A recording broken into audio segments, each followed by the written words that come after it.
So my heart, there's a sickness in this world, keeps on spreading through this land and sea. And though I know there is something in this world we must be learning, it's almost killing me. 'Cause hold your heart, my darling. Hold your heart, my darling. And hold your heart, my darling, now.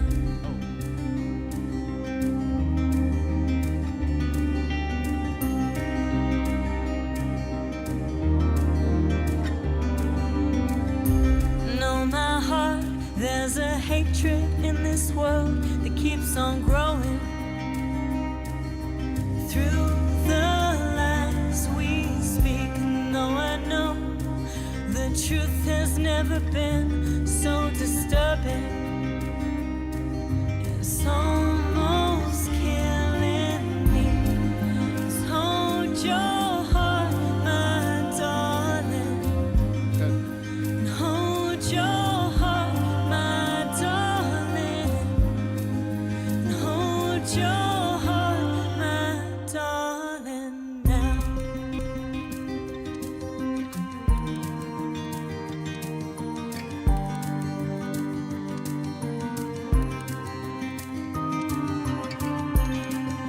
As if the shadow falls forever, I will rest with you. No, there's nothing sure about it. Peace won't take us through.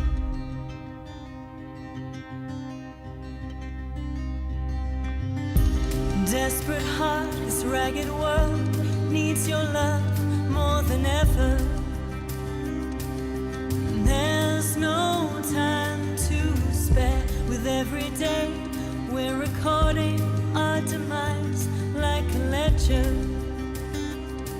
till there's no more to share. 'Cause hold your heart, my darling. Oh, hold your heart, my darling. And hold your heart, my darling, now.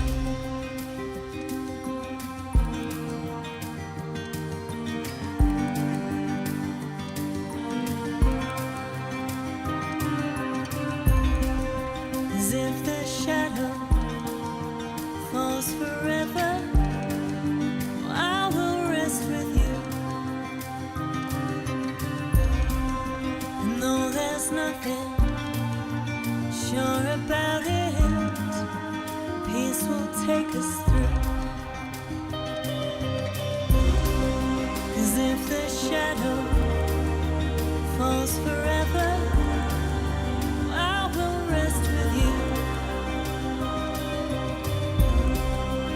No, there's nothing sure about it. Peace will take us through.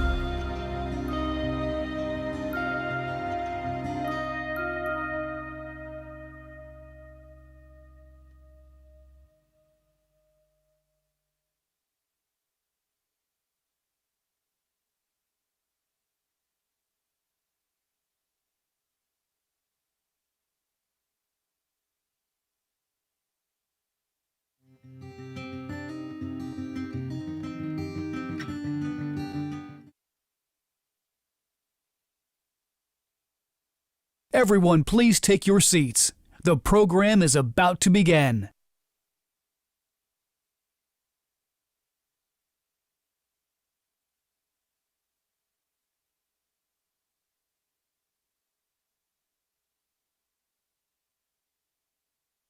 Please welcome MSA co-founder and CEO, Amy Morrison.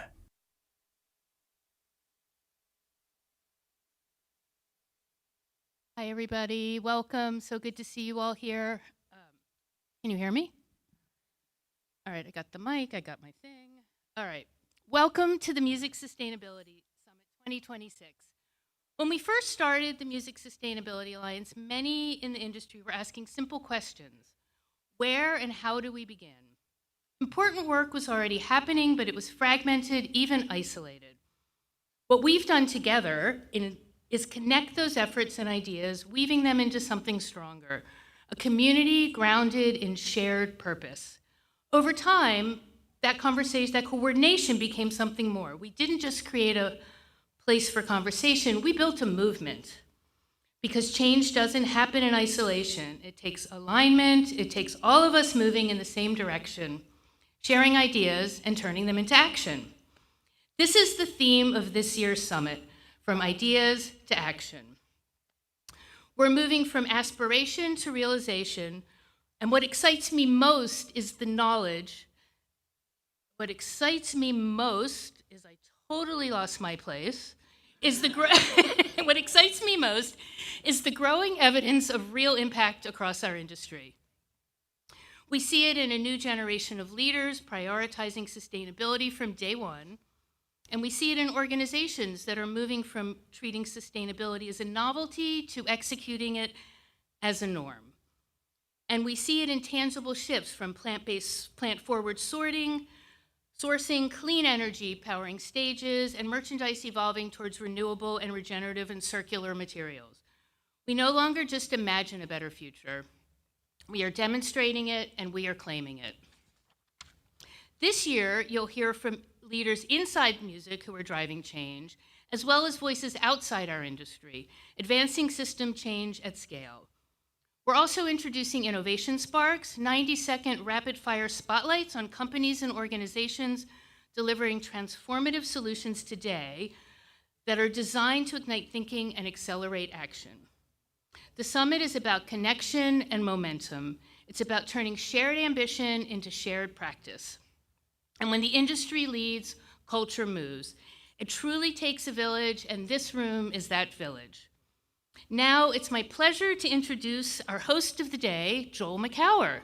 Everyone, please join me in welcoming Joel.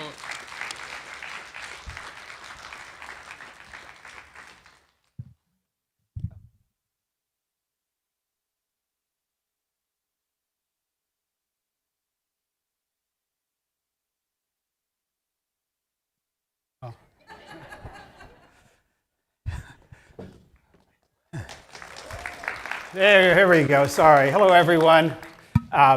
Thanks for being here. It's always, I love this. I was backstage commiserating with the panel I'm about to bring out. We've got a really, really full agenda here. So rather than yammer for even a second more, I'm just going to invite a panel to come up on stage. Yeah. All right.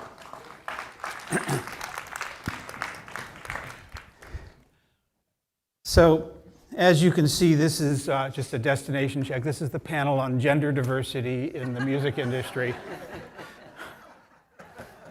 All day long, darling. Yeah. I just kind of had to say it. Now we're going to talk about what happens behind the scenes, back of house. So much of what we talk about in music sustainability is what the fans see, what the audiences experience. From food service and merch to obviously the sound and the venue and the artist.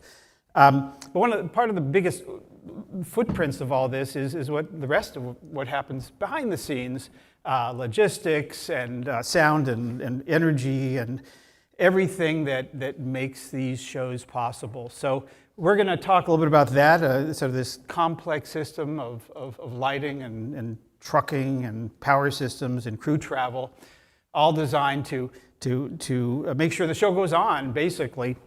And so you've got our panelists here, Jamal. Oh, look at that. They're actually sitting almost in the right order. That's good. You're good. Jamal, Mickey, Neil, and Stuart.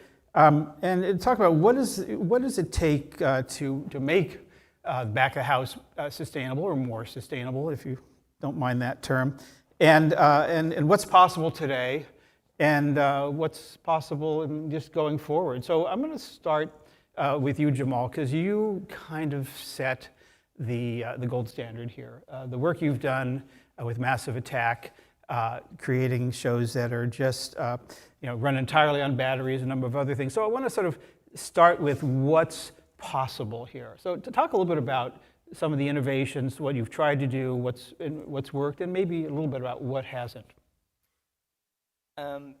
Huge subject to get into Yeah. in 10 minutes, but just to give everybody a snapshot of what we did. Massive Attack very kindly gave me the keys to the sustainability car, as it were. It was an EV car, by the way. And we had our own festival in Bristol called the Downs. And we did everything we possibly could. We dug in really, really deep into this. We started off. The first thing we did was we sold tickets purely to the 5 postcodes around Bristol. So the only people who got the first tickets were local. So that was really key. Then we opened it up and we encouraged train travel. So we were attacking audience travel first and foremost. So people would walk to the place, and then people who came nationally could come in by train. We encouraged train travel. We also gave them a separate entrance into it, and we also gave them a separate bar. But the big things we did there was to get in as soon as we broke ground. It's really, really key to go in first boots on the ground when people start building a festival, because there's no point trying to reinvent sustainability. You have to be there. You have to start sustainability from the get-go. We did 100% vegan food, both back of house and front of house, which went down really, really well. We thought we were going to get a lot of complaints from the crew, but the crew were fine with it because it was really good vegan food. It's about, it's not what they're not getting, it's what they are getting. Right. And that's the key thing. They're getting better health options. We tackled our transport on production. We did a lot of HVO fuel in our trucks, also electric trucks, also gas trucks, so everything production came in was sustainable. Recycling and composting, we composted and recycled 88% of everything that came on site, which is a huge number. So that was really, really key. There's loads of other little innovations like wristbands or whatever, and I won't get into that. The biggest thing we did here was to run the site completely on batteries. Not with a grid connection, but we were charging it on electric vehicles with batteries on the back of them. So they're basically electric tankers. Which were filling up from an electric company, which was 20 miles down the road, which was completely wind and solar. So all power that came into this festival was all wind and solar. Right. And that was so the whole thing happened. 36,000 people without a hitch. We had a massive mother grid battery, and we still had 50% left on the dial when the show was over. So, wow. First of all, yeah, amazing.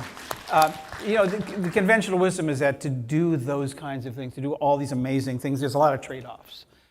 So talk a little bit about what trade-offs you saw, what trade-offs you maybe others expected that you didn't have to make. Let's get into what does it actually take, not to do all of these things, but where did you find trade-offs? Where did you find actually things that you weren't trading off, but maybe even better? First off, the hardest thing really was not really the technical side of it. It wasn't putting it together. It was really just convincing people. And I think that's really the issue, is getting people to jump from the old Vine to the new Vine. Some Tarzan economics. It's really, really key that people make that jump. And once you got people to do that, it was really, really easy. Our power guys came on site and they did not want to deal with it. They wanted to go to diesel. This was like horrible. They'd never done it before. But as soon as they sat down and they suddenly saw that they could see all their batteries, the main stage batteries, the vehicles, the charging, all on 5 screens, they were like, this is genius. I know exactly where I am. So they were convinced. So these team of rivals really got into it. So it was convincing people to make that jump and constantly reminding them of what the new way of doing things, because it isn't business as usual. We can't do business as usual anymore.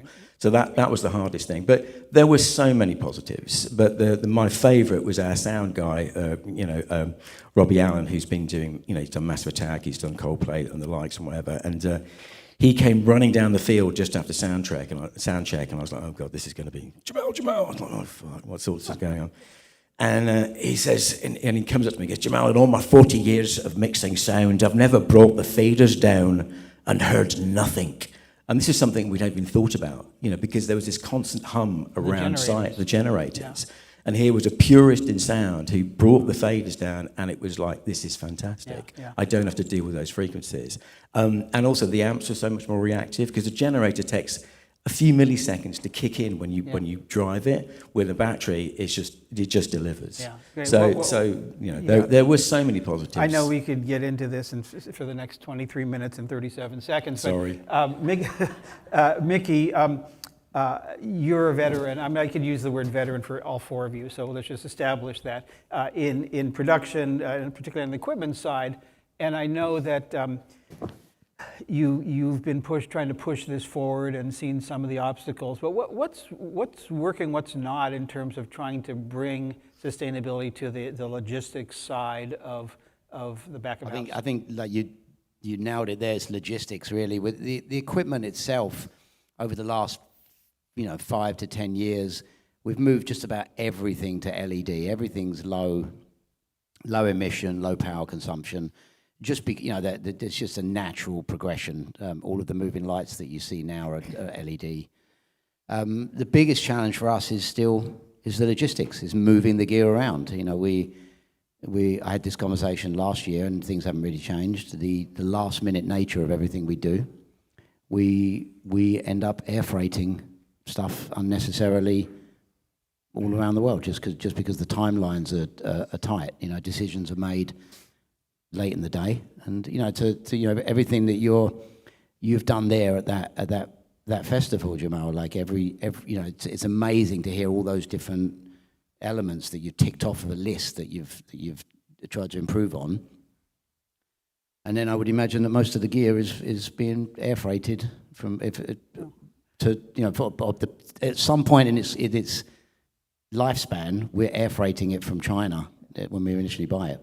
So most of ours was local, to be perfectly honest, and also running our tour trucks on HVO. But it happens. There's a big cost factor there. So why isn't cost driving this? Because the difference between air freighting and trucking or shipping is significant. Why isn't that a barrier, or why is that even for people like Stuart who are really looking at the bottom line? It finds its way to the ticket price eventually. So if I'm paying in real examples, I pay $1 million for a 747 to fly equipment from China when I buy it.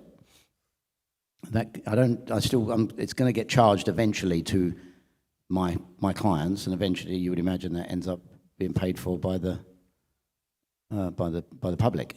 Some way it finds its way onto the ticket price. Yeah, it just feels like that would be eating into margins. It would be raising ticket prices to an untenable, which already are, level. So what did it take to change that? Like I said, we have this. We're famous in our industry for the show. We'll always make it happen. And it's just. Speaking as a vendor, and it's slightly off topic a little bit, but what the biggest way that you can help as a producer is to pick your vendor early. Doesn't matter who you pick, but pick them early and work with them to get those, to get the timelines manageable, and that would make a massive difference. When we did the Taylor Swift tour, we were confirmed nearly 2 years in advance, 18 months in advance. All the vendors were confirmed 18 months in advance. And it saved them a fortune, and it saved the environmental impact as well, so not just financially. Because it just, so some tours we work on historically, and you appreciate they have to bid these things out, they have to get 3 or 4 prices for everything, but once you know who your vendor's going to be, choose them and work with them. So planning. Yeah. Is a big. Yeah. So, Neil, you've heard, we've talked a little bit already about the energy and the reduction of sound, of course, the emissions. What's the state of the art of energy technology for events, whether they're festivals or in venues? How's that going in terms of the cost and performance, and what are still some of the parts of that are still might be a little shakier or make producers like Mickey and Stuart a little bit nervous? I think Jamal hit that on the head. Let me start by giving some numbers, and I'll continue with what Jamal said. $80,000. Would any of you guys like to save $80,000 on your productions? We have live data from Coachella right now. That's the estimated fuel savings. Reliability. 35 days and 19 hours. That's how long we've been running reliably at Coachella. The simple fact is, and we now have over 150 events of data, major events, large festival stages at well-known festivals, et cetera, that show that renewable energy-based systems are actually, in many cases, cheaper, definitely more reliable, cleaner, safer, lead to a better audience experience. But what Jamal said is really, really the driver. It's the fact that people aren't comfortable with it yet. It's new. And even if we've now been doing this for 5 years, we've been using diesel generators for over 100. And, mission critical power is mission critical power. So the biggest challenge we have right now is to is to earn the trust of the people like Mickey and Stuart. We need to be out there powering things responsibly, and we need to do it over and over, and we need to share our results. I've been saying this for a long time. I think quantifying the results and sharing it, being able to tell people, I'll throw another number at you. We're at about 30 megawatt hours of energy. That's 18,000 houses in Los Angeles for a day. These aren't things that can be argued with. But, what you can't argue against is, I'm not comfortable with this. I've got 100,000 people with eyes on my stage. You can't have a failure there. So what we need to focus on, I think, is making sure that we are responsibly with the right people and the right productions, doing this over and over again and earning the trust of the industry.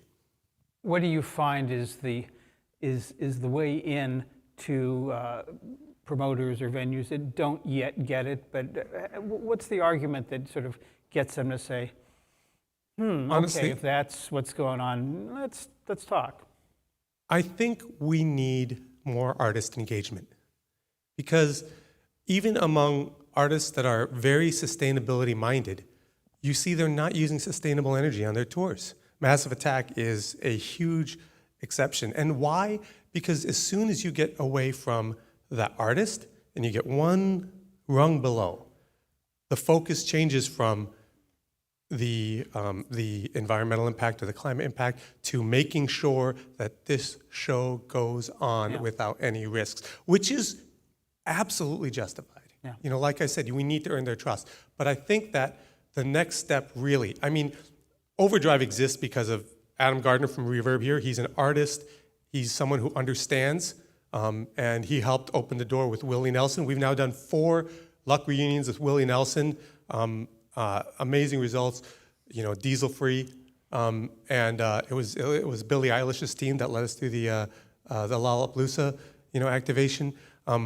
I think that this goes beyond what we're talking about here in music. This is the Music Sustainability Summit, but the drivers have to be the film producers. They have to be whoever the rock stars are in construction and disaster relief. But those people whose names are attached to what we do, I think they're the next frontier in helping drive the change. Well, so Stuart, what are you thinking about all this? Because I know that your eye is firmly glued to the bottom line, but also to risk. And you view risk is really a lot of what you try to mitigate. And when you hear about these kinds of innovations in logistics and energy and food and everything else, and how do you think about that from the perspective of both the bottom line and risk? Well, first, I'm very impressed by the fact that new technology is being developed. New procedures are being developed. What Jamal did is nothing short of extraordinary. And yes, it occurs to me that the audio quality would increase multiple-fold because it doesn't have electrical noise. I'd never thought of that before you said it. But as a festival producer, or recovering festival producer, I have 3 points of failure that I have to avoid at all costs. One is staging, one is internet, and one is power. And any one of those three fail, and I'm sure that there's a dozen others you all can think of, my show is canceled. I cannot take that chance.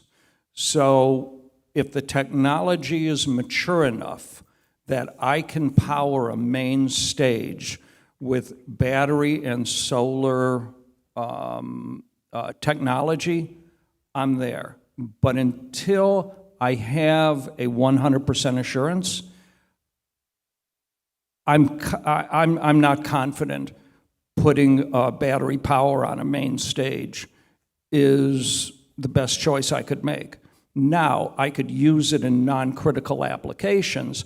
I could use it for dressing rooms, for food and beverage. There's a lot of parking lot lights that sometimes take a generator for each one. I could use it in all of those places, and I don't love buying diesel fuel.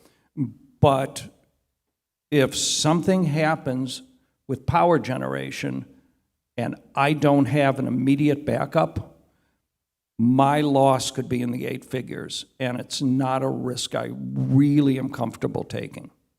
So I love the sort of the baby stepping into it. I think that's and I'm sure that Neil, you've got some experience with that too. But I guess, what would it take? There's also the logistics piece that Mickey's talking about around the last minute nature of it, and therefore you have to air freight it. It feels like if you're really looking at these at the bottom line, that's sort of an opportunity. Is that something that you, first of all, is within your purview, and how can we make sure that those things are done with enough? We talk massive attack, but we want a massive advance here in terms of the time that enables you to use the lowest form and lowest cost transportation. Well, that's interesting, but in the 3 critical points of failure, single points of failure that I mentioned, I don't really care about cost. I care about cost in a lot of places in a festival, in how much each 10 by 10 tent is costing me. Things that I have control over. But if in a single point of failure operation, it's going to cost what it's going to cost, and I'm going to pay more because I can't take chances. Yeah. I want to talk about something that Neil mentioned too, which is the role of the artist in all this. The role of the artist in terms of what influence would they have on you to say, we really want to make sure that we're using more sustainable technologies, that we're doing a number of things differently, and understanding that the biggest barrier to everything that you all do is change. And change is really hard for individuals, for organizations, for families. It's the really toughest part of moving people along. So, just what?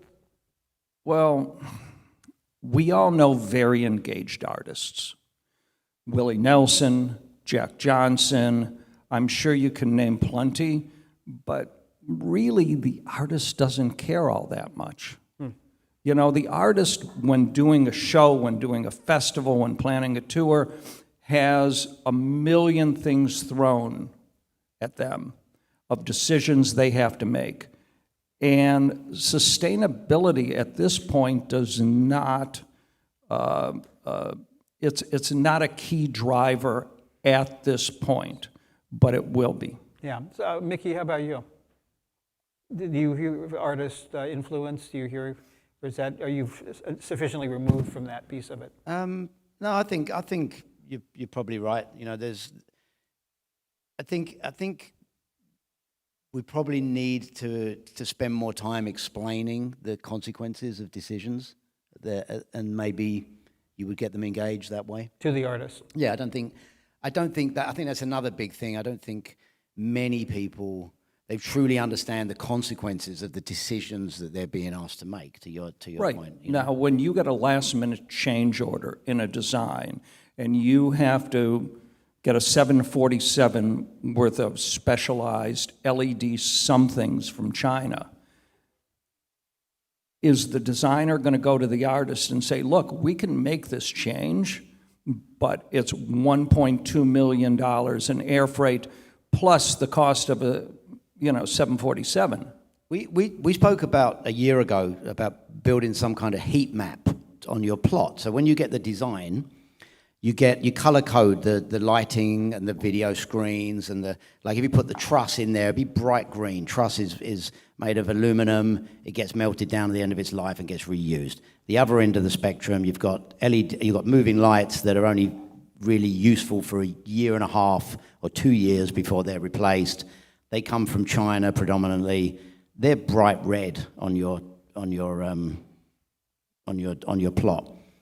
And I took the idea to a bunch of different companies, and they all said the same thing. They were like, "Listen, we've done everything that we can do." Most manufacturers and vendors believe that they've done everything that they can do. All of our buildings are efficient now.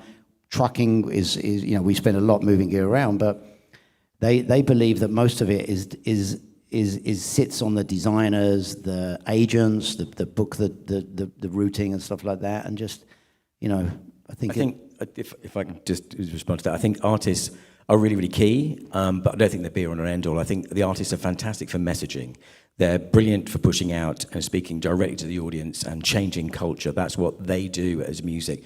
Artists, their job is to be writing the soundtrack for the next revolution. That's what they should be doing. We, as a business, should be, or the main promoters and all the venues and all the festivals should be changing what we should be doing. We're the ones that run the show. We're artists are in for, they're in for a day at a venue. We're running those venues for 365 days. It's for us to do it. And the main thing is, we do need to drill down on cost.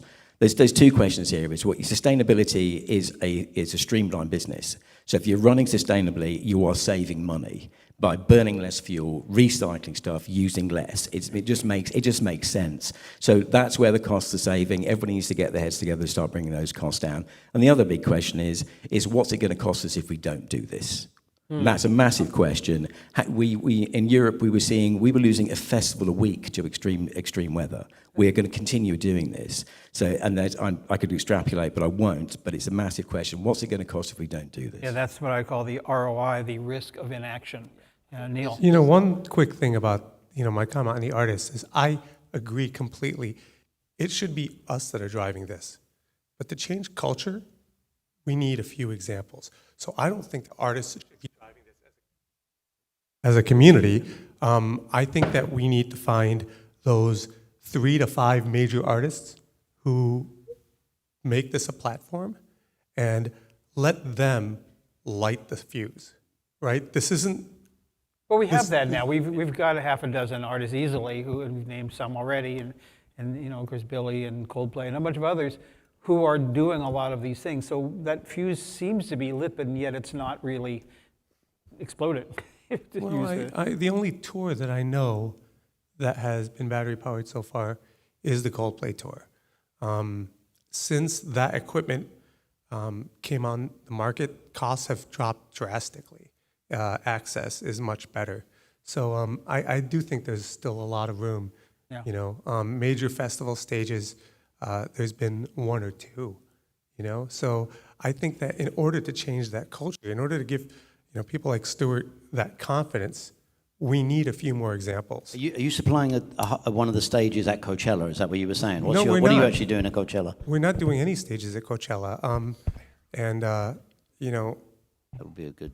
I think and we're ready, and that's why that's kind of why I feel this way. So we've done 6 major festival stages, and it's just a question of, again, there's a lot of eyes there, so people are nervous. Yeah, but I think the music industry, just to celebrate. Sorry, I know is that what we do, and again touching on your point about the show must go on. We're really, really good at doing what we do. We go into an empty arena, we build the show, and we take it down in 18 hours. We do this in stadiums in 3 days. We build mini cities. We run the perfect models to run sustainability and learn and learn and learn and learn. That's why we, as a community, are so perfect to get this right. Yeah. So in the spirit of the theme of today's summit, turning ideas into action, what's the takeaway that each of you wants this audience and the streaming, those of us watching this live stream, to take away, to know about sustainable production back of house? Jamal? Well, it's such a massive question. Really, it's just running things more streamlining. And I think the Rolling Stones said it perfectly: is you may not get what you want, but you might just get what you need. And those are the kind of things you should be running with. Well, can you be more specific about where?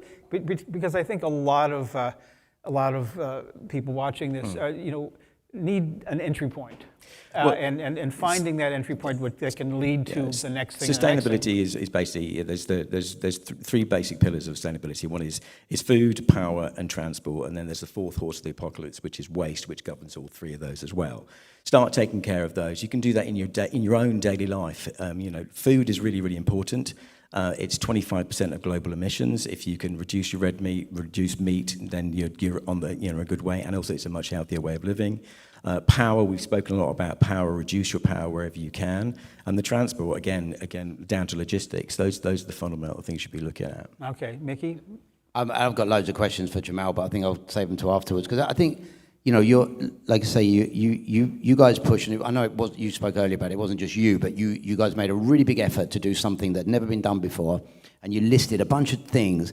I'd like to know what the low-hanging fruit is that everybody can do. That should just be because there's some of the more complex stuff and the risk, the stuff that comes with the risk and all that. Yeah, that's going to take time. But I bet you there's a bunch of low-hanging fruit that everybody should adopt because you've tried it, it's done, And is there anything the low-hanging fruit that Jamal didn't mention? You talked about compostable. Was it serveware? That was brilliant. That was a real save. What was that? I missed that bit. Compostable serveware. So everything, all the food on a festival site, it's all compostable. Or reusable, as we have here. Reusable is even better, but when you're on a festival, everything can be composted, and you can really go for that 88%. Right, Neil. What's the takeaway? We're already at the point where there's two very direct asks, okay? Number one, let's get rid of supplemental diesel generators at fixed venues. Next time your band, your tour goes to a stadium or an arena, don't operate under this assumption that this large building in an urban area doesn't have enough power to run the show. I was going to ask that question from a promoter's perspective. I've been doing that Hyde Park show for 27 years. It's in the middle of London, and for 27 years we've had a ton of generators sitting back there. Why is it not on the grid? Is there a risk to that? Because people don't understand the technology and they don't know what they need. But there's so many so many festivals that are in the same place every year in the middle of a city, and we roll generators into them every time. Why is that? That's down to local government, and local government really needs to wake up to it. I think something else again about our industry is our industry is, yes, we sell a lot of tickets, but always remember that arenas fill up hotels, arenas fill up restaurants, arenas fill up shops. We bring a lot of money into the community. We should use that power to influence local government to come back and give us what we need, like planning permission to get onto the grid. There's a lot of money. Stuart, you get the last word here. I get the last word? Well, Nice. I get the last word, but you get that. I was going to say something, though, Stu, for that, but just made me think that the grid can be your backup.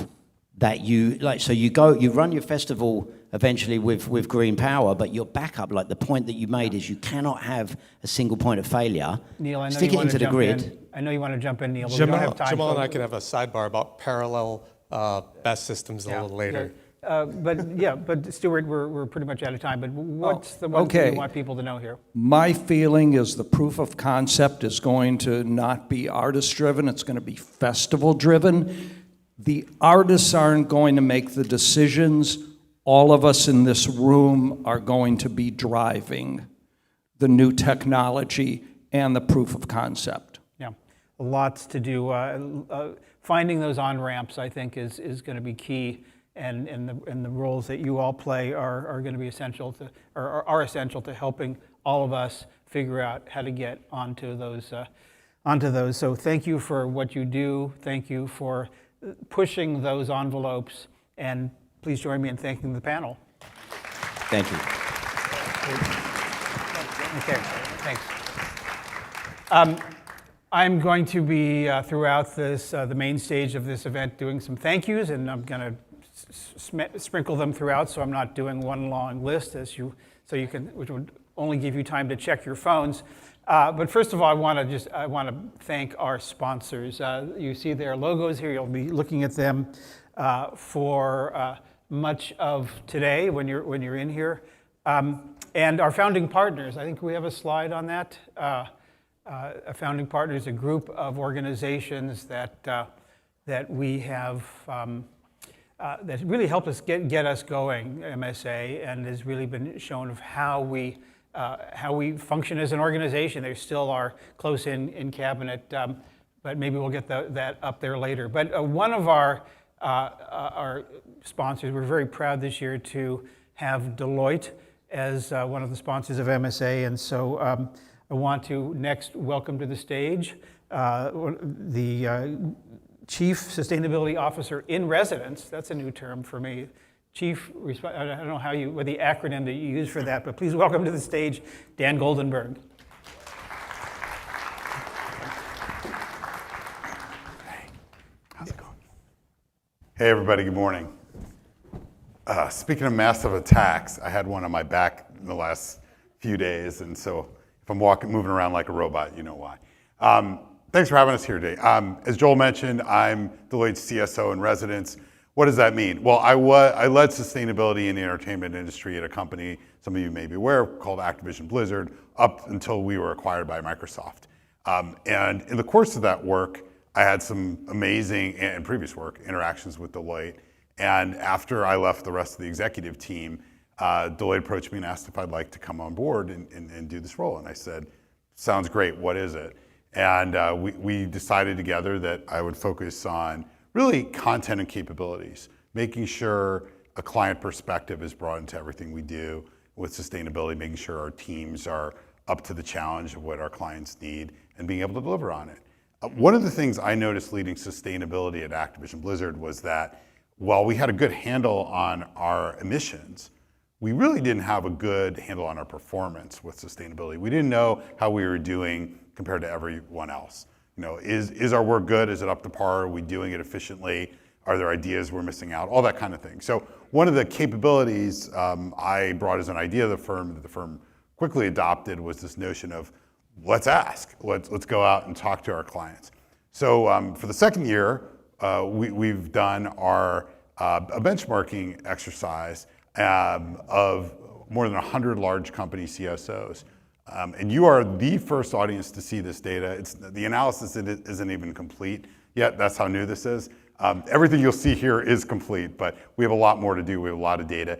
And to our knowledge, at least for the last year, at least since the administration changed in Washington, this is the first large survey of its kind. So there's a couple insights. I promise this is not going to be death by PowerPoint. There's just 3 slides, but hopefully it'll leave you with some good insights about leadership in this space. Okay, key findings are all really on this slide. The first is the good news. We see CSOs saying, hey, team size not changing a lot. Consistent with last year, about 90% of CSOs expect their teams to stay the same or grow a little bit, which is great. They also remain pretty confident about budgets. About half expect their budgets to stay the same. That's up 9%, which is great. And 13% even expect an increase. So that's also good. Voluntary reporting. Companies are still, despite all the outward pressure, all the talk about greenwashing, they still, almost all of them plan to report more than is required of them. They are making big investments in technology in this space, especially around sustainability data analytics, AI, not surprising, and energy efficient solutions.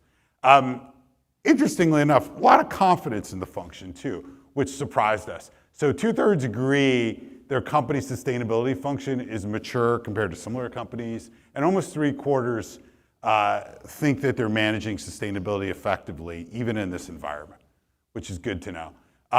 Big skill gap called out in terms of AI, not surprisingly. And we'll go a little deeper on this in a subsequent slide. But really what they're looking for is ways to garner efficiency, to get their teams to be able to do even more, to have a bigger impact using AI as a tool. And secondly, how do they show value? This is really interesting. Joel probably could speak to this, but companies are more and more, and especially in the entertainment industry, they're asking their sustainability teams to show the values. Like, okay, what are you doing to help this company achieve its goals? And in the beginning, that's kind of how sustainability in the corporate world kind of started, was you had to earn your keep. And we're sort of back to that now, earning your keep. So that's another skill gap that we see from these teams. One not so great note, a decline in commitment from senior leadership.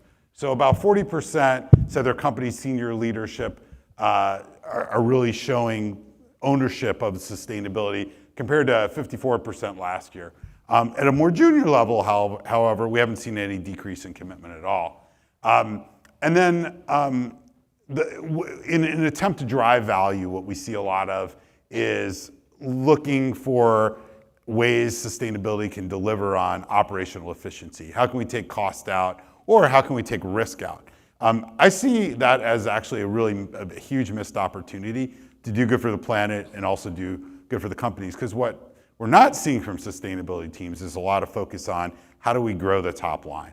How do we find new markets? How do we entice new consumers or customers through our sustainable actions and values? Okay, second slide. Only 3. Priorities. What do we see here? So on the left here, still a lot of focus, despite everything happening in the US, a lot of focus on regulatory compliance, California, obviously Europe, New York, disclosures and reporting, and still a lot of focus on net zero commitment execution. That's great. That's what we see on the far left.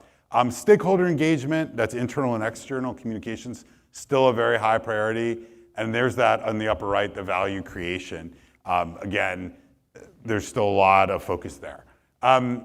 As we started to step back and pull out insights that we think might be most valuable to the industry, we see a couple things. So energy management, very central to our last conversation, is a central priority for media and entertainment. There's also this focus on systems upgrades where CSOs can focus on ways to, for instance, upgrade data centers or find new sources of green energy, et cetera, et cetera. And then again, much like consumers or consumer businesses, we see prioritization of climate risk and opportunity assessments. Okay, last bit here. So we're gonna do 3 quick deep dives into AI, value drivers, and capital investments. So what are sustainability functions using AI for? Far and away, as I alluded to earlier, they're trying to increase sustainability team member efficiency. How can we make our individual team members more productive? Number 2, how can we improve the insights we're getting from sustainability? And number 3, how do we test our disclosures before we put them out publicly?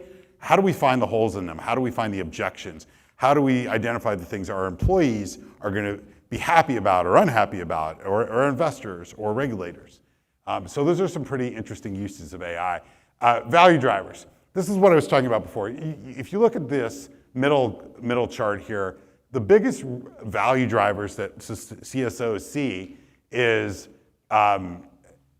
hey, we're addressing regulatory risk.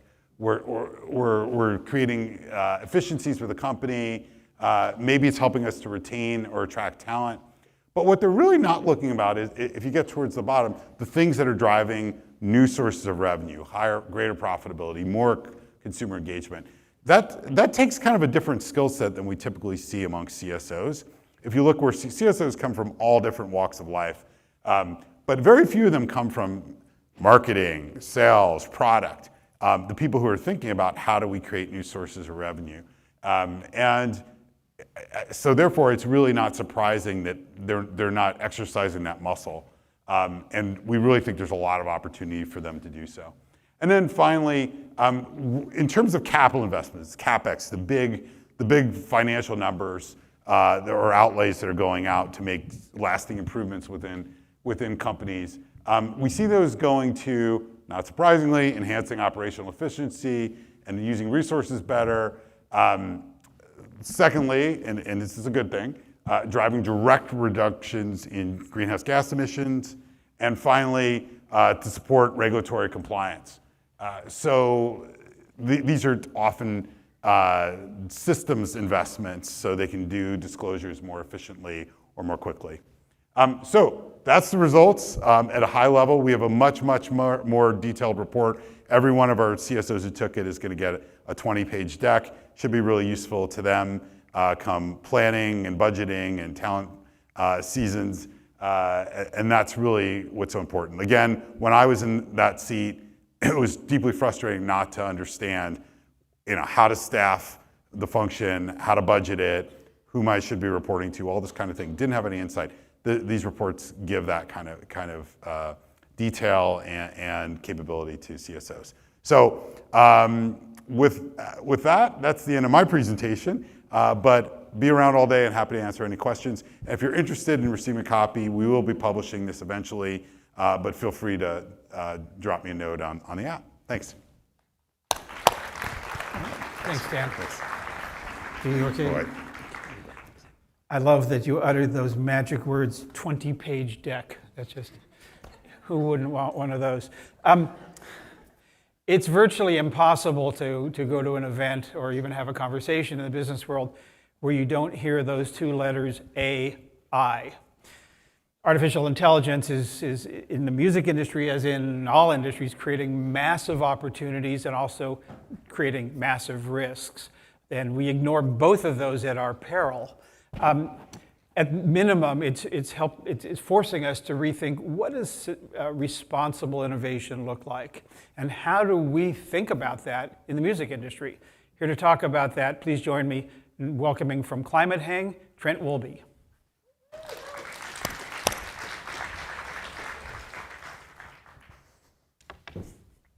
Hello, humans. You all look so squishy, so soft. I'm here to talk to you about yawn, artificial intelligence. But don't worry, I am not here to sell you anything unless you want to buy a jar of my homemade hot honey peanut butter. It's so delicious. Sometimes I get questions. How much energy does AI use? How can we use AI better? And most importantly, how can we do music and climate sustainability better with all this AI swimming around? First of all, let's talk resources. Disclaimer, every AI model is different, but here are some rough numbers to keep in mind. Chat level functions, questions like how to swing a VIP pass at Coachella or how to optimize my chord progression use about 10 drops of water and use as much energy as it takes to run an LED bulb for about 2 minutes. Generating an image for your tour poster or album art with Nano Banana or DALL-E takes about 18 watt hours and 8 ounces of water. That's like charging a smartphone from 0 to 100, and a small glass of water. Now for the more important bits. Making a song with Suno or Udio or Gemini, that's about 40 watt hours and 2 glasses of water, twice as much as it takes to create an image. But as we move into making videos, things start to get really crazy. Generating just a 10-second clip takes about a kilowatt hour. That's like driving a Model 3 for a mile and a gallon of water. If you want to feel better about things, you can use smaller models like GPT-4 Mini or Gemini Flash. Those can use up to 90% less energy than the Pro models. And also, do a great job briefing your AI as if you were briefing a really expensive creative director, because if you mess it up, you have to do it twice. So should you use AI? I mean, I guess use it the same way you use oil, fly less, eat plant-forward meals, use smaller models, and don't make a bunch of Blackpink videos all day long.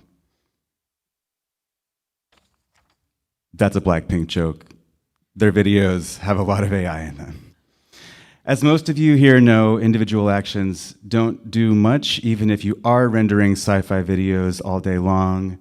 But when scaled up, AI can, and already does, test the limits of our electric grid, which leads me to story time.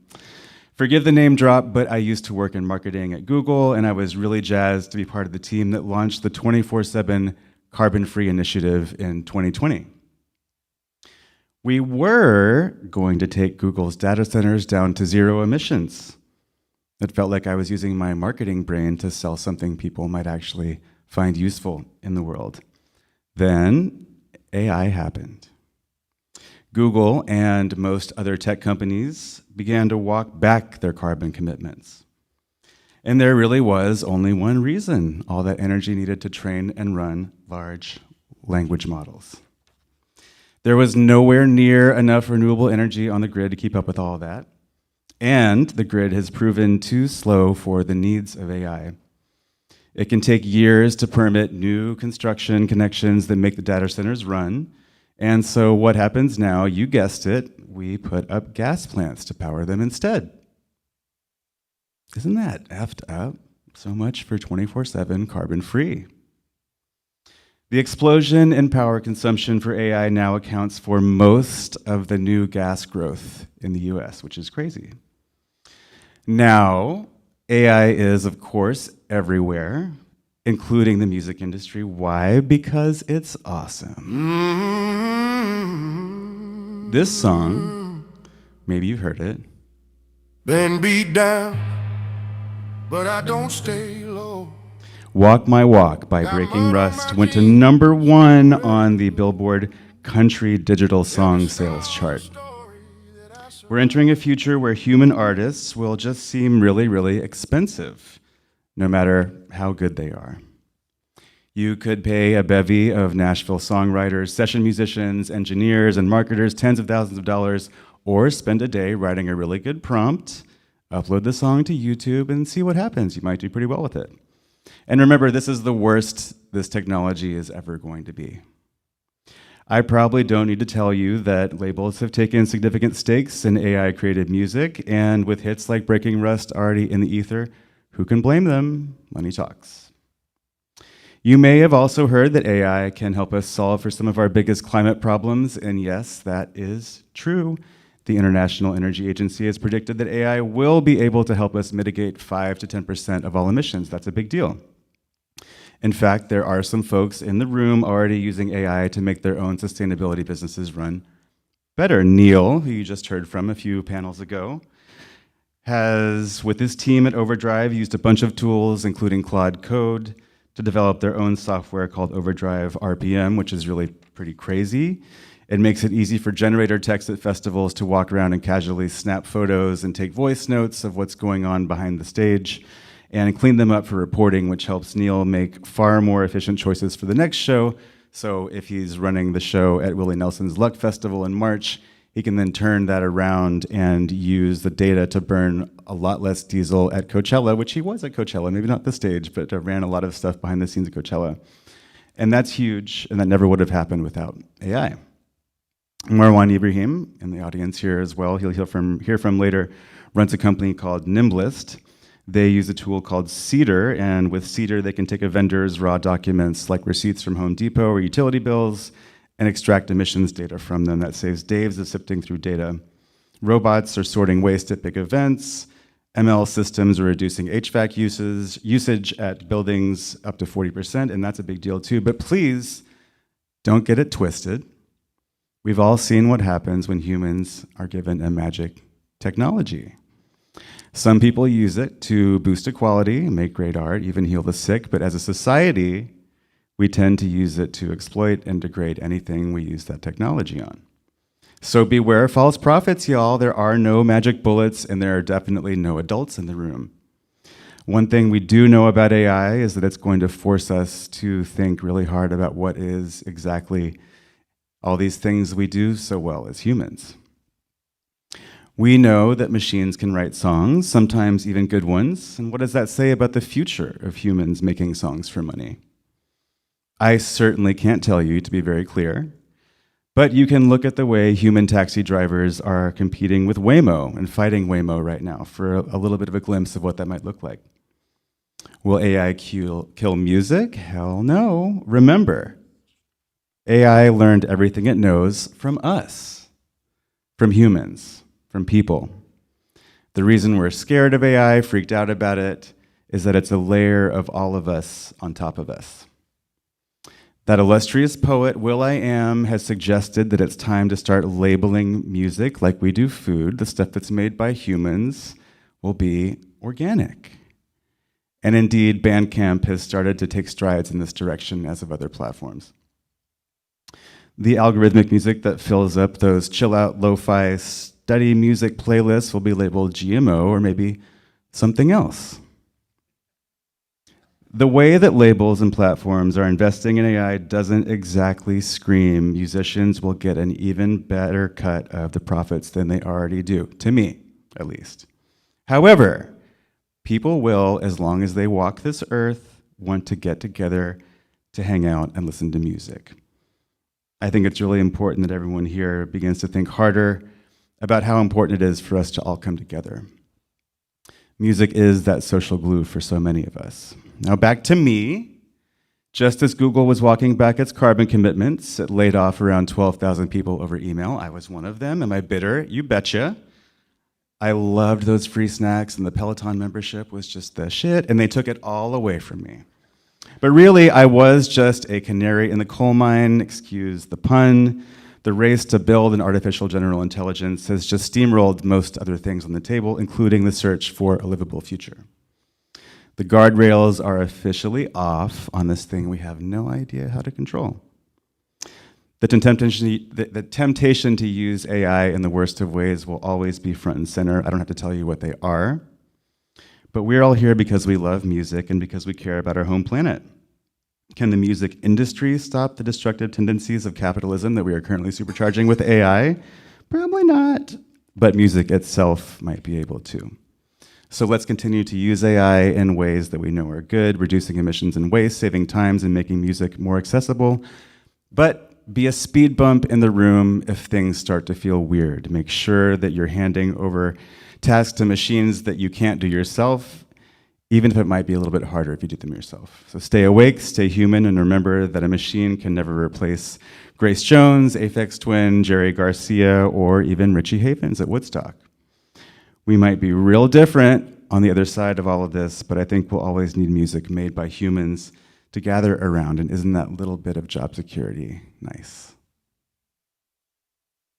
Bye.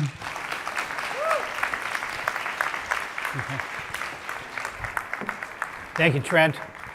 We're going to be trying a number of innovations. If you've been to this event in past years, first of all, thank you for coming back.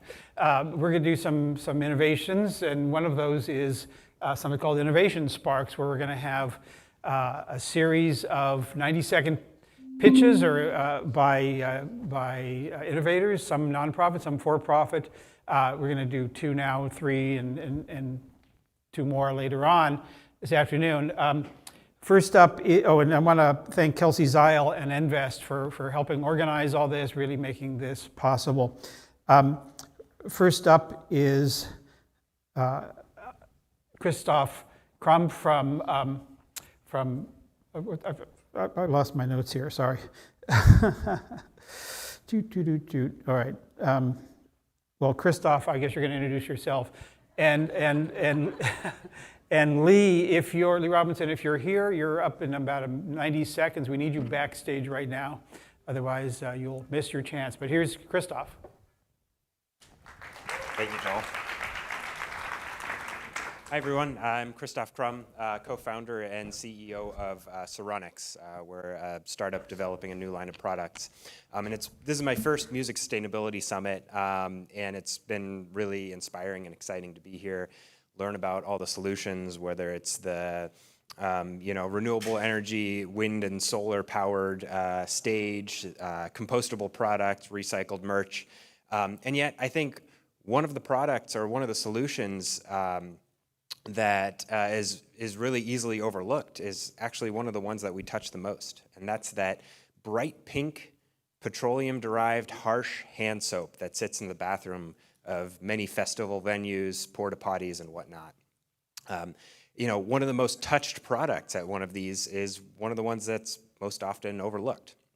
At Ceronics, we're working to solve this, and we've found an easy solution. Imagine every festival attendee, every crew member, every artist washing their hands with something that feels genuinely premium, something that's mild on your skin, something that has a true traceable green standard. At Ceronics, we invented a new line of ingredients, and these ingredients are upcycled from the byproducts from sugarcane processing, meaning we can deliver something that makes a hand soap, a body wash, a sunscreen, a hand cream, or even cleaning products used to clean the stages after a concert that has a 75% greenhouse gas reduction. It's biodegradable and has that true traceable standard, meaning we can keep the venues and the locations of our festival venues as pristine as we want. We've partnered with consumer packaged goods companies, with brands to deliver this solution in consumer products. But we're really excited about the potential of this to bring customized products to the music and festival industry. And so we're looking to deliver these types of new sustainable ingredients so that we can create sustainability touch points that people can genuinely feel in those products. So really excited to meet you all and chat about that in the future. Thanks.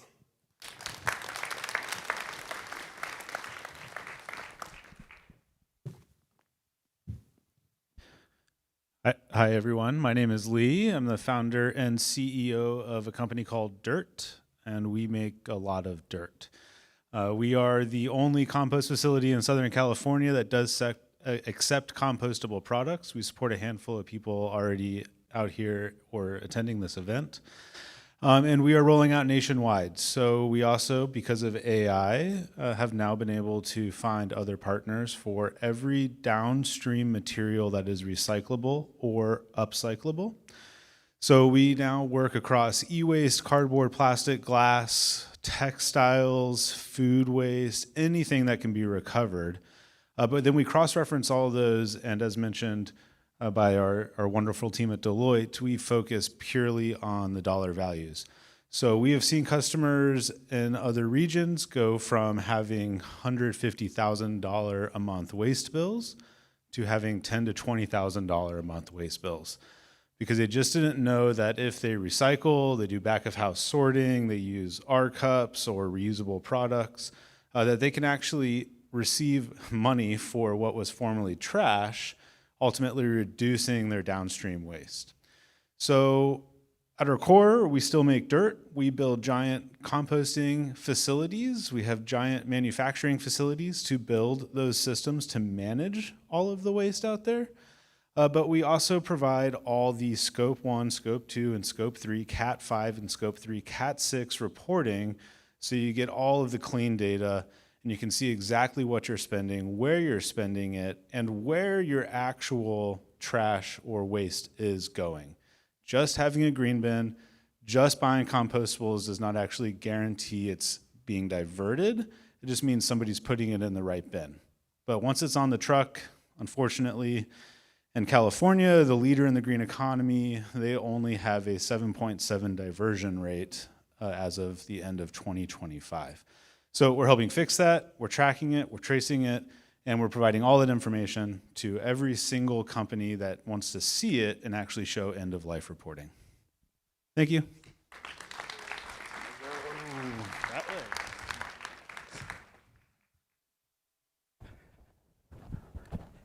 Thank you both. We'll have 5 more of those coming later on.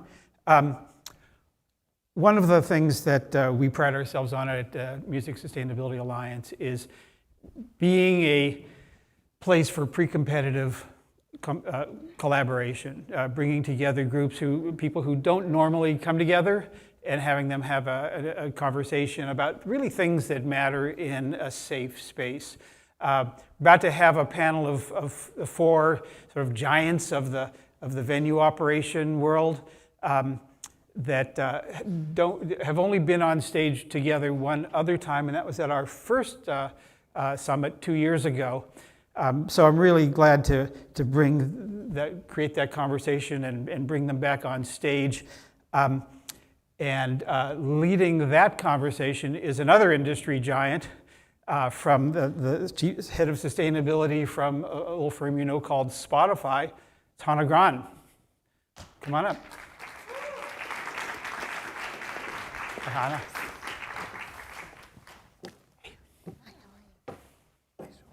So good to see you and nice to be back, and especially happy to be moderating this panel because I was not here, unfortunately, 2 years ago, but I heard people still talk about that panel. So it's great to be here. Hopefully we'll have it as successful as last time. And I really don't want to take a lot of time here, given that we have so many great panelists that I will soon let them introduce themselves. But as I said, I'm very happy to moderate this panel because I'm a huge fan of live. Everything from concerts to sports events and especially festivals, because of course the music, but also if you think about it, it's almost like a little bit of a micro society in a way, which truly is more sustainable than our real society. Especially if you're camping in a festival, you need to care about the resources, the water, how you are together, and also you're in a pretty good state of mind and a bit more open to maybe try that vegan food or to do something else. So that is why I think festivals live is so important to change behaviors. And we'll of course get into that a bit more. But also in terms of the reduction side, there are huge initiatives ongoing in terms of making sure that the experience people enjoy are also really sustainable. So we'll dive straight into that, and I'll ask each and every one of the speakers to briefly introduce themselves and what they do. So do you want to start here? Sure. Good morning, everyone. Yeah, it's very exciting to be here again. My name is Lindsay Arell, and I lead sustainability for Legends Global. Sometimes I say Legends Global is maybe one of the biggest companies in the live events industry that you haven't heard of, but we are a venue operator. We also do a lot of food and beverage hospitality. We do merchandising. We do sponsorship sales. So yeah, very excited to be a part of this conversation. First of all, shout out to MSA for being able to give us the stage for us to all show up together. It doesn't happen very often, so excited about that. My name is Kristen Fulmer. I lead sustainability for Oakview Group, so an owner-operator of live event facilities as well. We have a lot of different service lines of the business, including corporate partnership sales, food and beverage services, venue management, as well as ownership. We also have a pocket of the business that's focused on sustainability services called Goal. I'll talk about that later this afternoon, so I won't get into it too much here, but yeah, really excited to be here and a part of this conversation. Hey, everyone. Nice to be here. Lucy August Perna. I oversee sustainability for Live Nation Entertainment. This is my 10th year, which I feel pretty excited about. Can honestly say I still love it every day. Yeah, oversee global strategy for sustainability. We have a Green Nation Charter, which sets out our energy, emissions, waste, plastics goals. So me, with the support of my incredible team, some of whom are here, help oversee this and integrate throughout the business every day. You know, if you've been at Live Nation 10 years, we probably met 10 years ago, right? Like back in the very beginning. Yeah, so, I mean, hi everybody. My name's Eric Disler. I lead sustainability for AEG. And I also want to echo Kristen's sentiment. It's great to be back here. Thanks to Amy and Kurt and the MSA team for hosting this conversation. I think you're all gonna, we said this 2 years ago, but you're gonna see that we know each other, right? Lucy and I, if you've been at Live Nation 10 years, we met 10 years ago. We've all known each other before we've been in these current roles that we're in. So big fans of the three of them and all the work they're leading. And just to say, we've had a sustainability program at AEG now for 20 years. That program has changed a lot, right, over those 20 years. If you can think about how the sustainability industry has changed, I'm very honored over the last 5 years since I've been there to lead that function globally. We have a great team in the US and internationally, and excited for the conversation today. I think we have an excellent panel here to talk about the future of live. But before we dive into that, I also want to ask quickly how you got into this space, because I think everyone here has so many interesting roads how you ended up working with sustainability. And we also have many people that are maybe interested in going into this field. So can you talk a little bit more just briefly how you got interested in this? Yeah, so I come from the events industry, from a wide variety of functions, but in 2007, I was in Colorado. I was in Denver, or I still live in Colorado, but the Democratic National Convention was coming, and they had, indicated that they wanted to be the most sustainable convention and the history of conventions. And so, I was as an event manager at the Colorado Convention Center, and I raised my hand and I was like, I can do that. No, and that wasn't like something that people, it wasn't really a position. And so I got brought on in that role specifically. Fast forward, then I started a company called Honeycomb Strategies, and so we work with a lot of venues and also sports teams and events around sustainability and even destinations like CVBs. And so I still lead that company. We have a few members of our team here, and then was brought on by ASM, who was then acquired by Legends, and now I am here today leading their sustainability. So happy about that. Yeah. How did you come I in? feel like it always takes like the squeaky wheel or the person just being like, no, I'll do that out of my role, but I can do that. I do not come from the live event industry. My background is in sustainability from a design perspective. My real answer is my parents were hippies and I hated it when I grew up. Everything was really impractical. I got punished for if the shades weren't the right height in the windows to maximize solar gain, literally would get grounded. I hated it. And so that in parallel to, I grew up in the mecca of college basketball, which is in North Carolina. And so I just loved sports and didn't think about how these things could come together until much later. But I did realize that my passion for sustainability was really about mainstreaming it, making it easier and practical for people so that it wasn't me as a kid resenting some of the things that my parents had me do, but actually be like, this is actually just easier if you set it up the right way. So I was always focused on that and then bringing that into sports and entertainment later.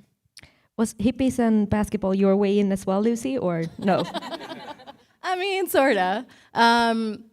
We did a student panel this morning, which was awesome, by the way. Warner Music Group sponsors students to come to this conference, which I think is great. And I was talking to one of them about this because when you look back where we are now, and I'll get to how I got in, but when we look back, it's easy to kind of connect the dots of the choices and decisions you made, right?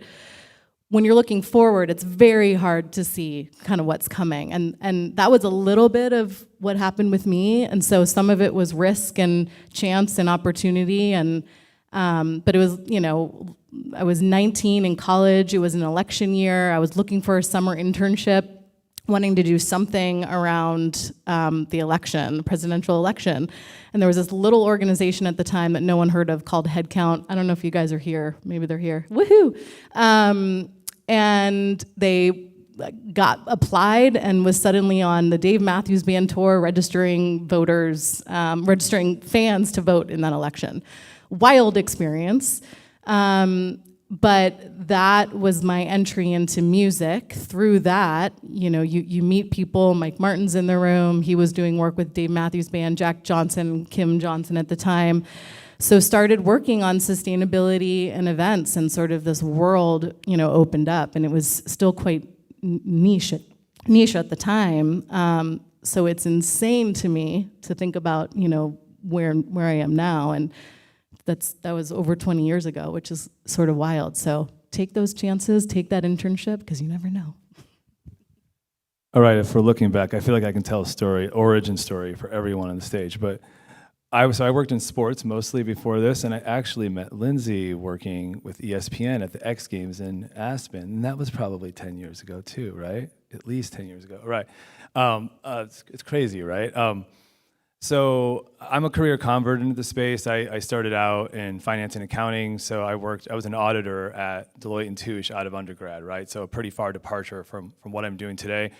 And frankly, actually, now that I say that, it's actually not that far of a departure because we're all focusing on reporting and disclosures a bit more, and I'm sort of pulling back to that accounting and finance origin part of my career. So I went to graduate school, right, like many of us have to do when you study something else and you want to work in this space, have had a lot of passion around the environment and around sustainability and the core issues, and just wanted to sort of blend what I was doing professionally with what I was doing, what my personal interests were. And then I spent probably a good 10 plus years mostly doing sustainability work in sports, right? So I worked as a consultant at PwC, doing sustainability consulting, also did a lot of sports in that role. Went to Nike, worked at ESPN, worked with an organization called the Green Sports Alliance, right? So very much sits alongside the Music Sustainability Alliance and sort of holding and convening the movement in the space. And then I've been at AEG over the last 5 years, and frankly, we're more of a music organization than a sports organization today. And what I found is the issues are very similar, right? And I think the stakeholder sets are a bit more unique, and we can talk about that. But yeah, I'm loving the organization and really love doing this work in entertainment because it gives us a chance to talk about it from the standpoint of what's positive and what's hopeful, and the fact that we can sort of take on some of these challenges that may seem too daunting elsewhere in our lives. Can I add one more thing? Of too? course, Well, you I can always add. forgot to credit Eric for part of my origin story into this intersection, because when he was at Green Sports Alliance, he was one of the first people, I think it was actually 10 years ago too, that responded to a LinkedIn message of me saying, hey, I've made this intersection in my brain way later in my career than I should have, but like I'm really interested in learning more. And he was generous enough to respond and have that initial conversation. So thank you. Grateful to you. But there's so many, I feel like so many of us have those examples as well of those moments of generosity of people to make those connections and make it happen. I feel like I'm like moderating a reunion for a talk show or like a TV show almost. This is so nice. But before we look like into the future, I would love to take a step back and talk about what's happened in the past 2 years, because it's so much good progress. Do you want to start a bit and just talk what some are the key things that have stand out for you in the past 2 years? Yeah, when we were prepping for this conversation, it's really was thinking back to, what was I anticipating was going to happen, in the next 2 years or in the future for our industry. And I think when I spoke, I had mentioned one of the ways that we can collaborate is why don't we connect together and really try to propose legislation and policy change, and really thinking about the role of, I guess, the federal government at that time, and I guess feeling more hopeful that that was something that we could do. Obviously, the current administration is not necessarily, or not at all, focused on sustainability, and is kind of, I would say, obviously put a lot of things, I guess, backwards, or at least paused. And so I think what's been interesting, and maybe in a good way, is we've also actually been acquired, so have a whole new group of stakeholders to work with. But I think it's kind of forced me in my role to really focus on, okay, what can we do across the entire organization? And so, and really just, get our own house in order, as you always hear people say. And so that's where we've really been looking at, measurement.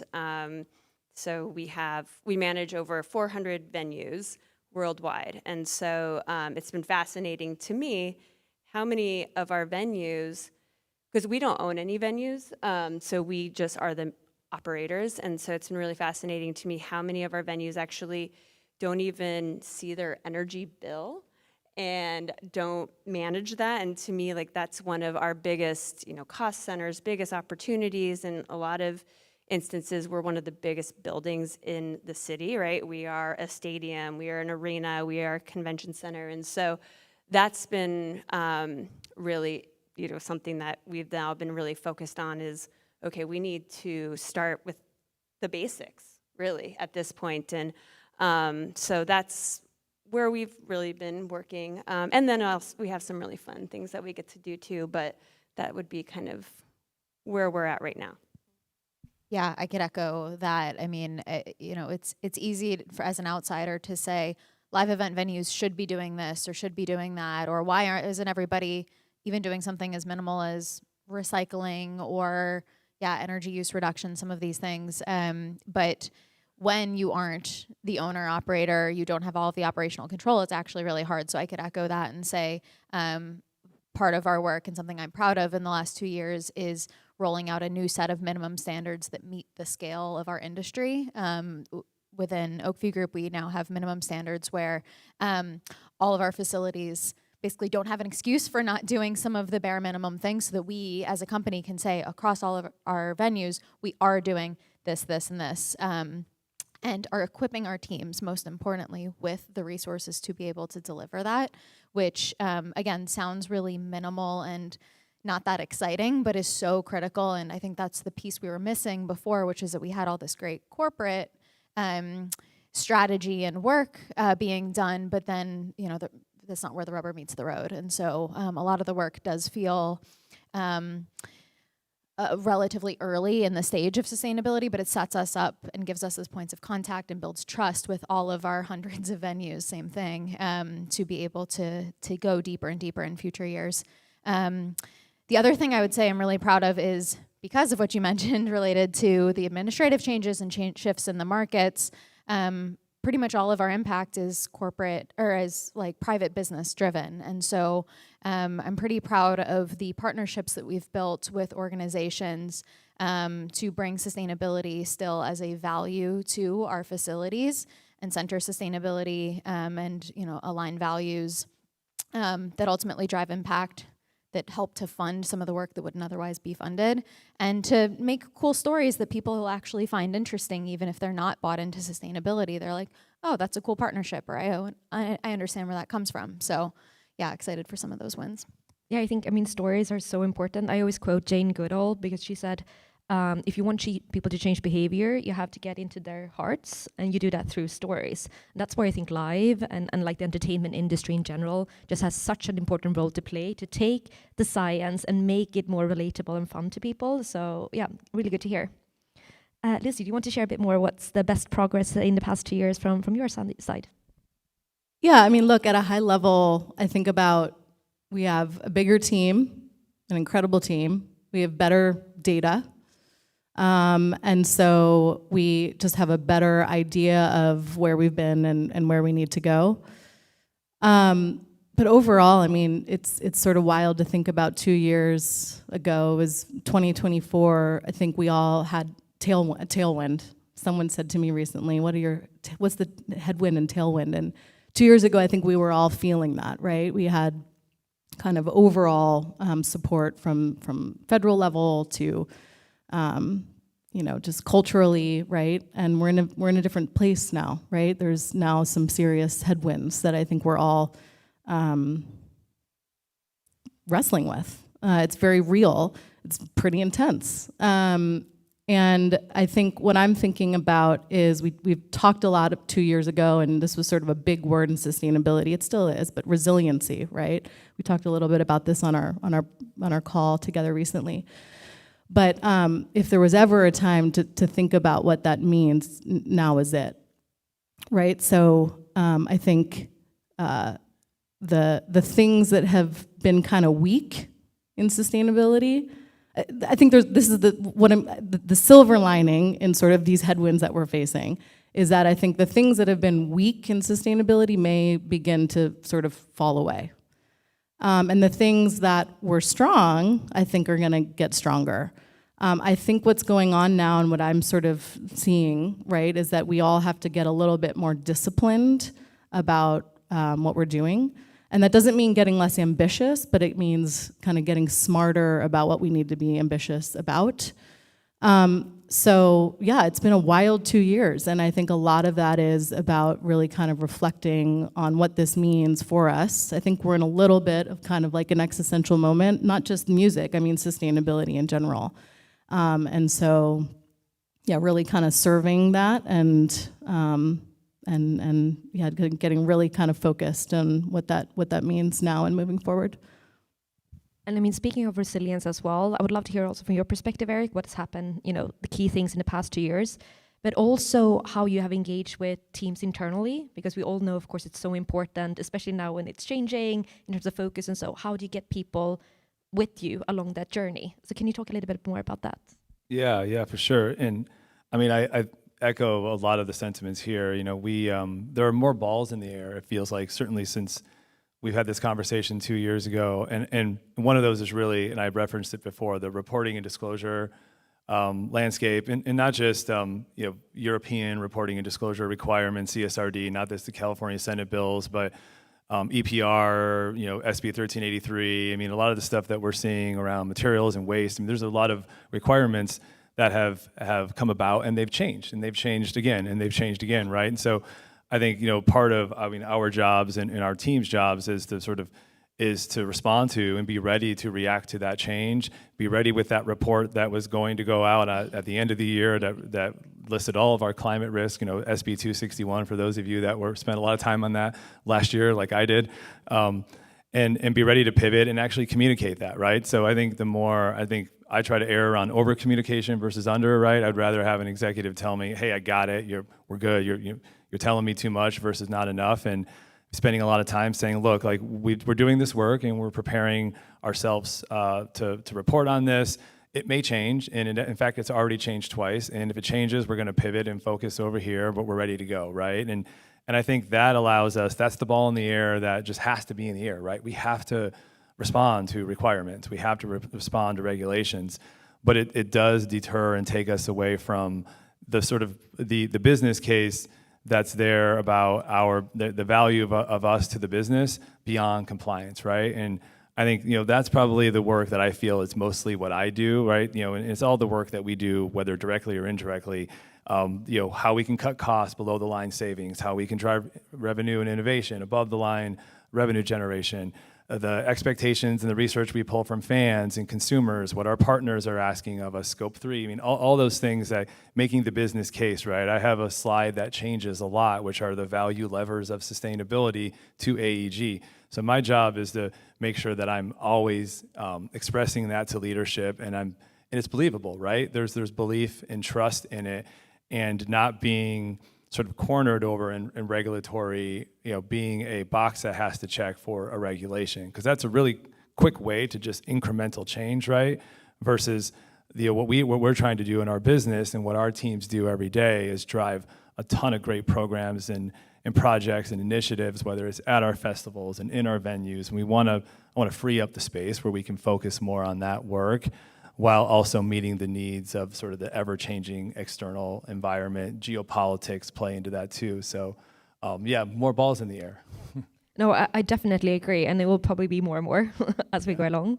And then, building on that a bit, Kristen, Eric talked about here in terms of the reporting side, that of course is something that you need to engage with. You said now you have increasingly partners at the different venues, but then also the value creation side.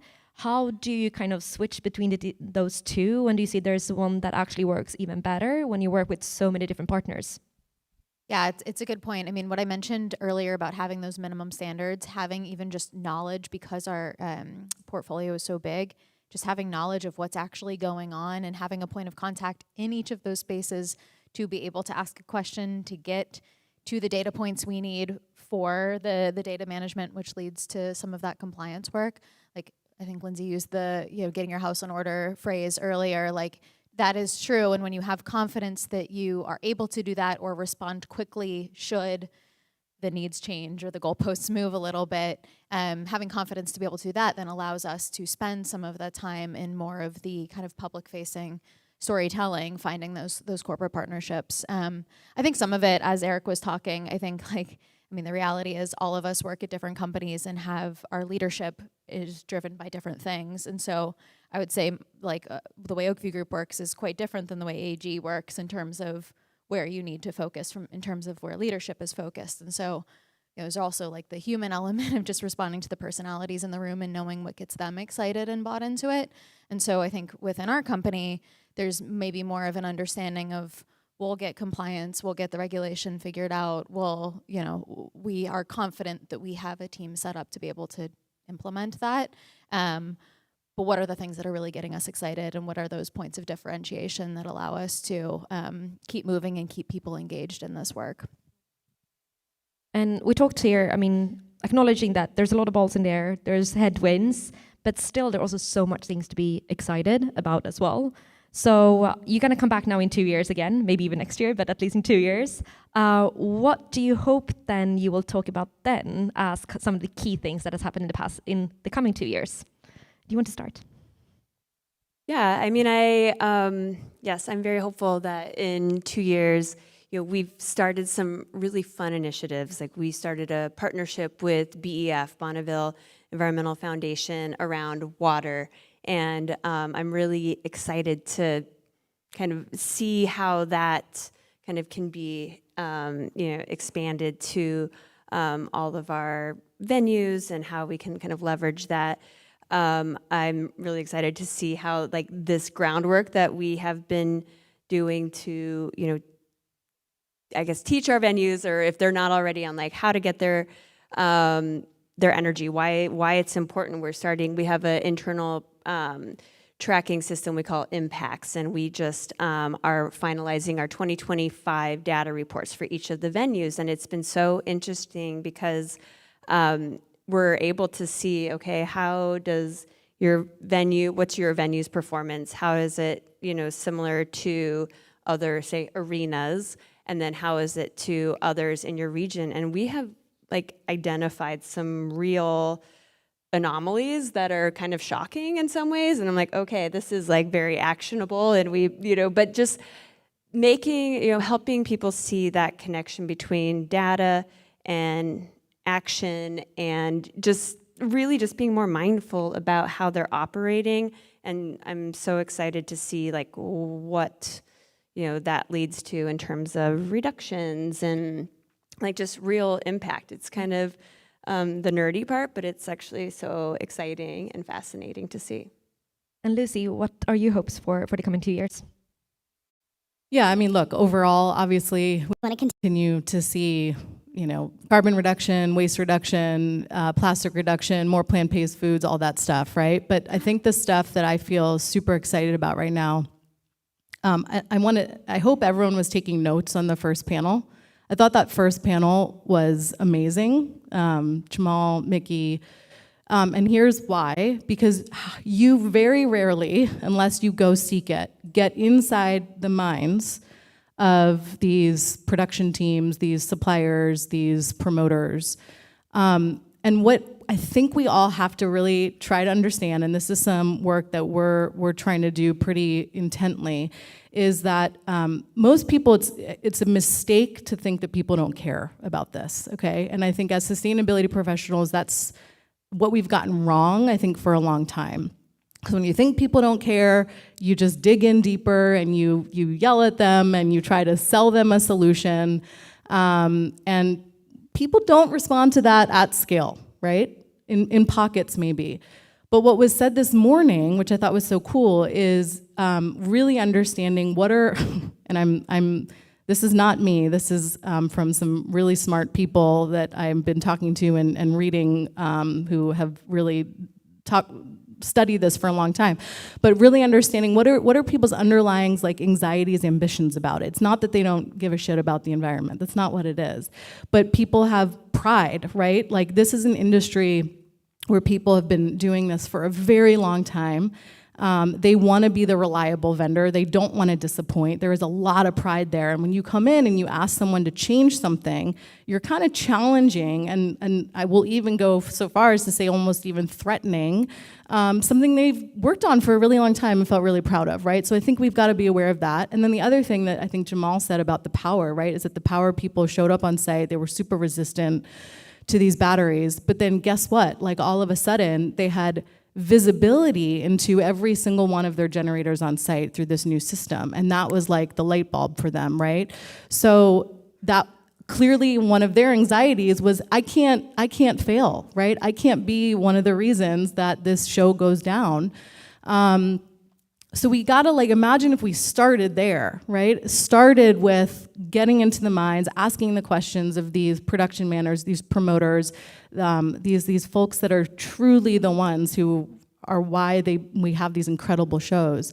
And let's really understand kind of what really are they resistant to, because I guarantee you it's not because they don't care. So like, let's start there. Let's start, with what Jamal was saying, with the power guys and the sound guys and the audio and folks, and really understand, hey, if this change were to happen, what would it mean for you? And like, let's start there and try to solve for that. So that's something I feel really excited about. Obviously, like the big impact areas is like, that's the North Star. That's where we all have to go. But I think it's doing a better job of true partnership and engagement throughout the industry is what I feel most excited about. I love that as like the closing comment as well to our panel, because unfortunately we're running out of time. Sorry. No, not at all, not at all. We're going to be here for the whole day, so you get to catch. I'm just going to say 2 year to jump on it. In 2 years, we'll have sustainability front and center main stage at Coachella, right? Like that's like, I mean, I don't mean to jump in, but I like was listening to Lucy, and I think the more that we can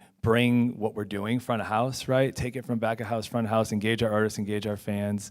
I mean, that's like that would make us really exciting. That's where we need to move. So, wanted to echo. And Polestar. Sorry. No, then we have a promise here. In 2 years, we're going to return to that. And before you leave, I have the quickest question to you, so do like fire round.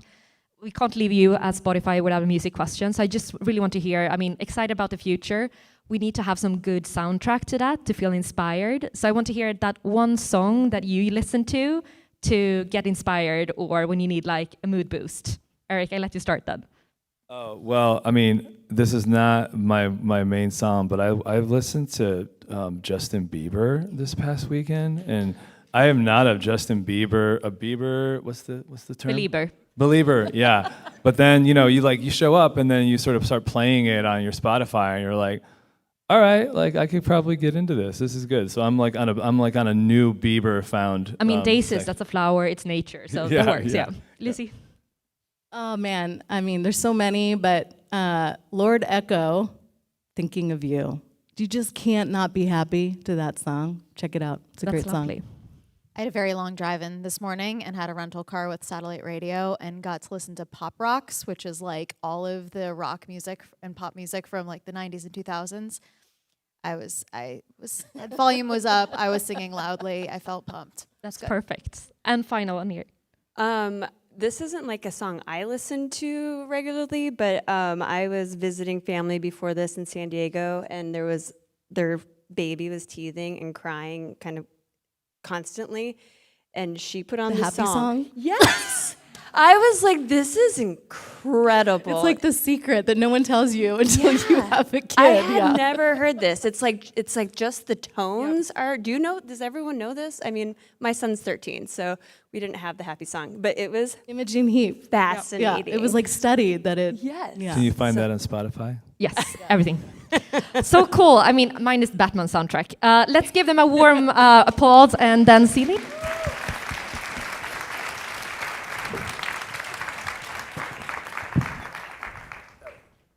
Thank you all. That was great.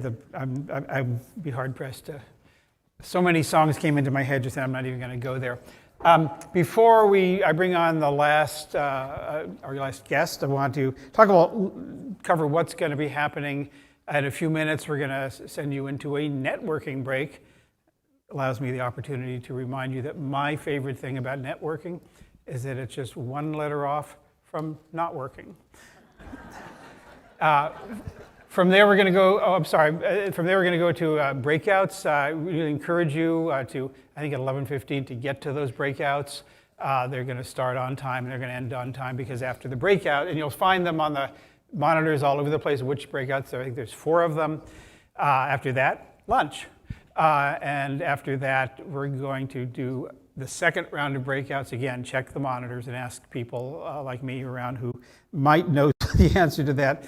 And then we're going to come back here for the final plenary session, including the first ever MSA Bobby Weir Sustainability Award presentations. I think it's going to be a great moment. Yeah, exactly. At lunch, lunch is outside. There's a tent. You're going to also, there's going to be 6 topic tables if you're inclined to go sit at one of those. There's name cards. Again, the monitors will show, unless there's a slide. No, there's not, about what those 6 are. They're 10-person tables, first come, first serve.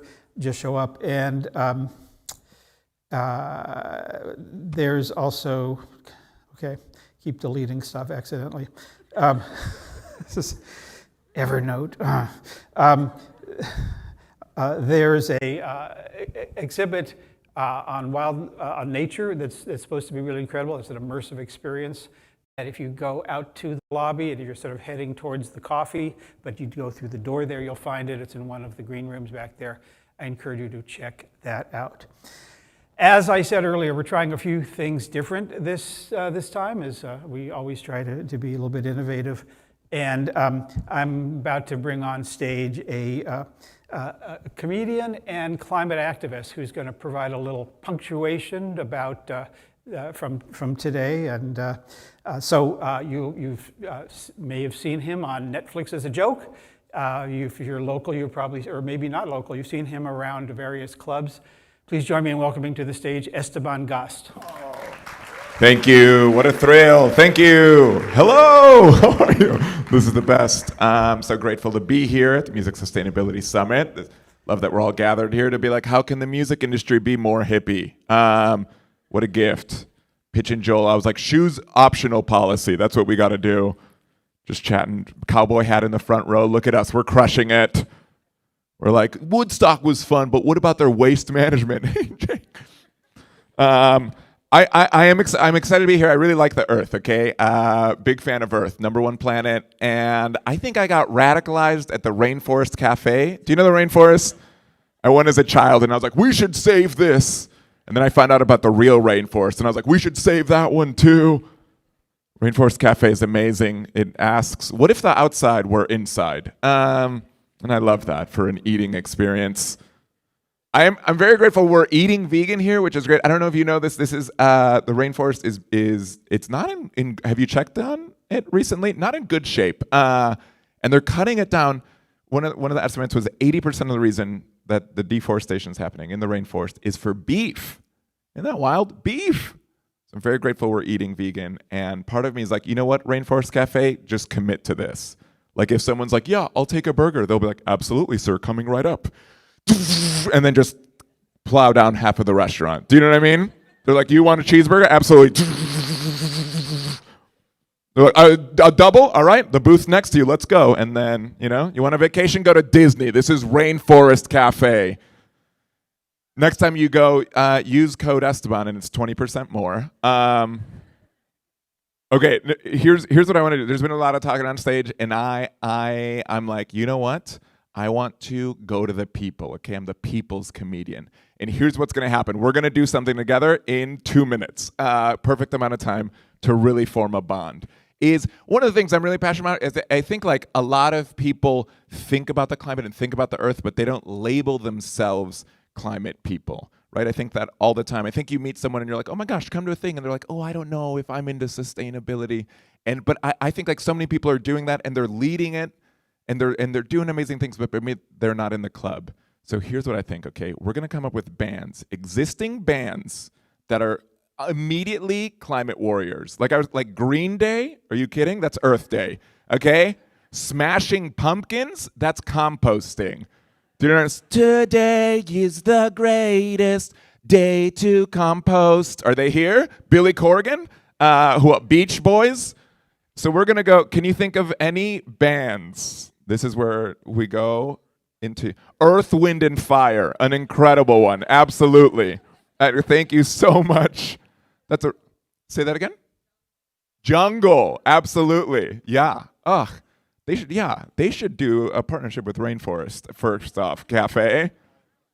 Gorillas, really good. What'd you say? Hall and Oates? Oats. Yeah. That's really good. Really stretching it. You're like, sometimes you walk through a hallway to vote for the Green New Deal. Really stretching it. Electric Light Orchestra. Yeah.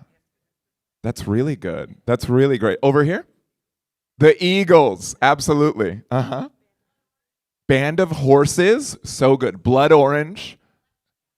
Electric Owls. A lot of electric. Yeah. It's run on battery electric. Uh-huh. Oasis. You were going to say, okay, before we go to lunch, now we're going to take existing bands and see if we can modify them a little. Here's the one I thought of. Are you ready? Compost Malone. Thank you so much. Esteban Gast, comedian. Thank you. Compost Malone. Before we go to lunch, do you think we can do 3? Can we think of 3 and then we're free to eat? This feels I'm feeling more like a substitute teacher than a comedian, I'm realizing.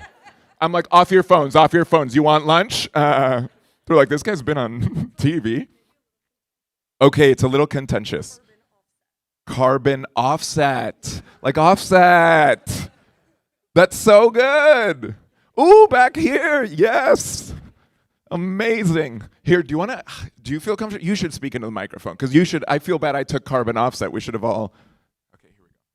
Justin, believe in climate change. Wait, say that again. Wait, what? Believe in climate change. I'm so sorry. Remember, from here, you're not going to lunch. Do you earlier when I promised lunch? That's my fault. That's on me. I take responsibility. We're going to networking and then breakout. You all knew that. Great. One last one. Oh, yes, at the very last moment. Sustainability of a down. Wow. Do they sing aerials in the sky? That's pollution, sustainable jet fuel. Pretty sure that's it. Hey, I will see you in a little bit. In like a few hours, I'll be back on stage for more substitute teacher vibes. Thanks so much. I'm Esteban. You're off to networking. We'll see you in a little bit. We're doing it. Today is the greatest. I'm going off this way.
Hi, everybody. Thank you for joining us for this panel, Fret Not, Guitars, Materials and Nature. I'm Fanny Calder. I'm the executive director of a non-profit called Murmur. We're based in the UK, as you can probably tell from my accent, but we work globally, which is why we're very happy to be here. And our mission is very much about working quietly behind the scenes to help the music industry support artists to use their voice on climate and to leverage the incredible cultural power of music to put climate change back at the center of our conversation culturally worldwide. We're pretty new. I'm not going to talk much about what we do, but I just want to explain why I was here. We have an amazing panel here to talk about acoustic guitars. So I'm going to ask everybody to start off by introducing themselves, but also I'm going to ask them to kick off by explaining why they love acoustic guitars so much. There's a lot of love in this panel. There's a lot of emotion, even though this is a sustainability panel, and we wanted to center that. So that's the question we're going to kick off with. Adam, can I start with you? Hi, everybody. I'm Adam Gardner. I'm a co-founder and co-executive director of a nonprofit called Reverb that works in the intersection of music and the environment. We've been doing it for 20 plus years now. Oh, why I love acoustic guitars. I also play in the band Guster and been touring for 30 plus years. And I started playing on the acoustic guitar before moving to electric guitars and other instruments. But there's something about, even when you're playing a large stage and there's a band all around you, you can still feel the vibrations of the instrument against your body, and it resonates. You're part of the resonation of that instrument. So I just love the way it feels to play an acoustic guitar. Thank you, Jacob. My name's Jacob. I play in the band Young the Giant. I play guitar, and we've worked with Reverb over the years to move our tours in a greener pathway forward. And I love acoustic guitars. I grew up playing electric, but it wasn't until I picked up. Actually, I got a Taylor from my mom and dad years ago. They make you work just a little bit harder to get the results out of them. I think when I'm writing as a songwriter or producer, I do generally start on the acoustic. I think it kind of pulls out of you like the true essence of what you're trying to get at. You can't hide behind too much. And I think once you have your top line and your accompaniment, all the bells and whistles are very easy to put on afterwards, but to work backwards is usually a lot more difficult. So, my name is Scott Paul. I'm the director of sustainability at Taylor Guitars. I am by far the least musically talented person on this stage right now. So why I like guitars as a lifelong environmental policy and advocacy person is an acoustic guitar in particular historically is wholly dependent upon healthy ecosystems, intact old-growth forests from all around the planet. And as an activist, I've used a lot of props, plywood, toilet paper, palm oil,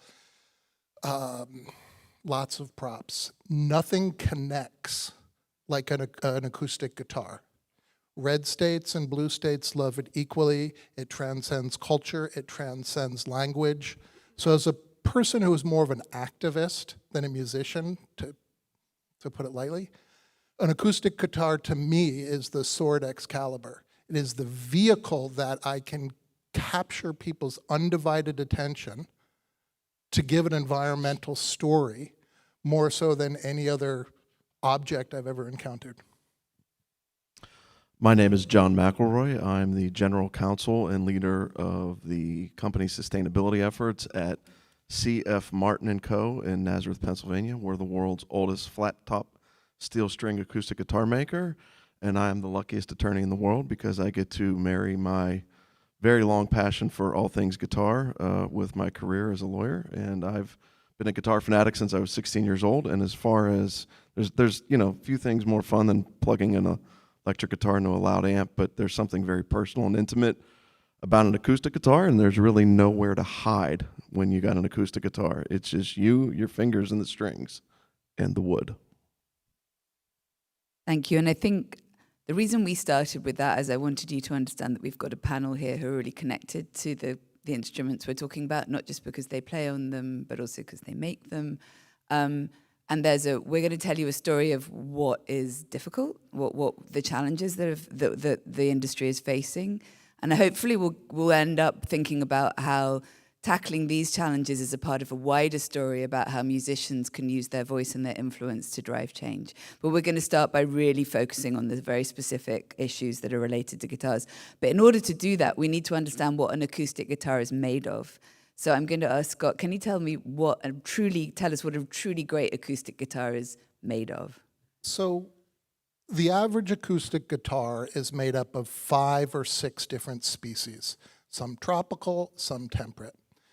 Each species was selected to perform a very specific mechanical function as a part. So you have your soundboard, and it has to be strong. And hold on, I put something on my, lightweight, strong, and flexible. I wrote on my hand so I could forget what I did that. The back and sides have to be reflective. The neck can't warp, to oversimplify. The fingerboard, very, very thin. Add insult to injury, you cut these fret tracks. That thing has to hold that fret in time for a long time. So only certain species can perform these mechanical functions. There's something like 73,000 species of tree on the planet. There's maybe like 50 that are commonly used to make musical instruments, because these species that we select, to be fair, part of it is tradition. You know, we've been building guitars for a long time, and customers think they've been trained to want certain species for their guitar, and that's something we can get into. But the species that we do select, not only have to they perform a mechanical function, because you're making a machine that is creating a wavelength, but it's got to dry well, it's got to cut well, it's got to sand well, it's got to bend well. It's got to react to machinery and handheld tools. So it's a bit of a torture It's got to look test, cool too. and it's got to look cool. It's all got to come together, all of these parts, to produce the sound that you want to hear. And honestly, there's not a lot of species that can handle the test.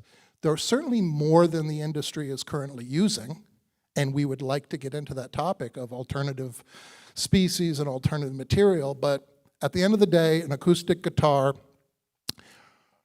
in the left side of your brain, it's a machine that makes a sonic wavelength.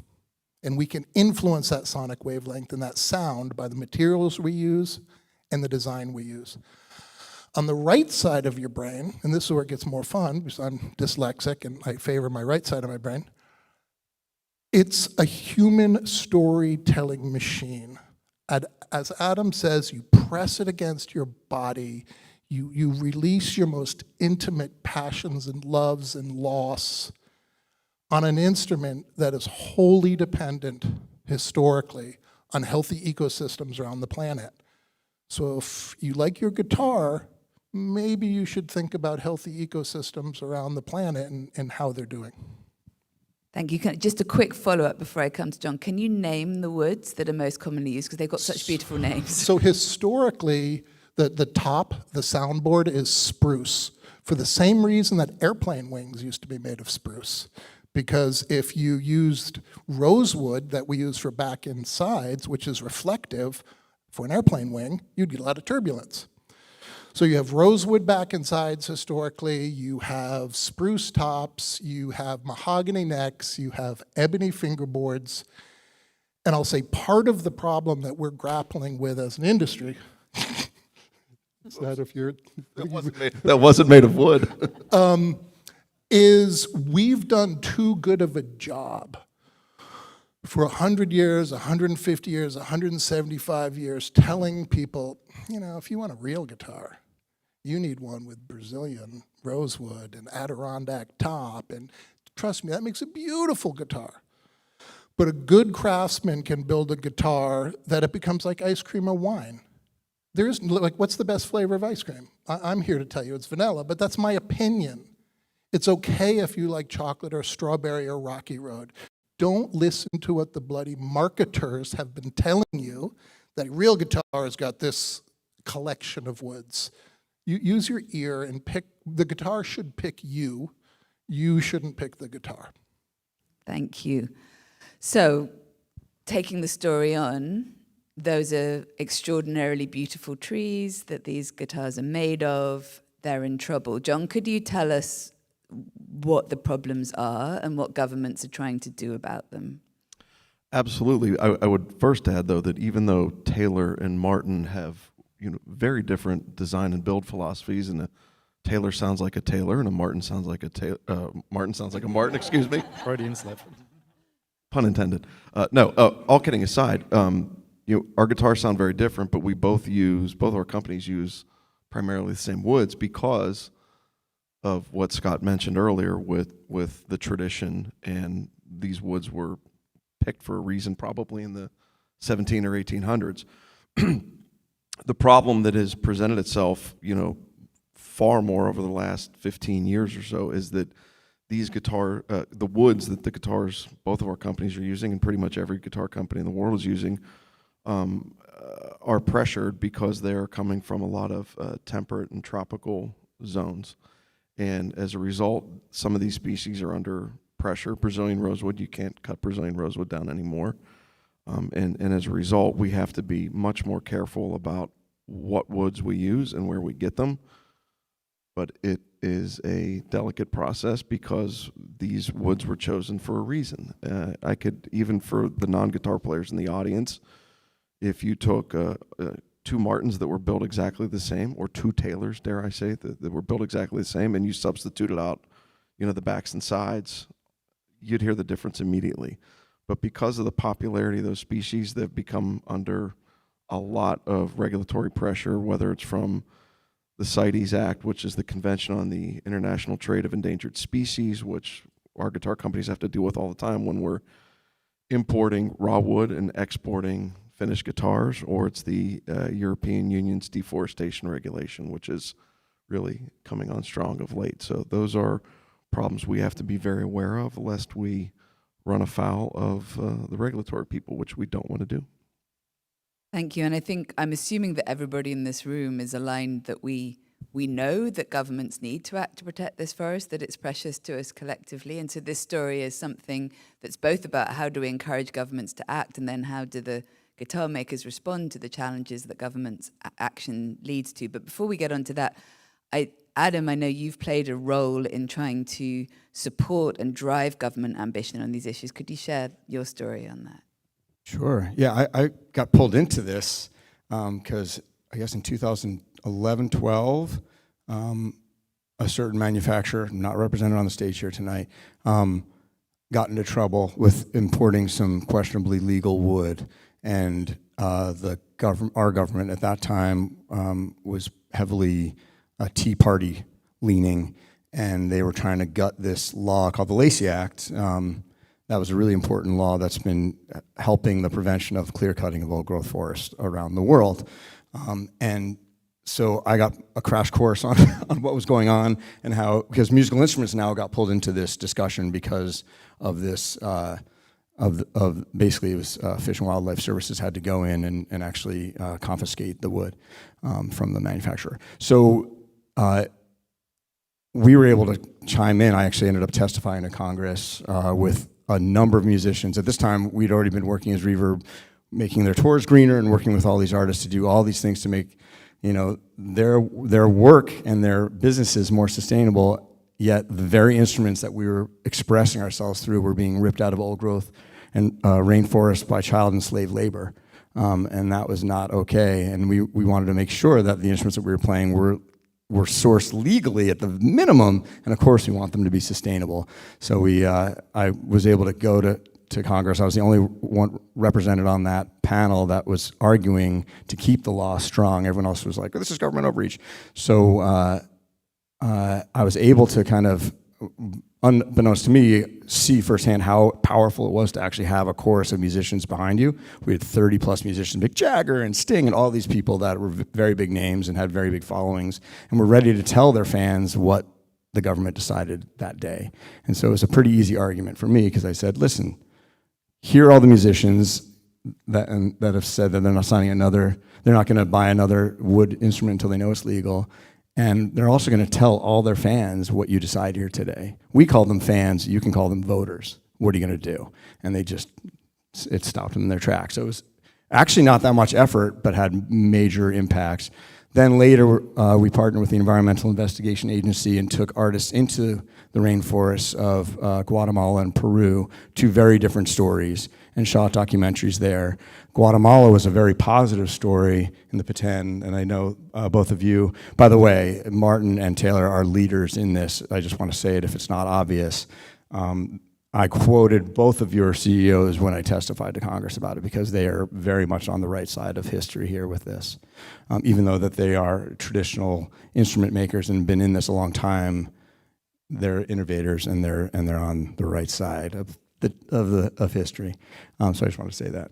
And so we went into the Petén and actually saw how the government there in Guatemala gave tracts of land to the communities that lived in those old growth forests to manage with the help of Rainforest Alliance sustainably the wood and wood products that they can get out of the forest so they can support themselves, make a living there, not have illegal logging be the way that they can make money. Not that they're the same groups of people that were doing those things, but they were actually, we went and visited them and it was unbelievable what we saw. We actually, took us days to get there. We were floating upstream in a boat, and all of a sudden we get deep into the rainforest there, and we see these folks cutting backs and sides for Martin and Taylor and other guitar manufacturers. I couldn't believe it, and they actually had the shapes there. It's like, I knew exactly what the guitars were that they were building there, and meanwhile, these are local communities that are supporting themselves through this work, and you know that it's coming from a sustainable source, and you're actually supporting individuals and families there, and we were able to talk to them.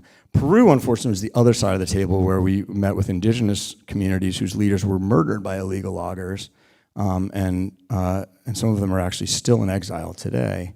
And that was a very difficult conversation because the government based in Lima wasn't really paying attention to what was happening on the other side of the Andes Mountains at all.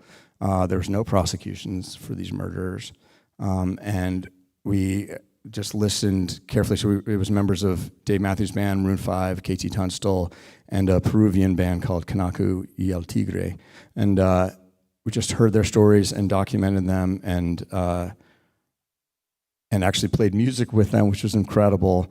But it's a real problem down there, and it was just kind of the ugly side of it. And so while musical instruments aren't the primary driver for illegal logging, they're a high-profile example of how an industry can change and evolve and make sure that we're doing things legally and sustainably and with communities and indigenous communities in particular in mind. So it was a really big opportunity for us to raise the profile again, the way Scott's talking about how guitars are a very specific way to get people's attention about why this is important. And as artists, we're able then to say, so like, for example, James from Maroon 5, I think worked with Martin on a signature guitar, and after he took that trip was like, let's talk about the woods. Can we get it from the Petén? Can we get it from, can we make sure it's sustainable? And so if you represent artists or an artist yourself, and you have the opportunity to make a signature guitar, definitely talk to your partners in what it's made of and where you can get it from. And so we use this message across to our fans too. We brought it on tour. We call this campaign the No More Bloodwood because it was kind of from Blood Diamonds is the same kind of concept. And educating everyday people who aren't musicians about the wood they use. I'm looking at this wood right here wondering what it is. What's in your flooring, what's in your furniture, and et cetera. So just thinking about what stuff is made of. We've been very good about clothing and food, relatively, but not a lot of people have been thinking about wood, especially consumers. Thank you so much, and thank you for your leadership in that extraordinary campaign. I think two things I wanted to draw out of that really stood out for me is one, as you mentioned, guitars are not the major consumer of these woods, but the storytelling ability of artists enabled you to win something that was otherwise going to be hard. So it's not only the storytelling ability, but the fan base. And that's something that I think we're all very aware of, that extraordinary power that we need to, in the current moment that we're in, think really deeply about how we can deploy more often, not just on this issue. And I think the other thing that really stuck with me is the the power of taking the artist to see the specifics of what was being done, good and bad, and then that story then becoming a part of their story that they could tell. And I think quite often these problems can feel very abstract, and that's harder for an artist to speak to. But when you are with a community, playing music with a community and seeing them making the guitar shapes, that really changes that. And if that's something at Murmur we look for all the time in every place that an artist tours, what are the stories that we could help them find that would help them then go on and tell more stories themselves. I'm going to move on. So we've heard the problem. We've heard a campaigning artist response to that problem. I'm really interested to hear how the industry is responding. So I'm going to start with Scott. Can you tell us how you at Taylor are responding to the challenges that having less access to these woods is bringing to you?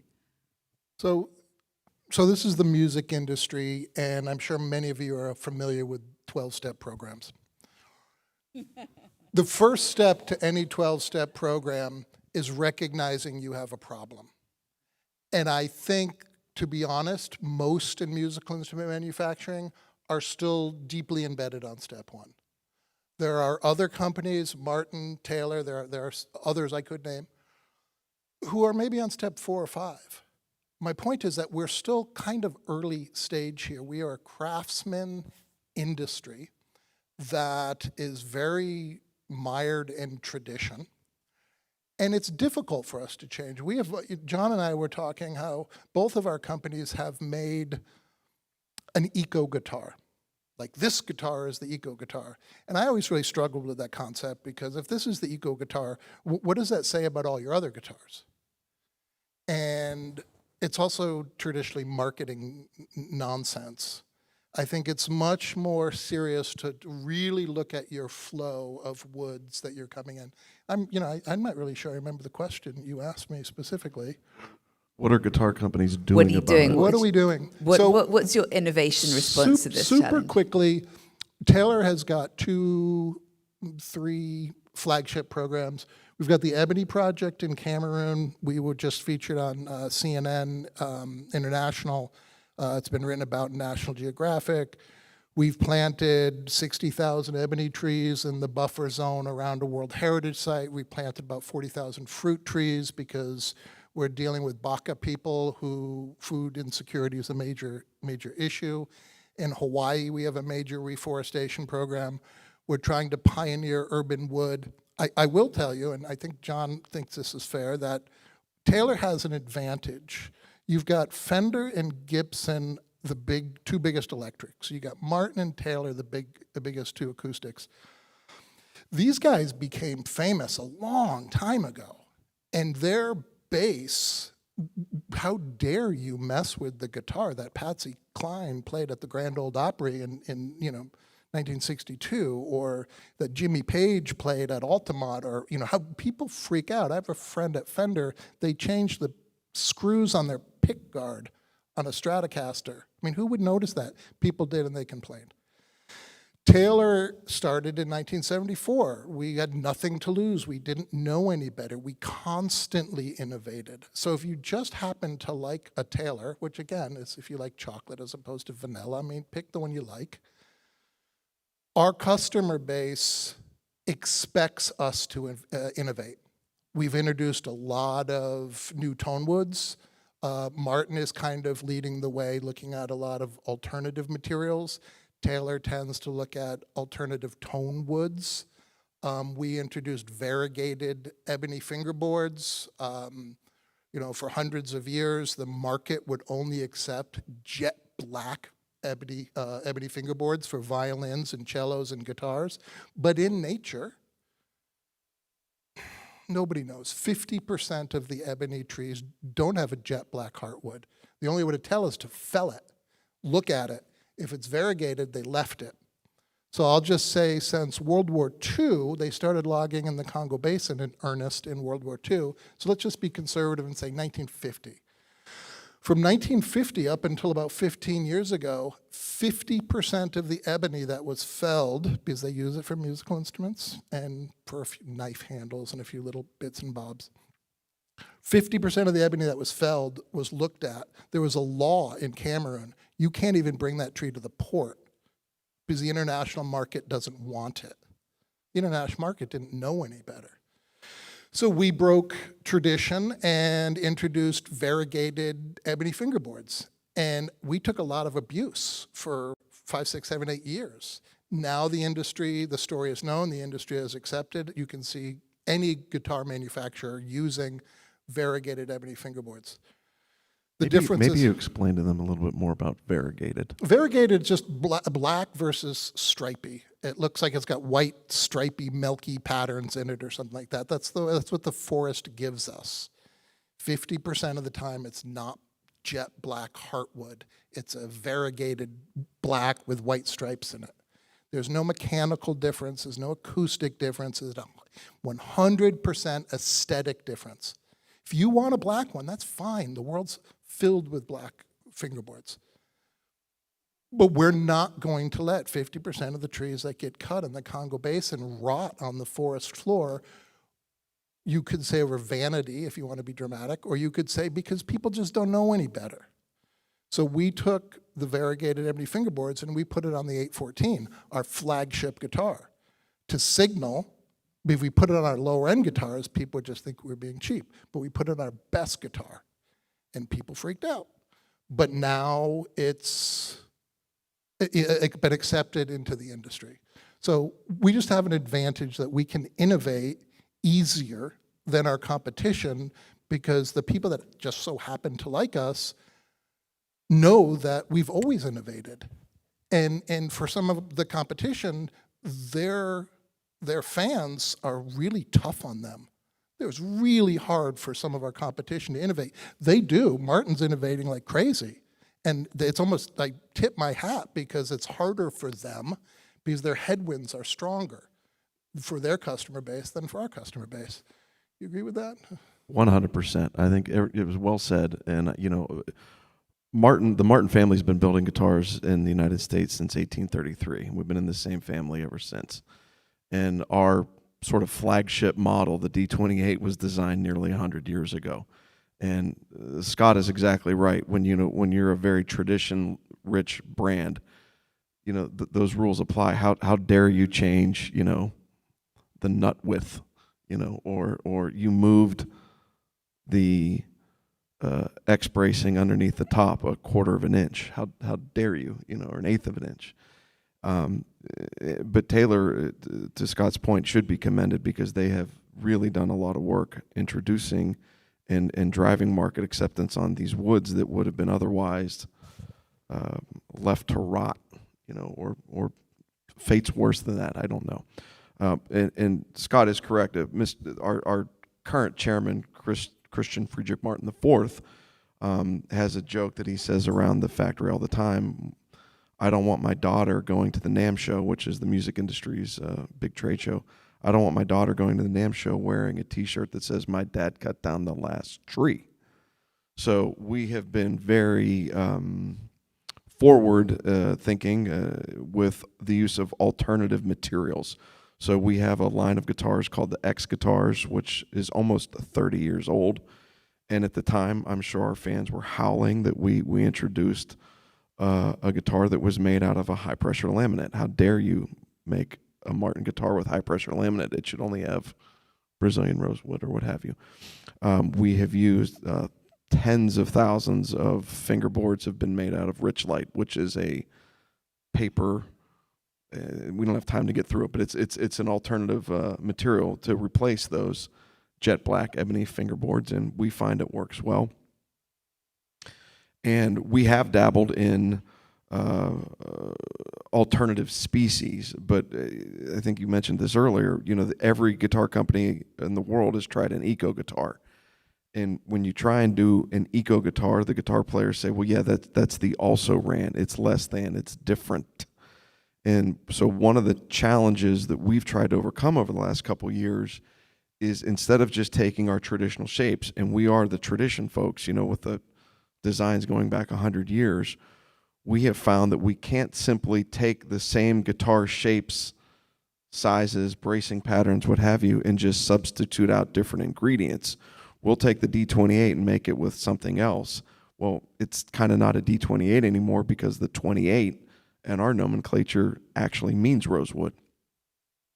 So our vice president of product, Fred Green, said, we really have to rethink these from the ground up, and we can't just substitute the woods. We have to redesign the guitar around the features of the woods we're going to use. So a couple of years ago, Mr. Martin challenged our product team with designing an all-domestic hardwood series of guitars we called the Inception. And one other thing I want to point out is we view this as an and, not an or, because if we stopped making our standard stuff today, we would be out of business very quickly.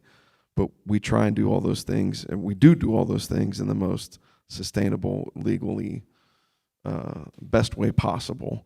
But the Inception guitar has been a very interesting project, and we had to rethink that from the ground up to put different features and bracing patterns in there to play well with the different species of woods, because some woods are harder than others, some are softer than others, and all those different characteristics that go into why they chose those woods, hundreds of years ago.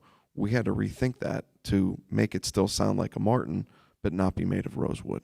May I actually ask a question? Just listening to you guys, one thought that keeps coming to my mind is, have you done a study on what the runway time is for the companies? If we continue to cut down old growth forests or run out of these resources, wood is actually one of the most rare resources in the universe. We don't know anywhere else that grows wood yet. Have you guys looked into that? What does that look like for you guys? If eventually we do hit kind of a bottleneck of supply, do we have a time on that, or? It's kind of a how deep is a puddle of water question. Wood is the most rare commodity in the universe, but it's not rare on Earth. There are certain species that have been loved to death, and the guitar industry has certainly used these species. Brazilian rosewood was largely a furniture manufacturing endeavor in Europe that drove that species to the brink of where it is today. We've always used it. Trees do grow back. I think we will always have wood. Wood is the cornerstone of every civilization and every human advancement since the beginning of time. And when the music industry starts running out of trees, then you're all in trouble. But certain species are going to become more and more controversial. They're going to be loved to death. And we're seeing CITES. John mentioned CITES. Certain species their use is getting more and more restricted. And that is why Martin is starting to experiment increasingly with alternative materials. Taylor is looking at non-traditional tone woods that are wonderful woods, but they aren't traditionally used to make musical instruments. So I don't think we're going to run out of trees. We might run out of the species that we have traditionally used to make guitars, unless we get our act together. And I'm an optimist. I go to bed a pessimist sometimes, but I always wake up an optimist. And we can bloody fix this. Just because we've treated forests like an ATM machine for the last 3,000 years doesn't mean, and we still do in many places, but there are some wonderful examples of responsible forestry on the planet. And if you find them, you can.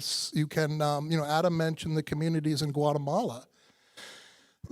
Those community forest reserves, if guitar players alone stopped buying from those community forest reserves, the government wouldn't get taxes, and that land would be converted into pineapple or soybeans in 2 years. So I'm less worried about running out of wood. The point of the species that we all traditionally associate with musical instruments, some of them are going to maybe go away, and don't freak out and be like, oh, I want a Brazilian rosewood guitar. Well, maybe you can't have one. You know, but there are lots of other species that make great sounding guitars. And don't listen to what's been branded. You know, don't look at the name on the headstock. Finding a guitar is like Harry Potter and the wand. If you do it correctly, it will find you. But if you come with all these preconceived notions that, oh, I want a Taylor, I want a Martin, and it's got to be these species and those species, then, in my opinion, you're not doing it right. I'm going to come in quickly and just say that I think what I'm hearing is a story that we hear in sustainability and climate action again and again and again, which is that we need to make cultural space for innovation. And we're quite a conservative species. Like, we love the things we love. You know, we think that there's a certain way to heat our houses, a certain way to power our cars, a certain way to get from A to B. And a lot of the story is that we need to evolve. And that's where music and culture is so powerful, because people are obsessed by the musicians they love and they will follow them, including on the question of guitars. So the reason we have artists on the panel is because we want to hear from you about how you see your role in all of this, but particularly in terms of, like, if guitars are innovating, what role do you think that artists are playing in adopting them, and how do you feel about these new instruments? I'm excited, honestly, like you. I probably go to bed a pessimist and wake up an optimist most days. For us, playing Young the Giant, you know, it was a childhood dream. I love guitars from day one. I have a son right now who's obsessed with guitars at 18 months. So it's in the DNA. As being so lucky to have gone to this place, we're putting out our 6th record this year, which is wild. It's called Victory Garden. It's actually an ode to, like, radical empathy and, you know, understanding that, like, strength comes from within, and endorsing the things around you and supporting what you can is actually the biggest impact you can make on our planet. And one thing our band has always supported is musical education. I moved to California when I was 12 years old, and I grew up in Irvine, California, which has a very robust music program.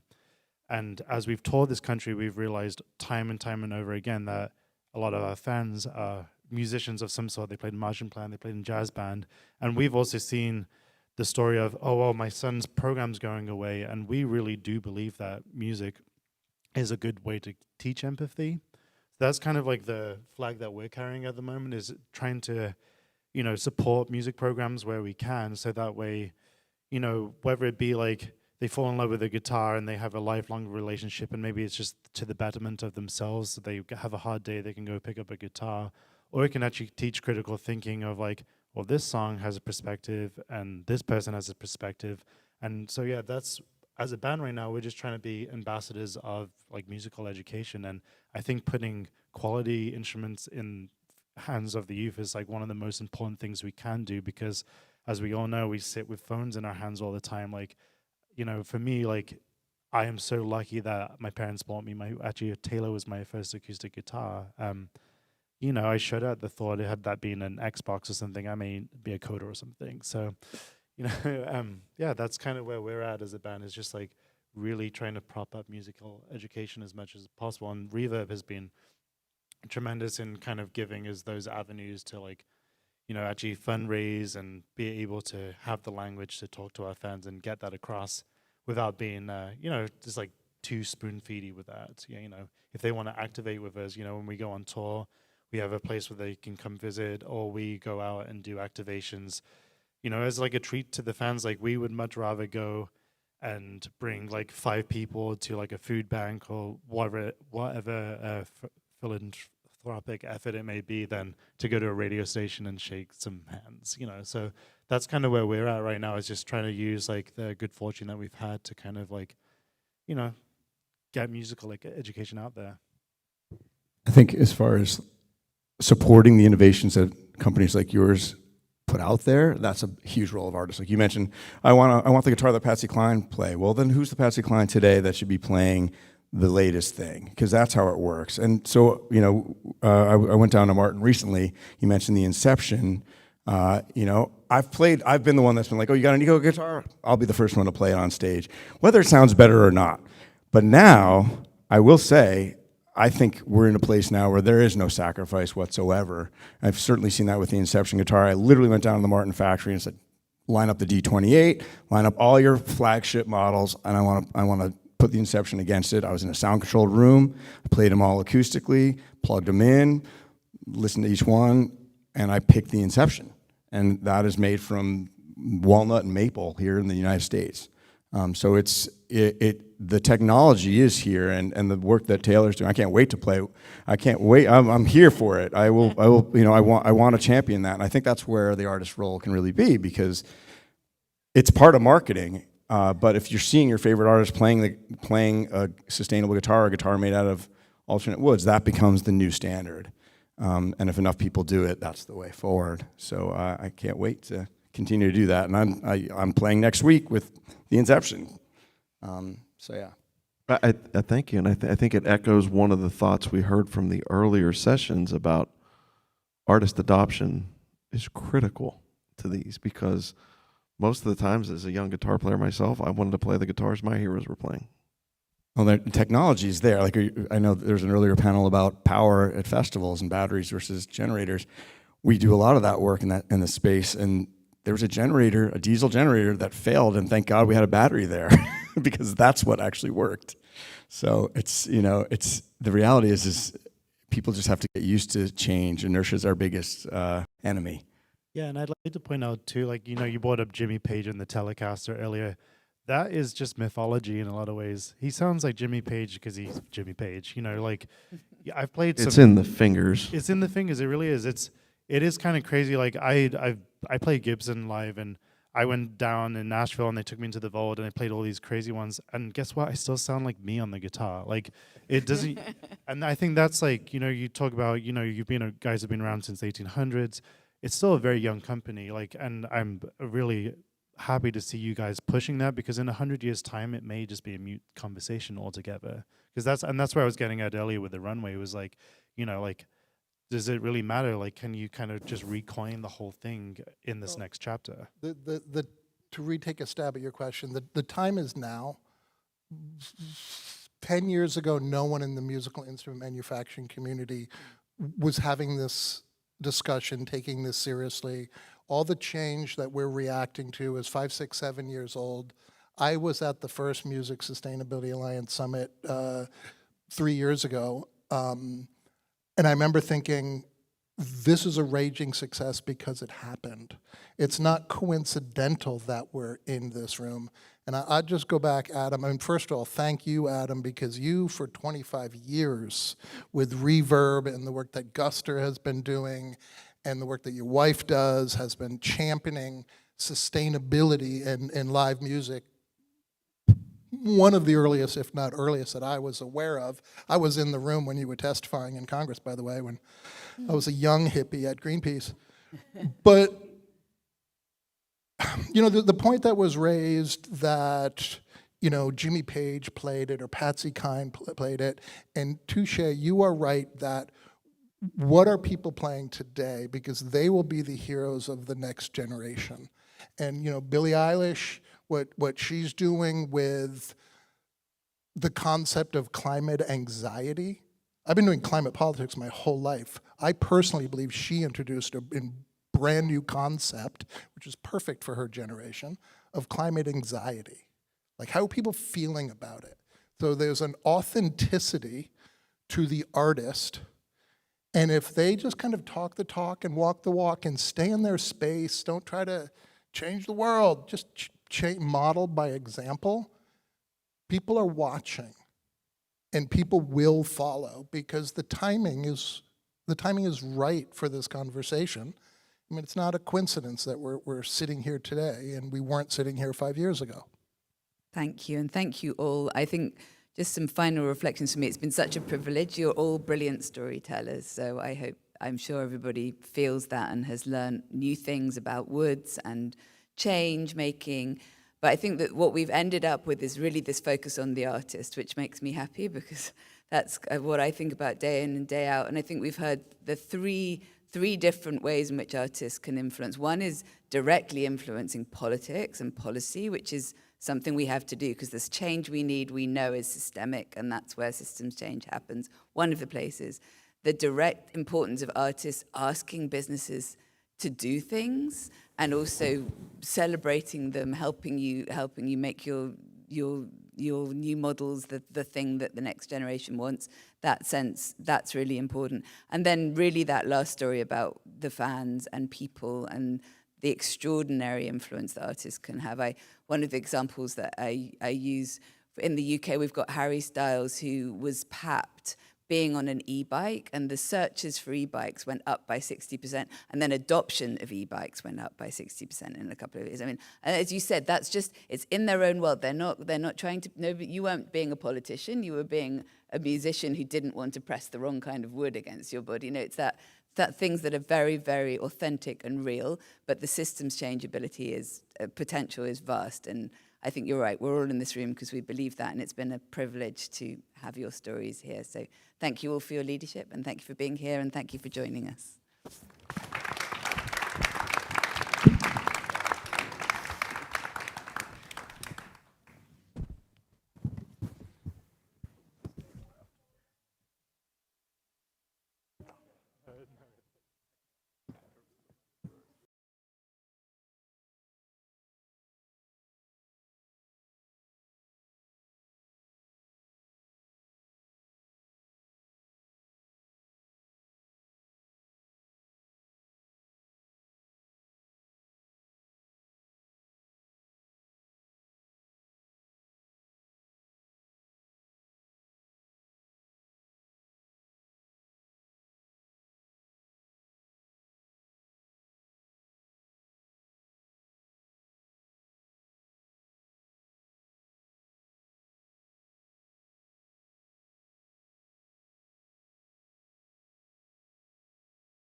Testing.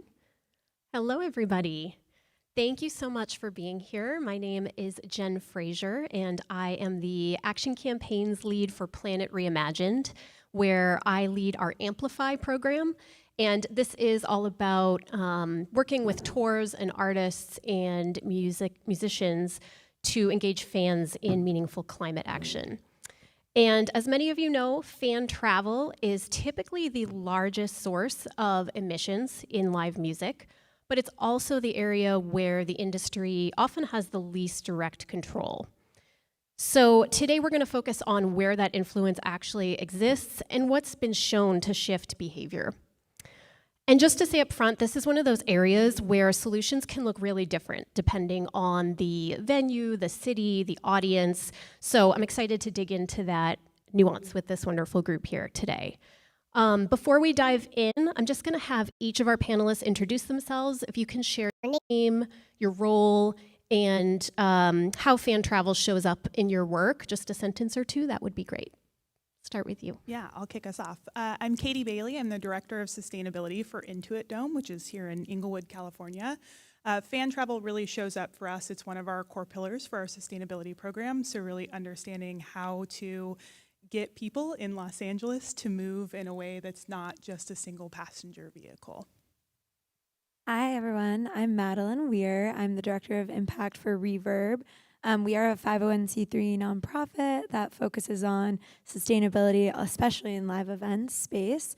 And I was actually here last year talking about a study that we released in April of last year about fan travel. So we surveyed 35,000 fans across 170 cities, 400 concerts, looking at how fans were getting to shows and what sort of preferences and incentives might motivate them to change that behavior of how they were getting there, and also what type of infrastructure information they needed to actually help inform those decisions. And so since then, we've been working with many different venues, artists, to think about pilot projects that we can implement to actually change that behavior and figure out how to influence fan travel to be more sustainable. Great. Hey everyone, I'm Eileen McManaman. I'm the board chair of the Green Sports Alliance, which is a sibling organization to the Music Sustainability Alliance. We work with all of the major leagues and teams, major rights holders, LA 28 right here in your backyard, World Cup, things like that, in helping them just play to zero. So energy, water, waste, mobility, food, nature, all of those things. I'm a bit of a transportation nerd myself. I was a city kid, so my mom used to call me her bus kid. So I'm a happy user of LA Metro when I'm here. It's been really nice seeing it develop, but I'm keen to talk about this topic. Obviously, many of our fans are going to the same venue repeatedly, and they also like to travel around as well, just as music fans do. So let's do it. Wonderful. Thank you all. Well, to kick us off, I want to zoom out a bit with a question for all of you. If the live music industry optimized fan travel starting tomorrow, what kind of emissions reductions could we realistically see? And what are the biggest barriers, depending on the context? Anyone can feel free to start. I can jump in on just the venue side of things. Fan travel is one of our largest single sources of emissions. So for our Scope 3 emissions, we're doing our calculations. It's one of our largest scopes. So I think if we're able to solve this tomorrow, all things considered, it would have a significant impact on our overall emissions reporting and our overall just emissions generated from events at our venue. Yeah, so from that study, I was just referencing our concert travel study, we found, so we also measure emissions from every tour that we work with. So we're looking at the transportation of any artist, any crew, any gear, hotel stays. We try to measure venue emissions when we're able to.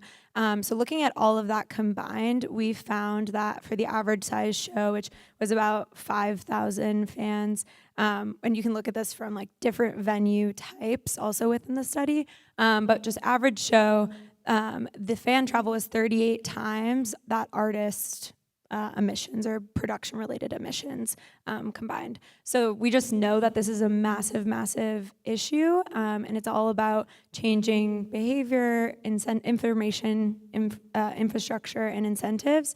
And I think the other thing that I always like to say is this isn't just a sustainability problem, it's also, you know, how is the fan experience? How do we make the fan experience better with these solutions? So, you know, we don't want anybody to be sitting in their car idling for 2 hours after a show in a parking lot, right? Everyone's tired. We want people to get home safe. So how do we create solutions that actually allow fans to have a better experience both getting to and going from the shows? And so I think that's kind of one of the things we like to hammer on the head when we're talking to venues and to festivals about these types of solutions. Well, I'm your color commentator here today to just add little stories and pieces of data. And so I think one of my favorite ones that I'll throw in on this, because obviously I'm not working in the music industry, although many of our members are, but the F1 race in the Netherlands in Zandvoort has over 95% of the spectators, of the 200,000 spectators, travel in there on foot, by bike, or by public transportation. But that last mile for everyone is by bike or on foot, because it's almost impossible to get in and out of there. So that is 95% of those fans not going to that event in a car. So I thought I'd just throw that out there to give you that that real data point that's really happening, that can show you what that looks like, what that might look like. The only people going in by car are VIPs. So again, to Katie's point, 90% or more of our emissions in our industry are fan travel, and in that case, they've shown it's 95% that they can eliminate. So it's a pretty big number. Awesome, thank you. Yeah, I think everything you all shared really goes to show just what a big impact this can have, optimizing fan travel. Let's get a little more specific about where that influence actually exists. So Katie, I want to start with you. With the venue and operator perspective, where do you actually have influence over how fans travel? Where does your control begin and end in that journey? Yeah, I think for us as the venue, our control is really around what services we offer. So we have a really robust alternative transportation program with microtransit shuttles, park and rides, and first last mile connectors for regional transit stops. And so that's the infrastructure that we can provide. And then we also control how we market that. How are we communicating it out to fans? You know, where is it on the Know Before You Go? Where is it on the website? What's the ease of transaction to get to those within our website? And so I think our control, what we can actually influence, is within that sphere. We can't control upstream how, you know, tours and events want to talk about alternative transportation. We can't change. We can hopefully try to advocate for additional infrastructure, but we can't change the infrastructure, and we can't change how fans want to travel. But our responsibility is to communicate what we have, make it available, make it easy, make it efficient, and then hope. It's almost that, like, if you build it, they will come. It's a little bit of that for us and how we approach it. That's really helpful. And Madeline, I want to ask you from the touring and festival side, where are you seeing the most effective points of influence across the fan journey from ticket purchase through arrival? And how does that vary maybe across different contexts? Yeah, so I think the point you said earlier, it's like this is one of those topics that's so dependent on both the venue, you know, what infrastructure is already available, the type of fan that you're seeing go there, the age of the fans that are going. And so we really have to think about that, and also just in the communication to that fan group, right? Like some people read the note before you, some groups of people read the note before you go, but many don't, and it depends on the age and where people are getting their information. So just two examples. One we saw, which was really successful for the Dead & Company 60th reunion in San Francisco. They integrated the Muni system in San Francisco into the ticket sale. So it was just, you know, automatically within the ticket, you had that opportunity to take public transit. So people, you know, they were opting in essentially knowing that it was a little bit higher of a ticket sale. It's like $3 or whatever it might be. But they saw the uptake in usership, skyrocket that weekend, and people were so excited about it and talking about it, and all over Reddit it was, how do you get from point A to point B? And that was kind of the conversation was, oh, just take the Muni, it's easy, accessible, free for this weekend. So that's one opportunity. I think that opportunity could be used even more than it is currently, and that's really a partnership between the venue and whatever the regional transportation department is. And those conversations just have to kind of start early. We see a lot of amphitheaters and other types of venues say, oh, we'll prep for our concert season, and it's just one of those things that isn't front of mind, and so prepping early obviously is super important, and that goes for festivals as well. Another example, where it's actually upcoming, we're working with Green Disco on figuring out how do you communicate more effectively to fans about what transportation options are already available, and also incentivize those options. And so Green Disco created this opportunity where you can have fans take a survey about how they're going to get to we're working with Outside Festival in Denver. And so if you take the survey, then you are signed up for SMS flow text messages based off of your zip code. What are the most sustainable modes of travel to get you to the festival? And so trying to create those points of contact over and over again, because we know it takes multiple touch points to really get that buy-in from fans. So we'll keep you posted on how that one goes, but it's exciting that there's solutions that we're trying out there. That's amazing. And what is the incentive for folks to join, to sign up? Yeah, you get to win, or you get entered to win a raffle for the assigned My Morning Jacket guitar, which is one of the headliners for that weekend. So super exciting. Very, very cool. Now let's talk about what actually changes behavior, starting with communication. Eileen, what does effective communication about transportation actually look like in practice from where you sit? What makes fans not just aware, but actually willing to change their plans? You have to make it fun. So for me, there's one, the thing that doesn't work is any kind of finger wagging or a PSA kind of, hey, did you know we have transit access? Or even, did you know your ticket's included? You have to make it 4 things: easy, fun, social, and a little bit of reward. And that reward doesn't have to necessarily even be physical merch. That can be, we're featuring you on the Jumbotron at halftime because you're and you wouldn't even say climate hero. You're just like, you're a whatever. You're a hero of the team. You're a hero of this town. You're whatever it is. So that it's a really simple solution where human beings are simple animals still, obviously. Easy, fun, social, and show me what I get. What do I get? Emphasize personal benefits. All those things. I love that. That makes a lot of sense, especially for this particular context, too.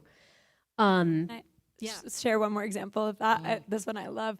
I think it was UBS. They did for the Billie Eilish show there. They did a hype squad or a hype team on the on the public or on the metro, and so you could see like this dance troupe like dancing, and I don't know, just exactly what you're saying. Making it fun is such a good way to get that buy-in and create little viral moments on social media or whatever it might be to increase that. Actually, I will take a second, give you a couple of really fun examples, very short.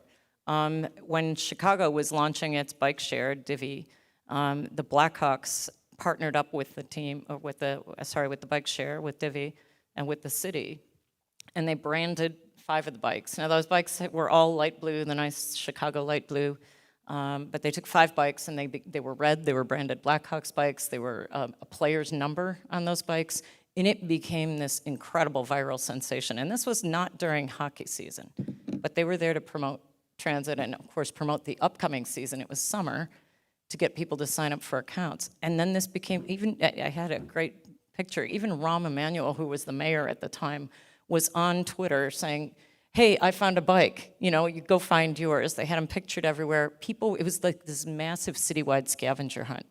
And then people who hadn't been on a bike in 15 or 20 years were suddenly out hunting for a Blackhawks bike because, hey, maybe, and this was a while ago when they first did it, oh, maybe the player's gonna shout me out for showing a pic because they're posting pictures of them with the bikes. It was just fantastic. I mean, the entire city's having a great time and you suddenly got people on bikes, and I always talk about like hiding the vegetables in the sauce, right? They're like, you didn't tell them, hey, you should ride a bike because it's better for you and it's better for they're like, no, go find this bike. You're gonna. the right way to do it. That's amazing. That makes a lot of sense. And relatedly, we've talked about kind of what is incentivizing people a little bit. Madeline, what are some other types of incentives you've seen that are actually strong enough to change, how fans travel? What context do they work best in? Yeah, so I think incentives can work when the planning to make it easy is there as well. So I just want to put that kind of out there. But I think so some of the things we've tried, we did actually, again, Billie Eilish show in New Orleans, we did a promo code where if you took a city bike to the show, you could put in this promo code and get a free ride to and from the show. So that was a really cool one. We also have tried if you take so I live in Colorado, Red Rocks, there's no public transit that links the end of the public transit line to Red Rocks. So there's a company called Bus to Show. They're actually a nonprofit. And so they have buses, school buses that go from major points of population centers for specific shows, and they do a lot of analysis of where those centers are. And they partner with local businesses to offer, a free snack or something like that at the local business before you get on the bus. And they also work with other types of sponsors. I know Liquid Death is a big sponsor, so everybody gets a canned water as they're riding that shuttle.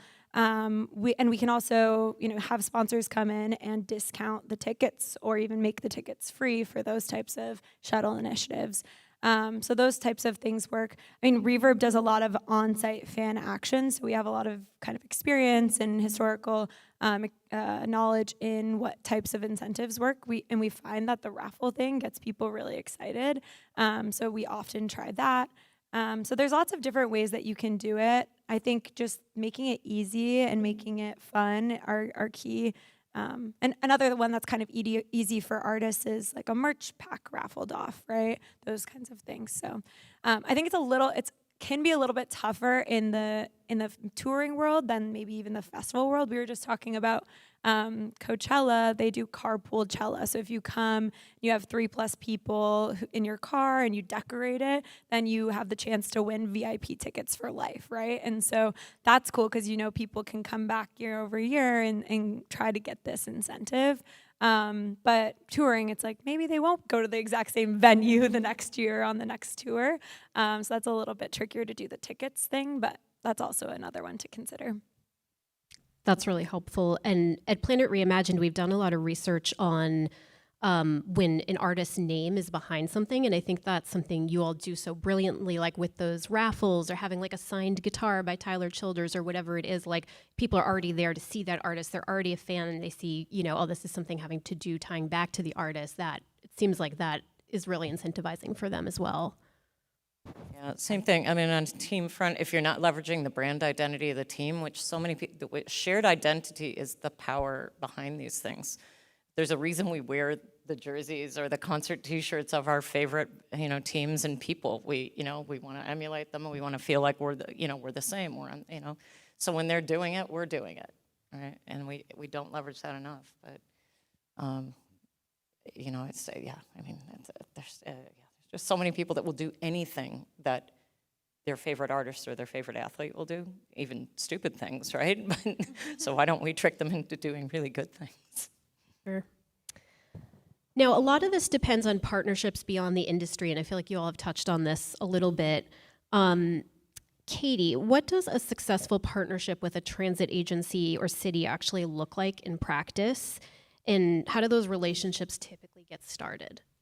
Yeah, I think it really varies by venue and also by the municipality that you're working with. So if you have, we've got LA Metro here in the Los Angeles area, we've partnered with them on our first last mile transit connector. So we've been able to increase the frequency of their shuttles going to, our regional light rail destinations. And so being able to coordinate with them, collaborate with them, have them understand what our schedule is, how people ingress and egress from a building so that they can also plan and understand how they're going to have to move people is critical. So it's a lot of transparency, and it's the same thing with the cities. So I'm sure all of you have gone to venues where you're driving around and it's miserable because you're in stop and go traffic. And so we have a really good relationship with the city of Inglewood as well to be able to identify and look at traffic patterns and things like that to try to mitigate some of those. So beyond just the alternative transportation, it's also trying to make it more efficient. So we are reducing those idle times and things like that. But that's really how we focus on it, is it's that partnership, it's that transparency, it's making sure that we all have this common goal of trying to increase ridership, trying to make sure that our streets are safe and efficient, and really working with them to identify, like, how do we do that the best and how do we do that the most efficiently to support us and make sure everybody's getting into the game or the concert on time, but then also to make sure that the infrastructure isn't negatively impacted by our events. Yeah, that's super helpful to hear how that plays out in practice. Eileen, from your perspective, working closely with teams and venues, how have you seen successful partnerships with municipalities or transit agencies come together? What has actually helped drive like alternative travel? Yeah, I mean, channeling a story from one of our members, the Seattle Kraken and Climate Pledge Arena, you know, when they were renovating that facility, which was a quite old facility that was an extremely difficult, and they already had that municipal partnership just in trying to restore a heritage building that everyone loved but was really beyond its best by date. But they also were reviving the monorail in there. So one of the things that they did was do a lot of extensive, I'm sure Katie does this as well, the heat map of where those fans were coming from. You know, looking at the zip codes of where those season ticket holders were, where they were purchasing from.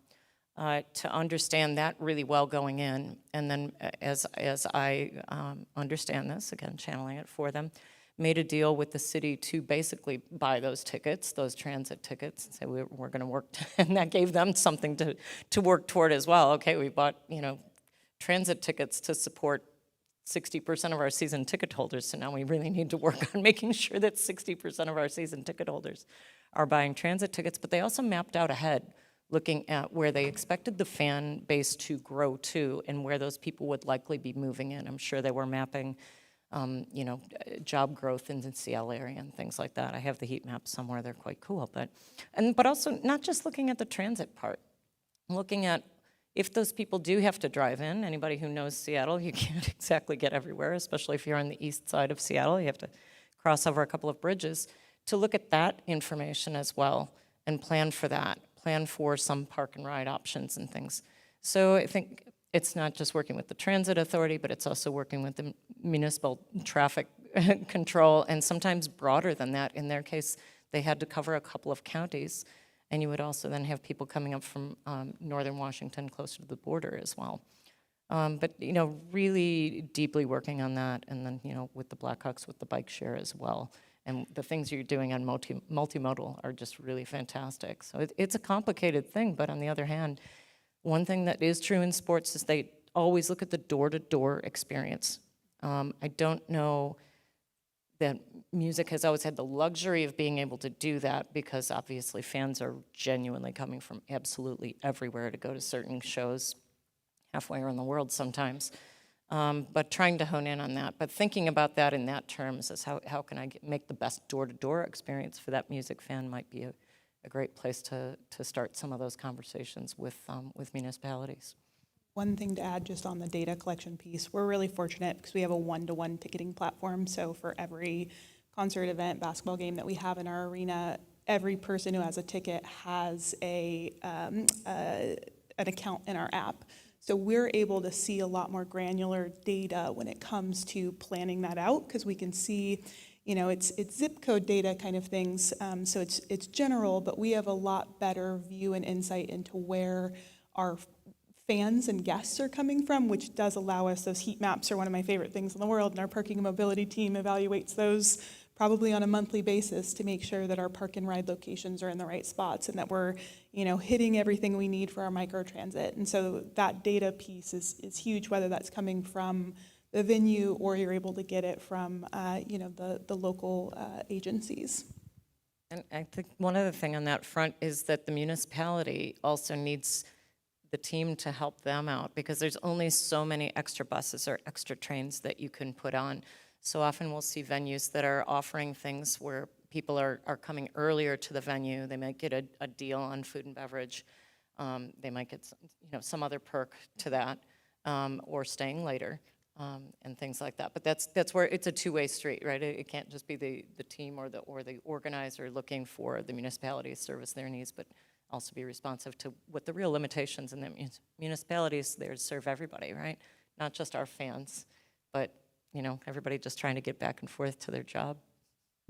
Yeah, that's really helpful, and it sounds like those partnerships are just so key. You all talked about data a little bit and heat maps. Madeline, you've done a significant amount of work, as you mentioned, collecting fan travel data. What are you actually measuring, and what insights have been most useful from that?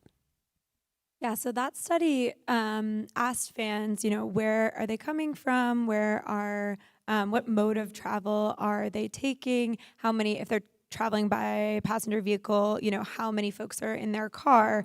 All those types of survey-based questions that where you're actually trying to understand sort of like point A to point B, and then calculate emissions based off of emissions factors for those different modes of travel.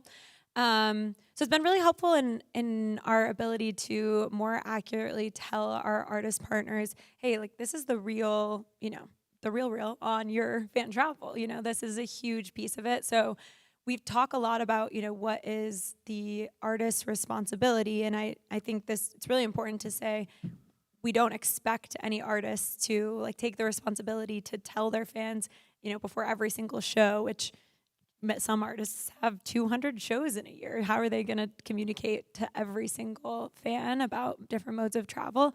But it's really this collective effort between venues, the artists, groups like Reverb, regional transportation departments, to be able to really collectively communicate what options are out there based off of the data that we collect.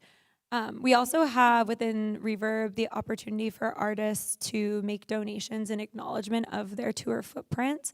And so we can more accurately project what those emissions are. We can kind of advise of what does that actually look like from like a dollars amount.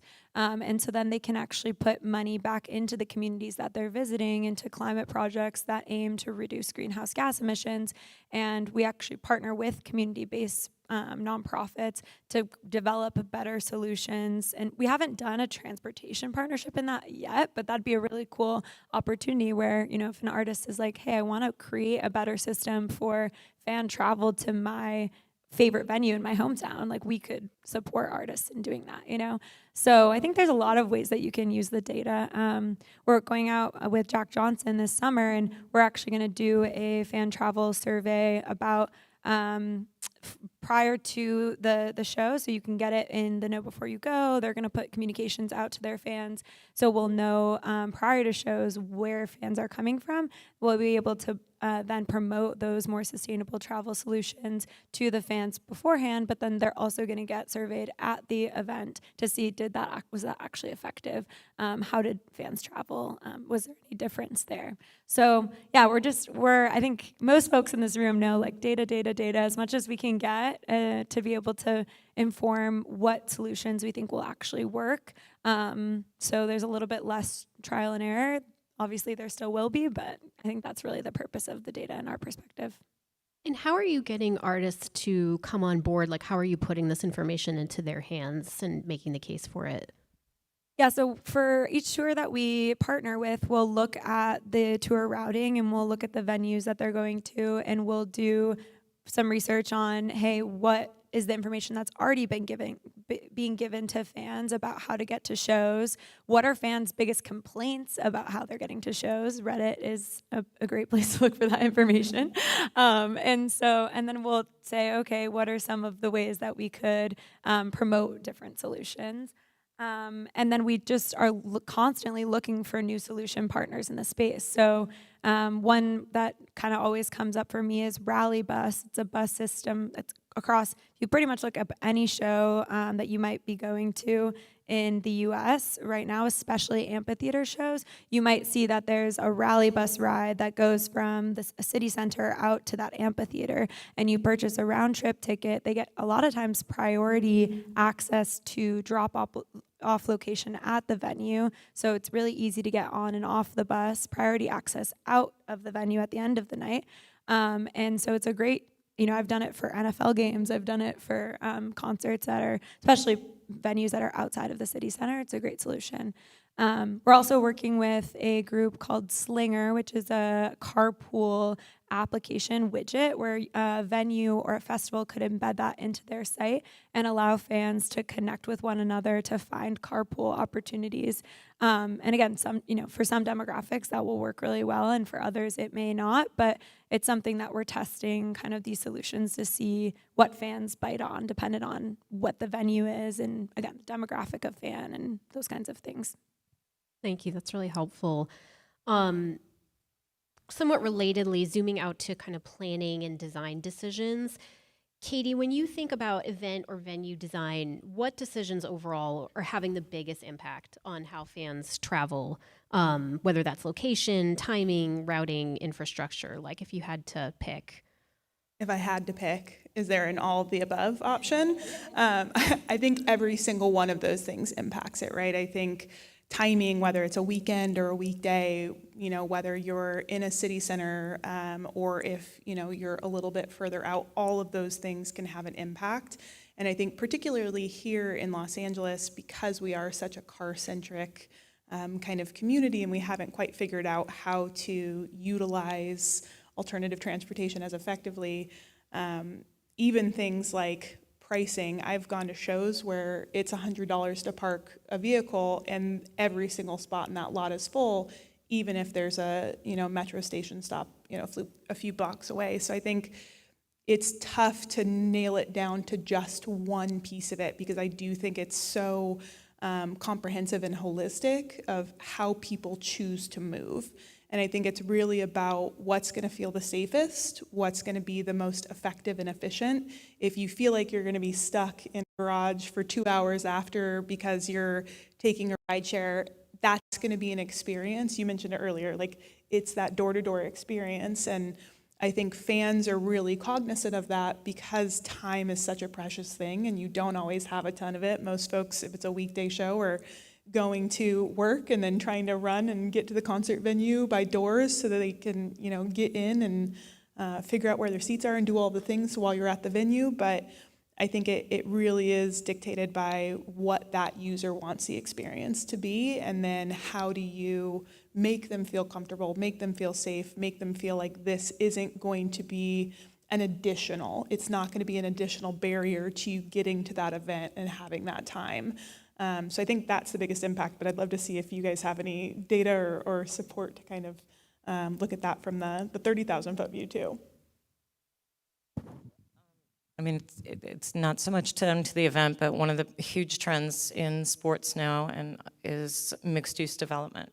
So most new arenas, there's plenty of new soccer venues coming up.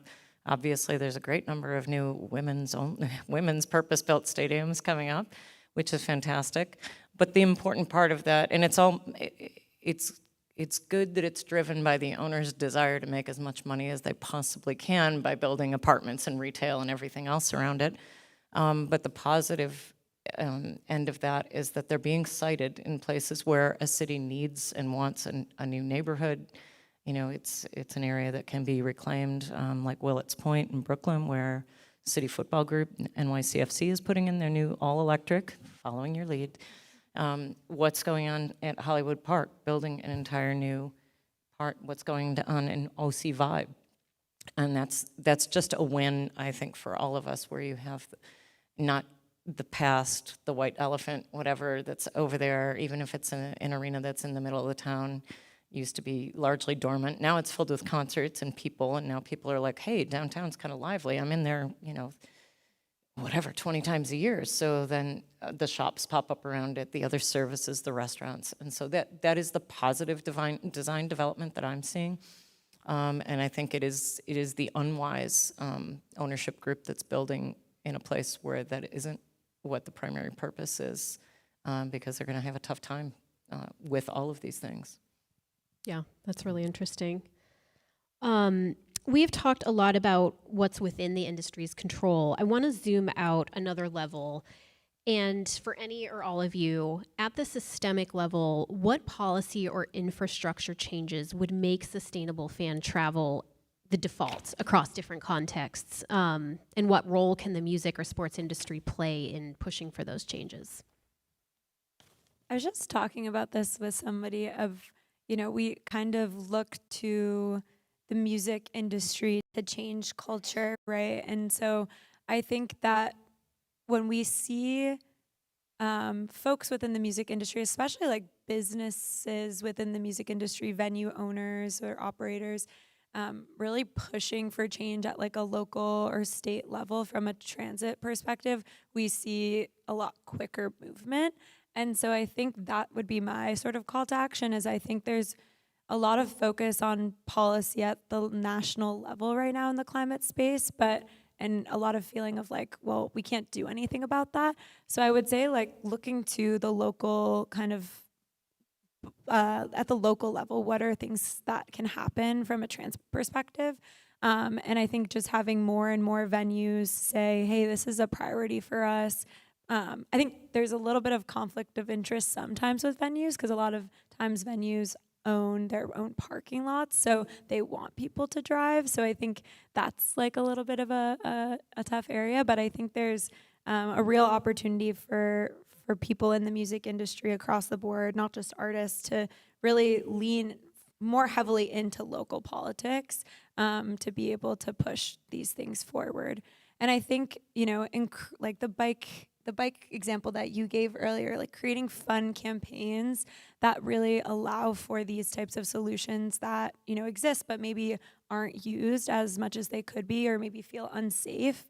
Kind of what are the ways that we can change that mentality around it, especially for the live event space.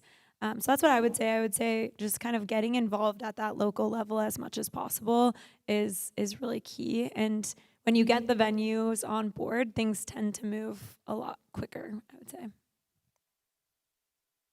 I would say, from our perspective with Intuit Dome, we just said, hey, this is a priority for us. But I think we went about it in the sense of like, we're going to do these different things to try to move the needle forward. And, we hope that that pushes. And I think one area to look at, I'm going to give them a shout out, even though this is a music conference or summit, but LA 28, I'm really excited to see how they move the needle forward and how they help with transit for LA for such a massive broad scale event. And I think it's being able to look at what they're doing and push it even more. I think every venue in Los Angeles will be the beneficiary of that, and I hope that we're able to support and push that along in that way. So I think it's when you have these big marquee events. LA is having FIFA and the Olympics within 2 years of one another, and I think there's a lot of opportunity for those marquee events to push the needle forward. Yeah, for sure. I mean, those are always occasions where you can introduce a new behavior because people are being very explicitly routed in a certain way, right, for security barriers and things like that. So whether it's one of our usual revolving events like an All-Star game or a Super Bowl, or it's something like an LA 2028 or a World Cup, it's to not lose that in a way and say, oh, well, we did it because we couldn't have all those cars, of course, show up at SoFi. That would have been very difficult. I mean, even though they might normally for an NFL game, you can't have that going on every day. So that's a great avenue, but I want to echo your point because that is one of the things that we're asking our members to do where they haven't already, is to lean into their city's climate action plan on all these different fronts, on transportation, on waste, on building, better technologies that bring building emissions down. The roadmap is there for anybody that wants to advance sustainability in where they live, and I think that's pretty much everybody. It doesn't matter what political stripe they are, or how old they are, or how informed they are. Who doesn't want to live in a better place? Oh, yeah, now that you mention it, I'm down for that. What should I do to do that? So I think that's true of our owners. That this roadmap is sitting there saying this is what the city has spent years and years laying out and has very specific goals to it. And even if as a venue, as a promoter, as a resident, as a company doing business in that space, if you're not sure, you're like, well, let me lean in and at least listen in and understand it, and then see what's in my circle of influence to do something about it. Maybe, and I often say this to sports fans as well, in many cases, those buildings are more privately owned lately, but they are often publicly owned or they're publicly funded. So, you have influence. You're a part owner of that building. Even as a music fan, you're kind of a part owner of the culture of whatever that artist or festival is. So use your owner's voice and say, you know what, this is what I want. 100%. I love that. And it's such an important layer because so much of this is shaped by systems that are outside of, the industry's control. But I think everything you all are touching on just really goes to show how multifaceted and nuanced and complex this is. I know we're getting to the end of our time here, and I want to leave just a couple minutes for questions if we have it. So last question to close us out. To make this really practical, what is one thing this audience could realistically implement in the next 6 months to reduce fan travel emissions? Maybe just like 30 seconds, your top line recommendation. Data. I think get us a survey out there. If you are a tour, if you are a venue, doing some sort, we have ours. If you've gone to Intuit Dome in the last 6 months, please fill out your transportation survey. But we have surveys that go out biannually. And so I think being able to have that data, and hopefully this is teeing up for you, that's the key. That's the one measurable step that you can take, because if you don't know what your data says, you don't know how people are traveling, you can't make informed decisions. Yeah, I think if you're connected to a venue or to a festival or any type of space that holds live music, just try to have a conversation with your regional transportation department if you can, because I have seen so many times just in the time that I've been working on this topic that there isn't actually like a consistent conversation happening between the venue and the transportation department. And when it does start to happen, it's so exciting for both parties, because regional transportation departments are like, oh, if you guys get our patrons to use our service for this, then they're way more likely to use it in other parts of their life. So I think that just starting that conversation, I've been on maybe like 10 over the last year of those conversations, and they always go really well. So don't be scared. Get out there and talk to your transportation folks in your city. Well, this is an audience full of creative people, so I'll just leave with make it fun. Go figure out a way to make it fun. Recognize that people will all come to your venue in different ways and on different days. Like, there's days where you can get to the venue on transit, and there's days when maybe you can't, and you do have to take a car. But, so that's fine. You want to preserve choice. Maybe put a little bit more fun in the better choices. Not 100% fun in the lesser choices, but also, we can't punish people who may have to take whatever form of transportation. Let's remember, our disabled fans don't have a lot of choices out there of how to get to a venue, and they really need to get right to the door. So make it fun for them too. But I love your example from the Coachella. There was something like that done in Germany too, where it's decorate your car, decorate your bike, and that gets people into a group in that car as opposed to just two, then there's four. The rally bus, all of those things. We're a fun industry. Let's make it fun. All right, so we've solved it. Data, talk to transportation folks, and make it fun. Done. No, those are all really helpful tips. Thank you all. This was incredibly helpful. There's clearly no one-size-fits-all solution, but there are a lot of clearly really good tested solutions and practical ways to start shifting fan travel today. I think we're almost at time, but maybe have a couple minutes, unless somebody cuts me off. I think we can open it up to the audience for a couple questions.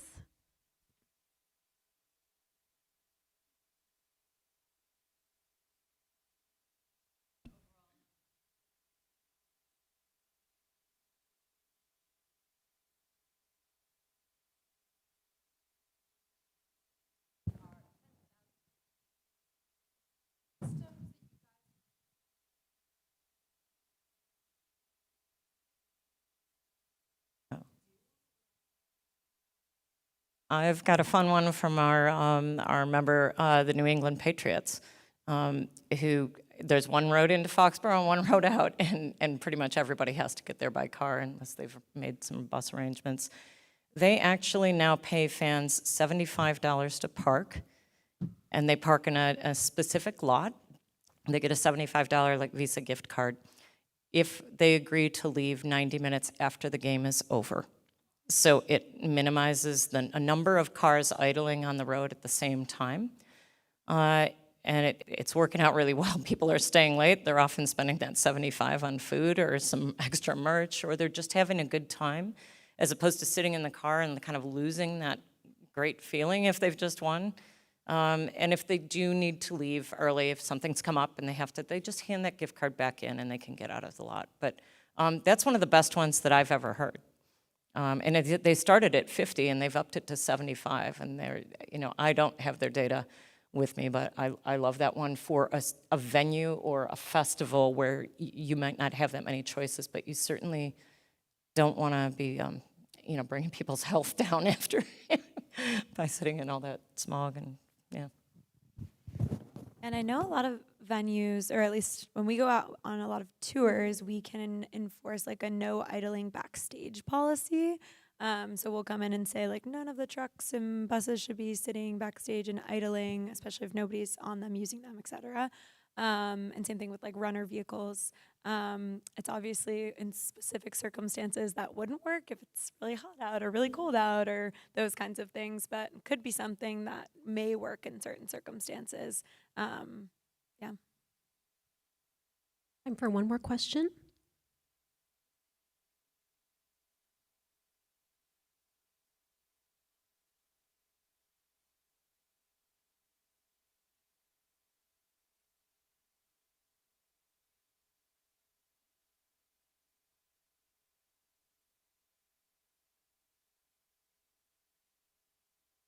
Working on it.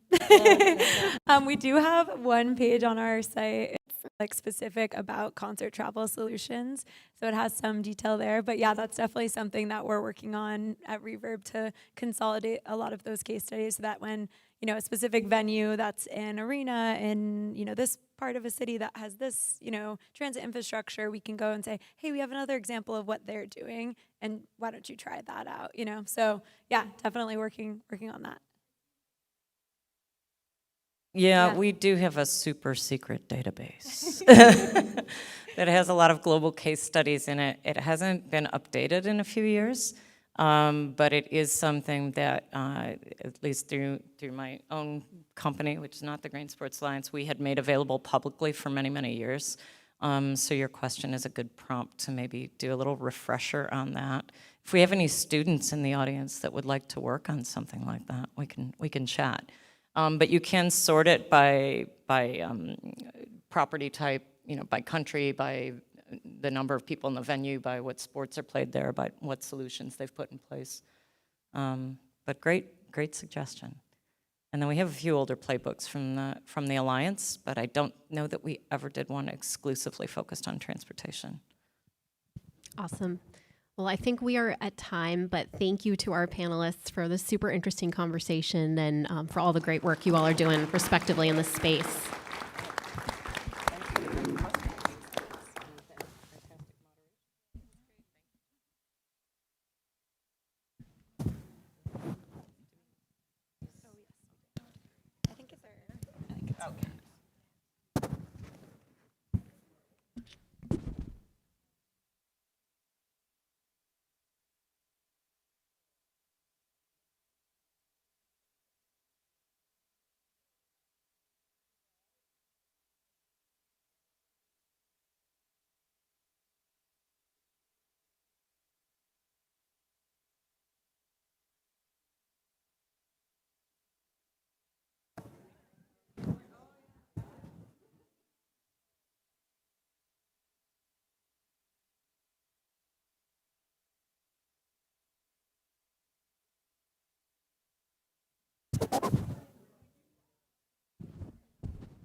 Ultimat, come in, Matt.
Please welcome back to the stage, comedian Esteban Gast. Oh, hello, it's me from earlier. Wow. It's what an honor to be here. Honestly, kind of like a commercial break as we get people back in. Is this everyone still out there? Okay, here's what we need to do. We need like a code word. So at the end of, I have 5 minutes, okay? More people are gonna file in. At the end, maybe I'll say something like, I'll go, you know how I like my muffins? And then you'll all go, sloppy, or something, okay? And then, so then the people who don't know will be like, is that a saying? Does this make sense?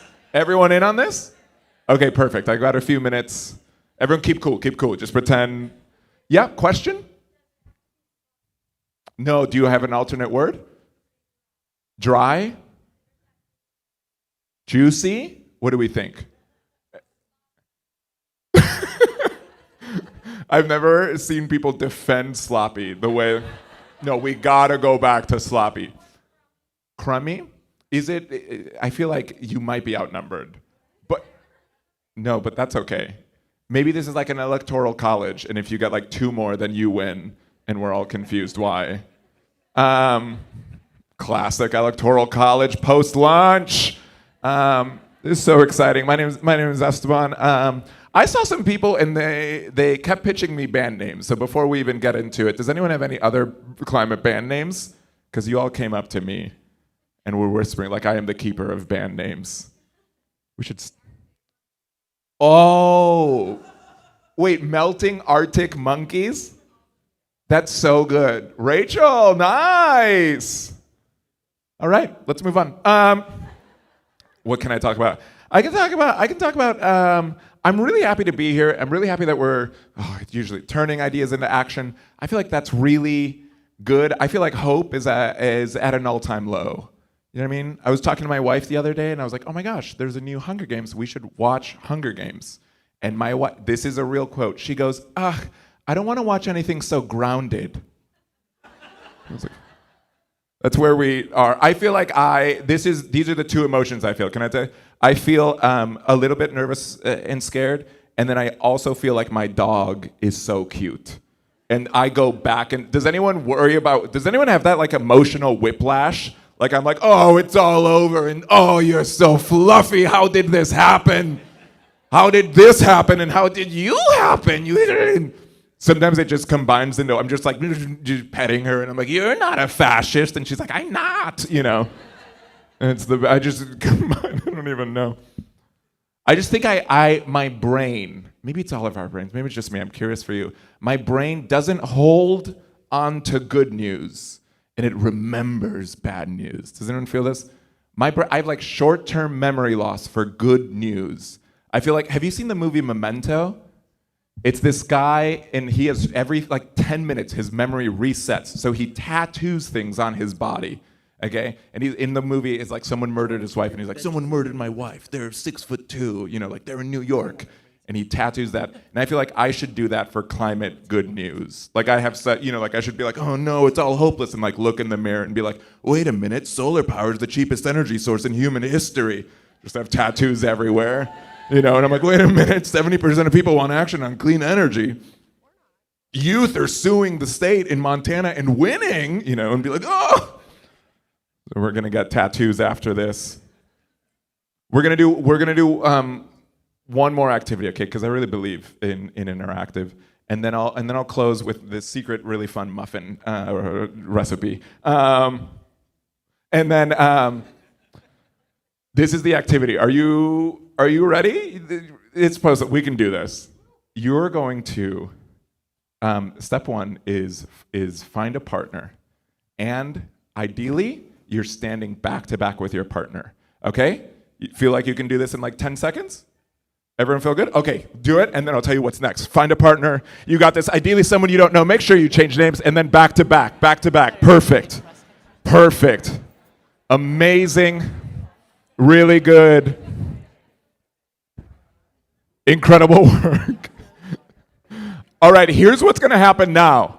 On the count of 3, okay, because I think remembering good news, I think turning ideas into action, these are skills we can cultivate. I even think smiling is a skill we can cultivate. So on the count of 3, you are going to turn and face your partner, and you are going to have a fast smile competition. I'm going to count down from 10 seconds, okay? I'm going to go 10, 9, 8, and you're going to look at your partner and see which one of you can smile the most. As many times, okay? So if you look up here, it's going to look like this, and you're going to keep track. So your partner's keeping track, you're going to keep track, right? So it'll be like this. I'll turn and face my partner. Let's say you guys are my partner. I'll go full no smile to full smile, like. And I'm counting. You know what I mean? And at the end, I'll be like, I got 7, and they'll be like, I got 5, and then we'll celebrate. Does this make sense? Any questions? On the count of 3, you and your partner will say face off. 3, 2, 1, go. 10, 9, 8, 7, 6, 5, 4, 3, 2, 1. Bow, bow, bow, bow, bow, bow, bow, bow, bow, bow, bow, bow.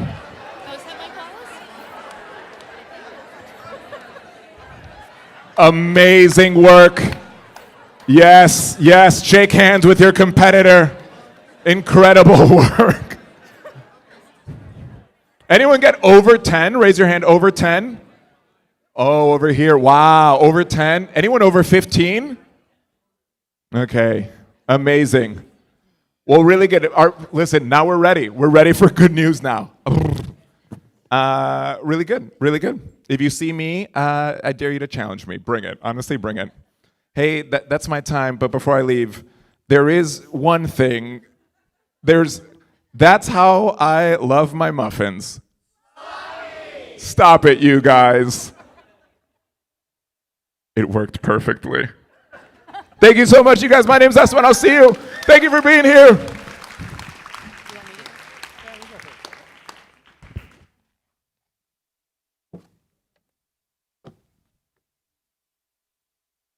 Thank you, Esteban. Hey, everybody. All right. We're not comedians, so we're just sorry. But I'm not going to try to make a joke, okay? Can I see a show of hands of anybody who's learned anything here today? Everybody. I love that. Did anybody meet somebody new here today? Everybody. I love that. Did anybody have a meaningful conversation with somebody today? All right. This is amazing. So this is what MSA is about. I'm Michael Martin. I'm one of the co-founders with Amy of MSA. We've worked together for 35 years, and we've done sustainability stuff for 35 years together. And over the years, we've talked a lot about how there needed to be like a gathering spot for people who cared about sustainability, because we knew from the work that we did that there were 300, 500, 1,000 activists, if you will, throughout the industry that felt that they were fighting on their own. And we knew there needed to be a way for people to come together and to be able to exchange ideas, to be able to learn, and to be able to actually create systemic change, because that's what the industry needs. And so what we want to try to do is really have everybody, we want to thank everybody for being here, first of all, and we want to just really let you know what the organization is about. So we've designed this to have systemic change with the different programs that we do. And do you want to talk about some of the programs? I would love to talk about some of the programs. So I'll start with the Green Room webinar series, which is open to all. It's about education.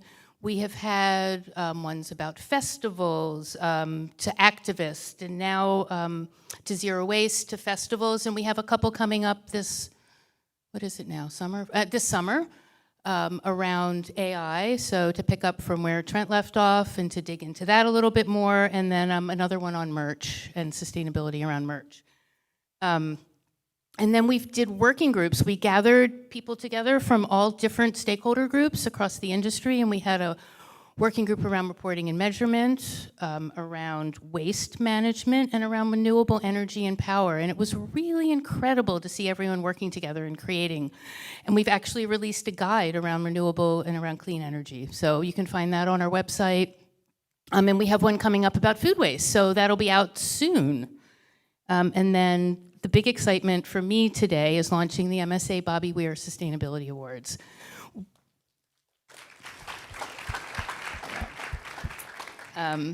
It's so important to recognize individuals and organizations in this industry that are doing good work, and to share that with all of you. So we also have been doing activations at Climate Week NYC. It's really wonderful to have a presence and bring more culture to Climate Week New York. And you know, we did the infamous Fish Bowl last year, so if anybody wants to know about that, you can ask. And then we have a resource hub that's continually being updated. It has vendors and resources and you know, places you can go to get information about how to take steps around sustainability. So that's a little snapshot of what we're up to. So that's the structure of the organization that we've designed, working with a lot of you to design a system that would create the systemic change that's needed. And Amy and the entire team of MSA with Kurt and Joel and Yara, you know, Eleanor, David, work really hard to make this happen. And I just, you know, I want to stand up here and just basically say thank you who have supported us. I see a lot of you in the audience who have given donations to us to help make this work happen. I'm going to make a request of if you can please work to become a member of the organization.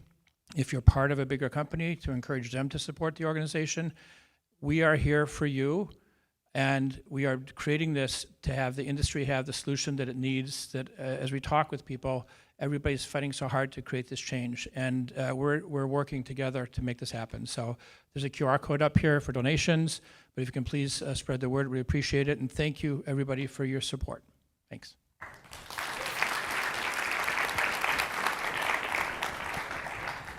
Thank you, Mike. I don't know if they announced this at the beginning. I thought there was going to be something, but Mike and Amy are the founders, the co-founders of the Music Sustainability Alliance, and we all in the organization, and I think all of us in the industry owe them a very, very deep debt of gratitude. So, where's the video?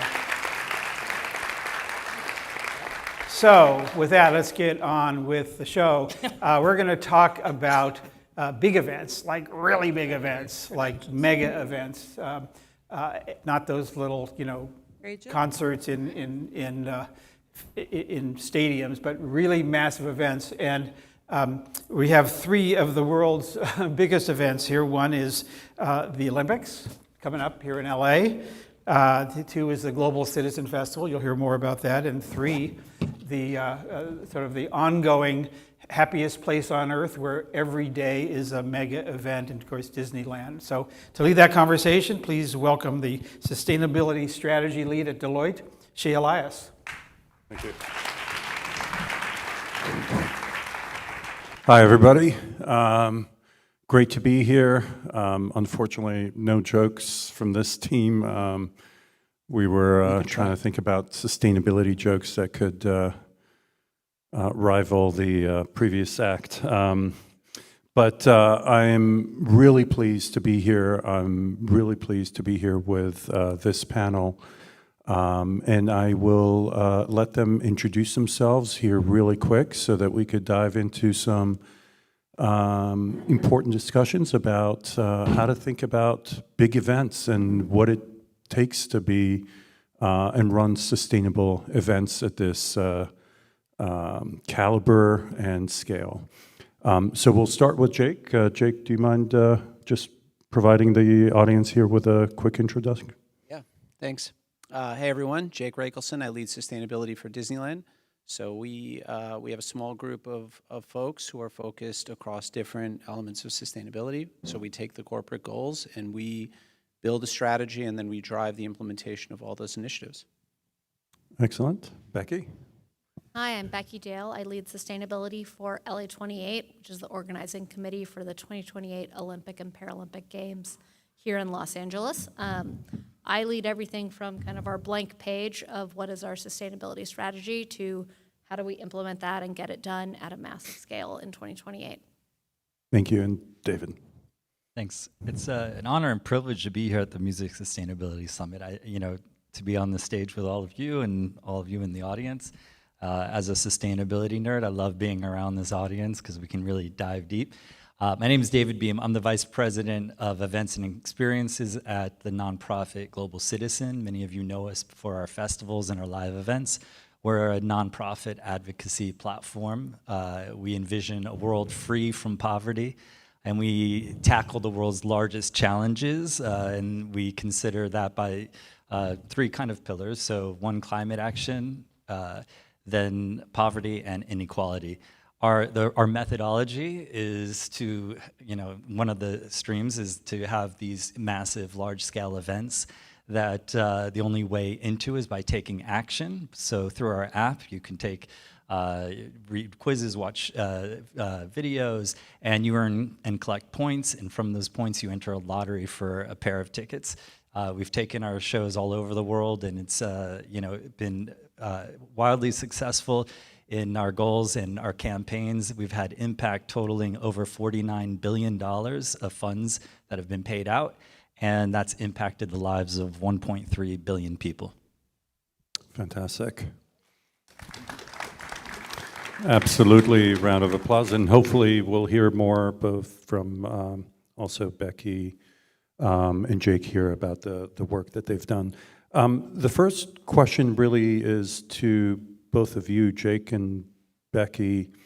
As you think about designing something for the scale of a Disney or an LA28, I think it would be incredibly insightful to just understand, for that type of scale, what are you looking for when you design, you think about infrastructure, and when you look to get the most bang for your buck when it comes to sustainability choices? Happy to start. So I think what I'd say, well, for the audience, I think what you should know, we're fortunate to have a number of sustainability teams within the organization. There are the teams that are working on sort of building the new part of the business, so the large scale projects, and then there's our team, which is responsible for doing all of the sustainability work within the existing operation. So on the new builds, you get to do a lot of really cool stuff, experimentation, but the reality is that we only turn over a very small percentage of our building stock every year. And so if we're really going to make meaningful progress over time, it has to be both. So the way that I really like to think about, and the way that we've organized our team in terms of how do we deliver against our goals, and how do we make sure that we have the right planning horizon. We're obviously a 75-year-old operation, right? So we are really planning for the long term, and our assets tend to stick around for a long time. We like to sort of zoom out and think about, like, what are all of the opportunities that are available to us. And so that involves a lot of assessment, a lot of measurement. We have to do that on the front end. And then we have to match sort of the planning horizon against each of those things. So that gives us the ability to prioritize. Then we look at and say, okay, well, now what is the mandate? Like, we're not going to be able to do all of the things all at once. There's a lot of competing business priorities. And so once you kind of have that, you understand, like, what is the suite of solutions that are available to you? What is the mandate? What is the planning horizon for each of those? What is the return on investment? Then we can start looking at, okay, we're going to lean into a couple of things, but we're going to do them really well, versus trying to do piecemeal and everything at once. So it's really whole systems thinking that is our bread and butter. Are you thinking about it along the lines of also domains like energy, water, recycling as well? I mean, is that totally? Yeah, that's exactly right. So my team is responsible for all of those areas under the sustainability umbrella. So it's energy, water, waste, transport, materials. So all of those things. And again, there's so many individual things that you can do, and you can't do them all at once.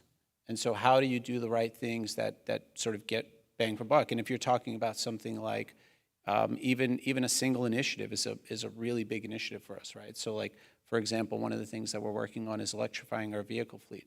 We have hundreds of vehicles moving across our property. The planning horizon on that is long. You need infrastructure in place to be able to support the charging of all those vehicles. You need to make sure that the replacement vehicles perform in the way that they need to perform. Like, each of those vehicles has its own use case. And so we need to figure all of that stuff out.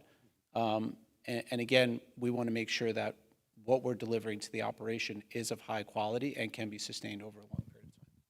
That's great. Becky, clearly with an Olympics Games that is looming right on the horizon, you probably confront probably different choices in terms of how you think about, especially time horizons. Would love to hear your take on how you're thinking about it for the games. Yeah. So I think I'm basically the opposite of Jake in terms of time horizon, because mine is quite short. We will operate at a massive scale for just a couple weeks in the summer of 2028, and then we will go away. So, long-term ROI isn't really the conversation. I think for us, and I think this can apply to other events as well, but I think the single most important decision we make is venue selection. We like to say the most sustainable venue is the one you don't have to build. And that's really been the anchor of why LA is hosting the Olympics and Paralympics, and why we won this bid, is that we have so many existing venues that we can utilize and end up having a much smaller construction footprint than historical Olympic Games. So we'll be the first games in modern times to build no new permanent venues, which is a big milestone just to prove that it can be done. And we will build temporary venues, but all of those will come up and go up and come down in a couple of weeks. So very, very different situation. I think in terms of venue selection, like for us, the avoidance of building is a huge factor. Maybe that's not relevant to everyone if you're already using existing venues, but I think, the other core considerations are transportation. Where the venue is located has a huge impact of what your carbon footprint from transport is going to look like. If you're in the middle of a transit hub, great. That's how a lot of people will get there. If you're out in a suburb with no transit connections, it's going to look really different. And so that decision for a lot of events is probably the most significant one in terms of how you can reduce your emissions. Another big one is power. If you're at, and again, this is probably more relevant for temporary events, but if you're used to using diesel generators for an event and you find somewhere with a power hookup, that's going to have a huge impact versus a site that doesn't have that available. It's also probably going to save you money, but it's going to save you a lot of carbon. Becky, just obviously there's a lot of inherent knowledge to the Olympics Committee and to the various cities that host that's transferred from one Olympics game to another. In what way does LA pose unique challenges and perhaps opportunities to do things differently beyond, as you said, to not set up any permanent structures? Yeah, I mean, I'm sure anyone who's been to both LA and Paris can say that they're quite different in a lot of ways. I think the most obvious example is around transportation, right? Paris had excellent public transit adoption in their games, and that makes all the sense in the world because they have one of the best metro systems in the world that's been around for decades. LA is not going to come up with that in 2 years. It just looks different. That doesn't mean we don't put a ton of effort into enhancing our public transit system, getting people who maybe don't normally take transit to try it and get to the venues that are accessible, building a what we call a games enhanced transit system, which is essentially bringing in around 1,700 additional transit buses from around the country to help move people around. So there are things that we can do to really improve upon kind of that business as usual case. But it does look fundamentally different in LA versus it does in Paris. On the flip side, given the scale of the entertainment industry in the U.S., there are things like, the amount of available rental stock for all the different temporary infrastructure materials that we need to buy. There's a lot more available there. And so that's an advantage that we have that maybe they didn't have in Paris. So there are absolutely learnings that transfer, but you have to be really aware of different local environments and what your headwinds are and what your tailwinds are. That's great. That's really insightful. David, moving on to you, would love to hear a little bit more about how you think about the life cycle of these events. you basically, I'm sure, already have a routine in place for setting up, conducting, tearing down. It's not obvious for somebody looking at it from the outside in to understand how you make some of those sustainability-related choices and embed them in each one of those, stages of that life cycle. So would love to hear a little bit more about that from you. Yeah, thanks. I think where you're hearing permanent, semi-permanent, our events are inherently very temporary. So we come in, our event is one day, and we have about maybe 10 days to build, to have a rehearsal the day before, and then the show, and then to tear it down. So we're constantly looking and thinking, how can we make this the most sustainable? I just told you, we campaign on climate action. This is, wear it on our sleeve. We have to have our audience show up, and they expect it at this point. They don't only expect to come and see incredible, international talent, which, help achieve the outcomes that we're able to achieve. These, $49 billion.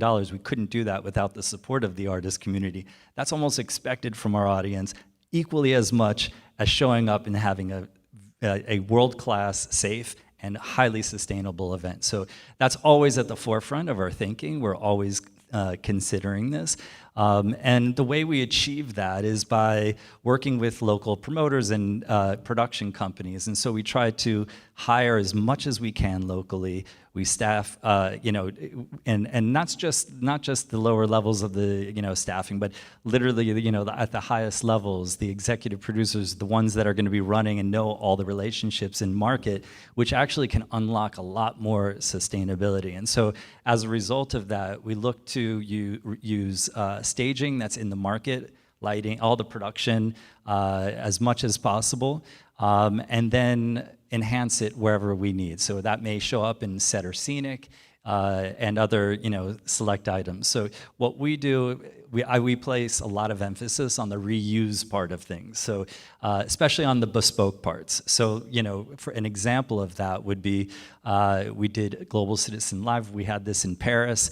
We had this beautiful set that was designed by Stewfish. We then used that for not only that year in Paris, but then reused it another 3 years in New York. And so when we design these things, we're thinking, how can we reuse, how can we make it look and feel differently? And so we're challenging our, all of our vendors to also think about this and say, what does year 2 look like? Because we're going to store this. We're not going to, just scrap it. We're going to extend that life cycle and divert, landfill waste. So we're constantly thinking of these things and always tinkering. In 2023, we had the ability with our partners Coldplay and Show Power to bring in the battery system that they were using on tour. Well, as a result of that, that actually, this is again temporary power. As you guys know, this is like that's largely where a lot of the carbon footprint comes from. And so we're constantly trying to reduce that. We saw a massive reduction, over 80% of diesel fuel being used when we exchanged one 500 kilowatt generator with a 1,250 kilowatt battery system. And it was just incredible, reduced our overall greenhouse gas emissions by, by about 15%. But of course, I'd be remiss, it's an expensive venture as well. Our costs on that line item went up about 30%. In the second year, we were able to, really focus in, tinker, and see how we can keep these things off, maybe eliminate additional generators. And then from there, we were able to even cut that in half to 15% of the cost. It also opens up a significant sponsorship opportunity. And I want to, really bring that to light, because this, as professionals in sustainability, it's our job to, implement these things. But I will tell you, partners love this. They really want to see, they want that shine and that glow of being the sustainability partner. And so it's really important to implement these types of things within the market. I think that that's great. And David, you basically helped sort of set the lead for the next question, which I also want to direct to Becky and Jake here, and that is, we typically try to think about sustainability as a driver of also business value, and what we mean by that is, can it help the top line? Can it help reduce cost, as David just articulated? Can it help reduce risk in a way that you can quantify that is meaningful to the organization? And I'm just wondering, obviously, very two different organizations, LA28 and Disney, but it would be great if you could articulate at least an example or two of where you're able to tie a sustainability objective to also business outcomes. Because I think that then it's an easier case to make to spend that capital, which is often necessary in order to enact that change. Yeah, definitely. I mean, I think that is the right question, and that is where our industry is moving towards in a big way. And I think that's something that we really try to focus on and have for a very long time, which is, I think if I really had to define our role, like what is it that we do, we drive and try to deliver high-performance systems. That's really what it's about. And when you can deliver a high-performance system, you're not only going to get cost advantages, you're going to get operational improvements, you're going to get regulatory readiness, you're going to get future-proofing, right? So there's a lot of reasons why you would do some of these things. But the advantage that I think that we have is that we have the ability, the operation is 24, 365, right? And we have the ability to look at a system, any discrete system as a whole, and think about, okay, how is it functioning today, and what can we do to improve it? The very easy examples, you know, I definitely don't want to spend any time talking about lighting, but lighting is a system, and we have millions of them across the park. We can't just go easily and replace all of them, but it's something that we've been doing year over year, and they're high performance. They get return on investment. That's easy. We have other examples where, like, for example, we decided to do something about food waste. We look at how we were managing the food just in our overall environment and where that waste was going. We built a program around it, and because we approached it programmatically, by the time all the regulations came in, we were ready. It was done. So we've had a food scraps program for 11 years now, and so we find a lot of those advantages. The same thing with the fleet program. We were talking about it earlier, right? When the Advanced Clean Fleet Rule was passed, we had already figured out how to electrify our fleet. That doesn't mean that we were going to do it overnight. I mean, it was a long-term plan. It was a 15-year plan that we developed. But the advantage there, obviously, like, you can do the math and you can find ROI. But there's also an advantage, for example, of intelligent deployment of capital when you're doing it on your own watch versus having to quickly deploy capital, particularly as it concerns infrastructure projects. So that's been a real advantage for us too. So we have tons of those examples through our operation, and again, I think that goes back to high performance systems and really like systems thinking around it, building programs, and sort of being very methodical in terms of how we implement. Love that. Becky, any thoughts? Yeah. So this is great, 'cause this is contrast between Jake and me. We operate in such different environments. So LA28 is a privately funded nonprofit. We have to raise all of the money to host the games. So fiscal responsibility is an extremely high priority for us. And so making the business case for sustainability is essential. I think the good news for us is that we found a number of areas where there is really strong alignment between the finances and sustainability and operations. The one I'll kind of pull the thread on that I mentioned a little bit before is around power. So, you know, traditionally mega events rely heavily on diesel generators, not a great option from a sustainability perspective. So we've been working closely with our energy team and the local utilities to identify opportunities to either shore up the reliability of the grid so we don't need the same amount of backup power, or to put in temporary power drops to directly displace diesel generators for primary power. It doesn't work in every single situation, but it works in a lot of them. And I think we've been pleasantly surprised that it has not been an uphill battle because it saves money. And so we don't have to go tell our energy team to do things that save them money. They're already incentivized to do that. We instead, with sustainability, we can really just amplify the existing business case for that work. And so that's been an area where we've found a lot of upside and a lot of benefit. I guess my caveat there is that the games are in 2028 and it is 2026. So none of our benefits are realized yet. We have to wait for 2028 for that. I want to just add on to that. One of the things that we've incorporated is the use of a renewable diesel with a company that's based here in California because of the regulations and the incentives that are here with the credits. So a company called Neste, I'm sure many of you are familiar with it. Amazing product. It's a drop-in fuel. You can put it in any diesel generator, but it's burns 75% cleaner, which is incredible, right? The problem that I run into is that my event's in New York. So I have to bring that there, and it's at a cost, it's at a premium. I have to pay off the credits that California gives them.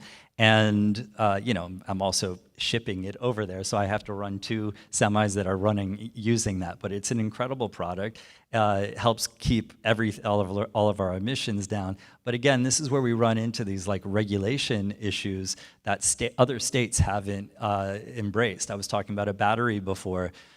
These regulations, because it's a new technology, it's always an issue when you introduce this into a new municipality. Fire departments are very hesitant about it. And so it's this is a really big challenge, I think, facing these large-scale mass events where it's just a temporary, for a short time. It's something I'm up against everywhere I go. Europe has this type of, drop-in fuel readily available everywhere. We did an event recently in this past November in the Amazon in Belém, Brazil, around COP30. They had 100% renewable diesel. No, it was not mixed with any fuel. And I was like, why can't I get this in New York? It's readily available in the Amazon, but it's not here. But that just shows you different markets are, are ready for new ideas and concepts. And I think that what we're up against, particularly within the US, is embracing that within different states. And, I'm trying to, get the fire department to understand, hey, this battery is just as safe than a diesel generator that has a lot of fuel in it and from a safety perspective. So, it's education and really working with with the different municipalities. So these short events, these large events that are, very short term can also benefit from this because obviously these events are inherently, unsustainable, but these measures make huge strides in reducing our footprint. Those are fantastic examples. Just watching the clock here, I'm going to skip a couple questions and just go to, what lessons might your organizations and the way you deal with sustainability in your setups, what lessons can you impart on the music industry? So, music industry has unique constraints. Each organization operates under constraints. Budgetary constraints, space constraints in the case of Disney and thinking about stuff that's going to last for decades. Becky, you mentioned, you basically need to make sure that, you can set up something that's going to operate for 2 weeks and then just disappear. David, you basically have 10 days for a one-day show. You're all operating under very unique constraints, and I'm just wondering, what lessons might you take from the things that you deal with that you can share with the audience here, just so that they can think about that in the context of the music industry and some of the choices that they need to make? Maybe we start with you, Jake. Yeah, sure. I think you hit it right on the head. I think it's very much context driven. We don't do anything ad hoc. We really need to understand what is the sum of opportunities that are available to us. And I think when you know that, you can then start to make some of those choices. It's sort of, top-down thinking, bottom-up implementation. We do everything super methodically, and I think that gives us the ability to build credibility within our organization, because at the end of the day, we're very much constrained by, we're such a unique operation. We're very much constrained by everything has to work every day. And so we have to be able to deliver whatever solutions that we deliver into our system. They have to be quality solutions that are going to work day in and day out. And if we don't have the right testing up front, if we stick anybody with a bad asset, we may not get a second chance. So that is really critical for us. And so we do a lot of planning and testing. We put a lot of emphasis there because it has to perform in the way that the operation needs it to perform. Is Disney a conservative organization in that sense? Well, I think if I interpret conservative in this context, it is we're very reliability driven. So yes, right. Every asset that we own performs a different function. It's got to work. And so, we need to understand, where do we get the biggest bang for our buck? What things should we focus on? Which things should we let go? And how do we make sure that we've done enough planning on the front end that when we actually do make a change, that's not going to disrupt the operation, because we'll kind of lose the business credibility to be able to do that again. That's super interesting. Becky, as you think about LA 28, do any of those decision criteria change for you as you think about planning for 2-week sprint?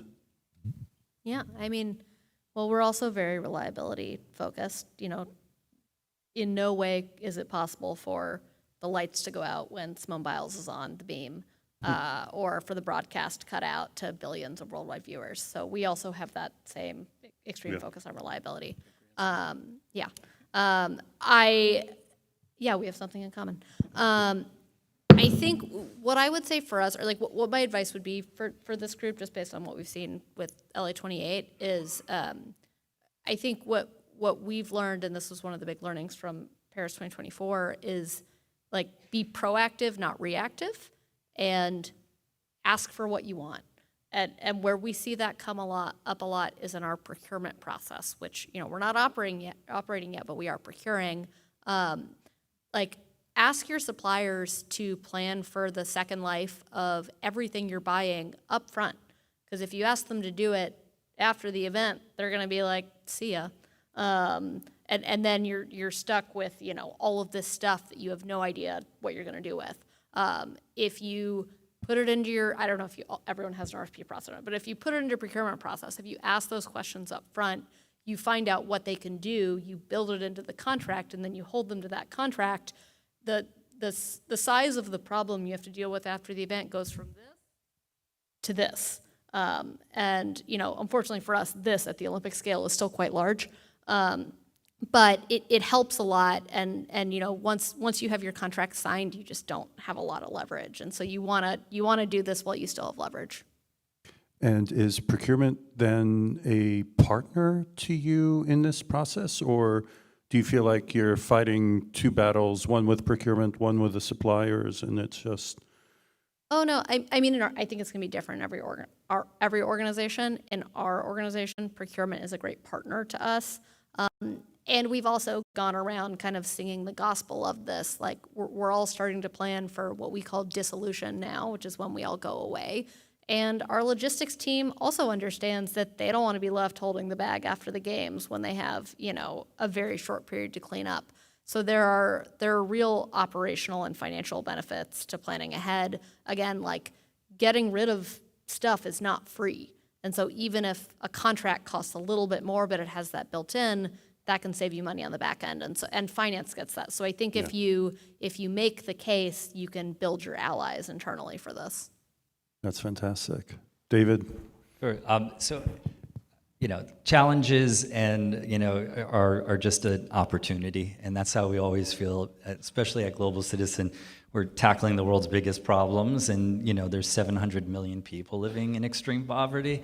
When we go into a new market, it's filled with hurdles to jump through, but we see those as opportunities. Let me give you an example. We have a touring program called Move Africa.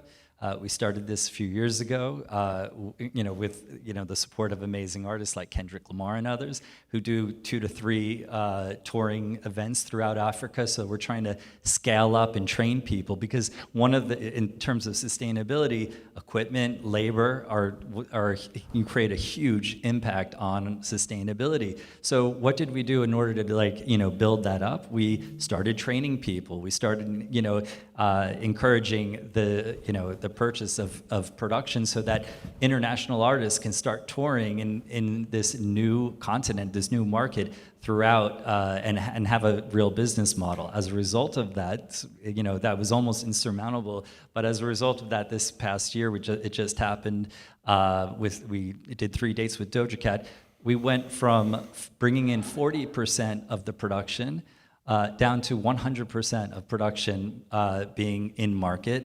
And we cut the international staff that we would have to bring in down by 2/3. And so the touring team comes without artists, but otherwise, we were able to really create this amazing system for international artists to come and tour throughout Africa and give a new market an opportunity. Guys, thank you so much.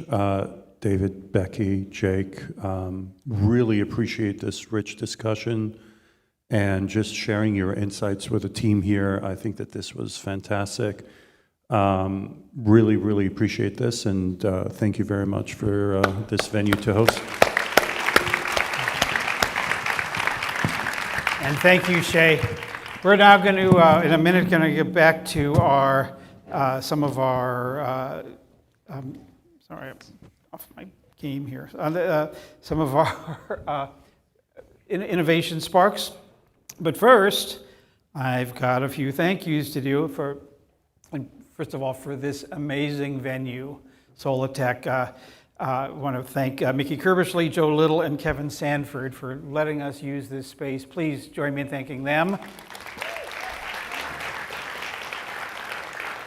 And the production team, Big Time Affairs, Mark Chinapin, the production manager for all that you see going around, and PRG for donating the gear that's being used for this event. So please thank them as well.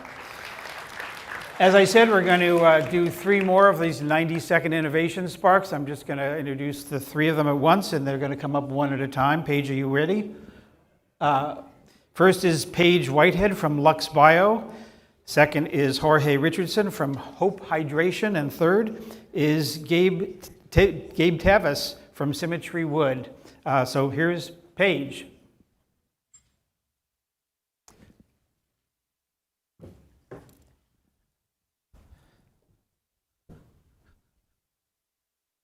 All right.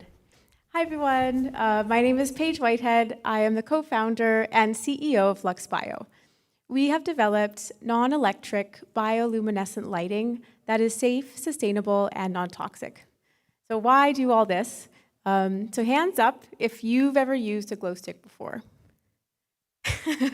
I figured in this room I'd get a lot of hands up.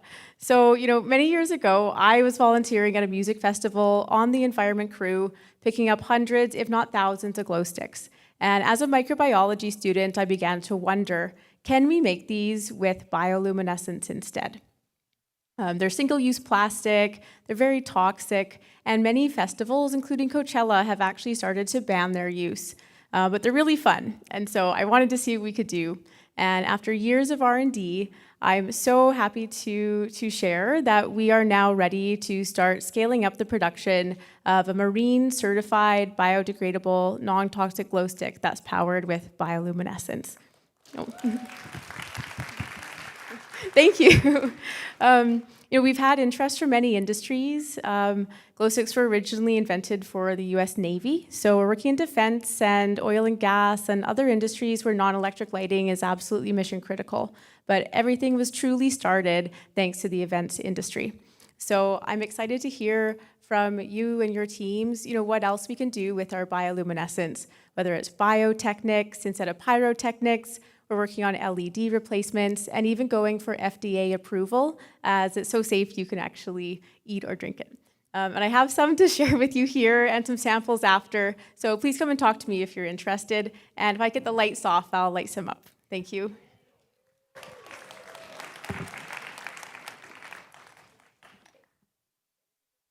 Water.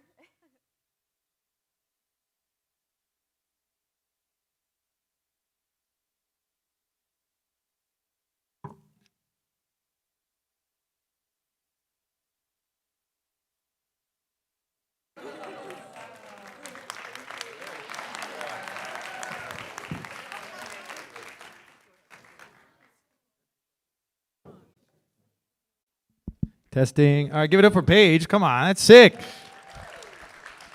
All right, I'm on a clock. I have 90 seconds, so I'm just going to cut to it. I was in a panel this morning, and I heard someone say, thanks to this administration that we have right now, sustainability is both harder and more expensive than it's ever been. And so I was like, I can work with that.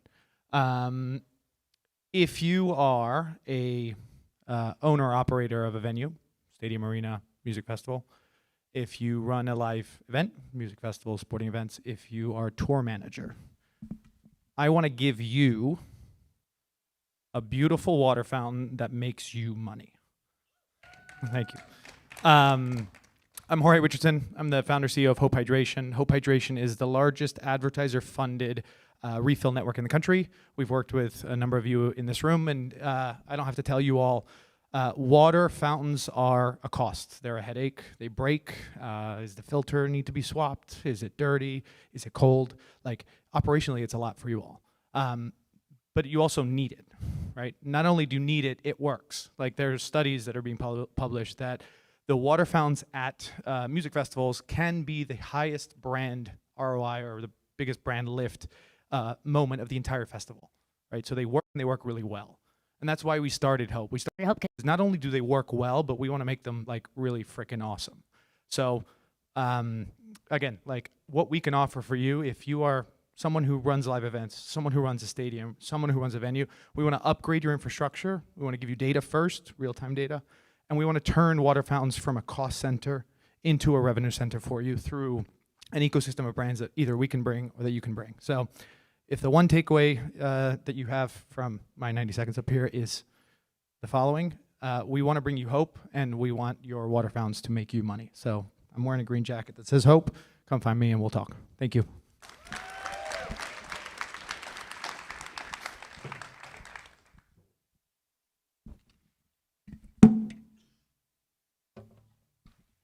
Hey everyone, I'm Gabe Tavis, co-founder and CEO of Symmetry Wood. Now, obviously, what I'm going to talk to you all about is very related to guitars and the panel that we had earlier on that. What my company is doing is creating a brand new kind of wood completely from food waste without using any petrochemicals and without doing any of the tree cutting that you often see in like rainforests, for example. We are intent on using this material to replace many of those endangered tropical hardwoods so that we can really help safeguard much of the biodiversity in these precious ecosystems. A lot of people don't appreciate that now over a third of Earth's tree species are at risk of extinction.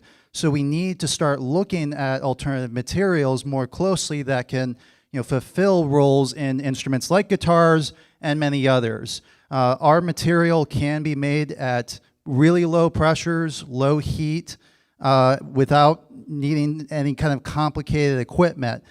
We could ultimately be using a variety of kinds of food waste in order to produce it and promote a circular economy. We're based here in LA, intent on scaling up here in Southern California, and are looking forward to growing our impact over time. If anyone's interested in talking to me about this idea, please come and check out our table over in the corner at the entrance. I'd love to chat with you and see how we might have some crossover on sustainable materials and the circular economy. Thanks so much.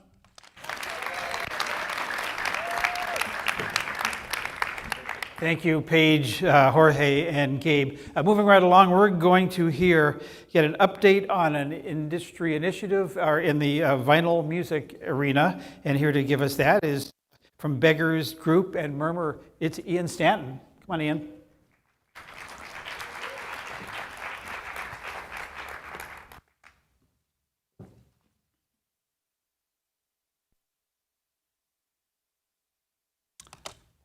Afternoon, folks. It's really good to be here. Really inspiring stuff hearing those guys just then. I'm Ian Stanton. I'm the head of sustainability at Beggars Group, and I'm also the program director of an initiative called Murmur. You guys are probably familiar with what Beggars Group does. We're a group of independent record labels. You might not be so familiar with what Murmur does. Murmur is an organisation that Beggars set up as a core component of our sustainability strategy. We launched it in 2024 alongside other independent record labels, Secretly Group, Ninja Tunes, K7, and Because Music. And we came together really to create an organisation that could leverage the power of music in communicating on climate. We recognise that, yes, we have to do something about our industry, yes, we have to do something about our organisation, but relatively speaking, our environmental footprint is relatively small, but our cultural footprint is huge. So hence why we created Murmur, to really kind of lean into that. Murmur has 3 core programs. The North Star of Murmur really is where we support artists to really find their authentic voice on climate. There's another program where we link artists in with really highly impactful climate initiatives. But the program that I am responsible for is the Change the Industry program. We talk about this being the gateway drug really for artists.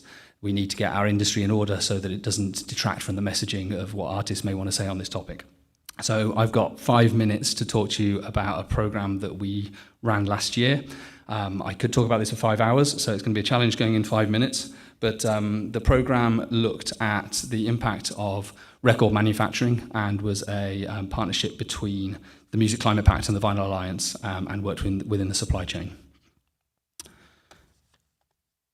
So the Music Climate Pact is an organisation that was founded within the UK in 2021. It brought together all major record labels and a significant proportion of leading independent record labels to make collaborative commitments, to take collaborative action, to measure and reduce carbon, and to support artists in speaking up on the climate crisis. You can see the signatories in the bottom left square there on the board. On the other side is the supporters within the ecosystem here, who are a number of organisations which exist to help support labels deliver against that commitment. There are 3 work streams within the Music Climate Pact.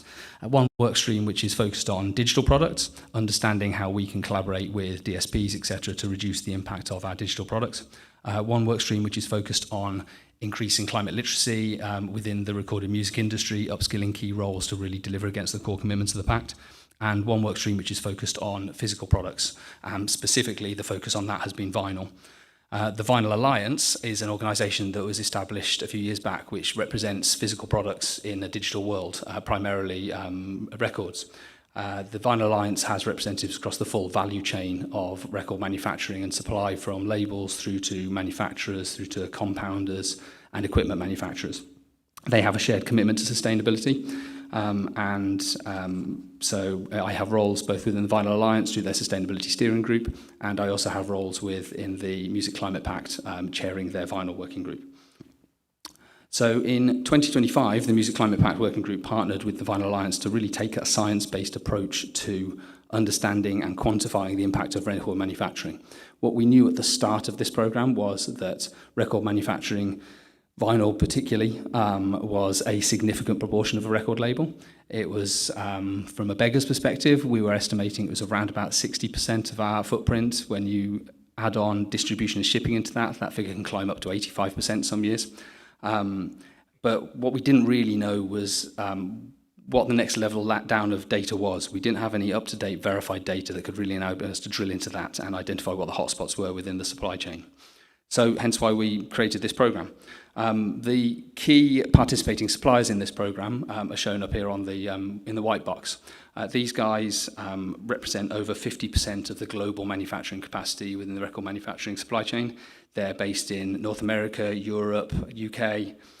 They're large, medium, and small pressing plants. They manufacture records out of a variety of levels of recycled content, bio-based materials, and importantly, they also represent traditional pressing, how we've always made records, alongside an emergent and new technology really in the record manufacturing space, which is injection molding, which uses an all-electric process to manufacture records out of PET plastic as opposed to PVC plastic. So phase one of this program basically partnered with a leading climate consultancy to calculate and verify 13 product carbon footprints. From that data, average profiles were developed. Those are provided to labels to really improve the accuracy of how they're reporting the impacts associated with vinyl. From that data, an insights report was developed which really identified where the hotspots were, where we could reduce the carbon emissions associated with this product. And earlier on this year, a number of workshops were held between labels and suppliers to really drill into that detail and come up with a transition plan. So I haven't got time today to give you all of the details in that. I'll show you a link to where you can find the report in a second. But some of the key takeaways from this are that on average, we verified that one record is around about 1 kilo of CO2, which kind of helps with the maths a bit in understanding this. This is at the cradle to gate level that we talk about in life cycle analysis terms. So this is the point where the factory, where the record leaves the factory gate and enters the distribution network. This figure was about half of what previous estimates were in this space. So there's been improvements in the supply chain in this space. There's been efficiencies in the supply chain over the last 5 years. But most importantly, there's been real improvements in understanding and calculation methodologies and getting representative samples. Like I said, putting science at the heart of understanding where the emissions lie in this. The really important thing that this program's identified is that there exist opportunities in the marketplace today to reduce this by 60%. We calculate that that's around about 100,000 tons of carbon per year. That technology is there, it exists. We could enact that as an industry. And like I said, the workshops have developed transition plans to really take us forward in that over the next 10 years. The priority focus has to be, regardless of manufacturing technique, energy efficiency, increasing recycled content and use of renewable energy. So far, nothing really new there, but we managed to put some data on that, which said that for traditionally pressed records, the opportunity there is a reduction of about 25%. For the injection molded records, like I say, it's an all-electric process. It doesn't rely on natural gas, and there's the opportunity to use much higher content of post-consumer recycled content. The opportunity there is that 60% reduction. We also looked at bioattributed PVC, or biovinyl, as you may see it marketed as in the marketplace. And one of the interesting things that we found out of this was that actually it doesn't offer immediate carbon reduction opportunities. There's some rather complex carbon accounting principles as to why this isn't the case. It's similar to HVO fuel, but whereas it doesn't offer those immediate carbon reduction opportunities, despite some of the marketing claims that are there about this, it does offer a way off fossil fuel reliance in the long term. So it's got to be part of that mix, really. The Insights report is available at the Vinyl Alliance website. Feel free to take a shot of this and follow these QR code links. Look at the Vinyl Alliance website. It's quite a detailed report. It's definitely one for the nerds, but it's interesting findings. If you want to look at the Music Climate Pact, follow that link. And if you want to look at any of the other fantastic things that Murmur does, including our artist support program, then follow that link. Hit me up on email. My email's on the screen. I'll be here for the rest of the day. Please come and have a chat. Thank you.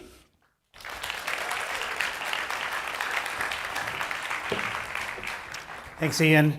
We are going to turn our focus now to everybody's favorite topic, food. Specifically plant-based food. It's pretty safe to say that Billie Eilish has set the high bar for food service in the music industry. Plant-based food, backstage in the venues all around the world. Even when it's not easy to do. So we're going to have a conversation from Team Billie about what does that look like? How does that happen? What does it take to do that, frankly? So here to talk about that and to lead that conversation is the Director of Touring from Reverb, Laura Seaver.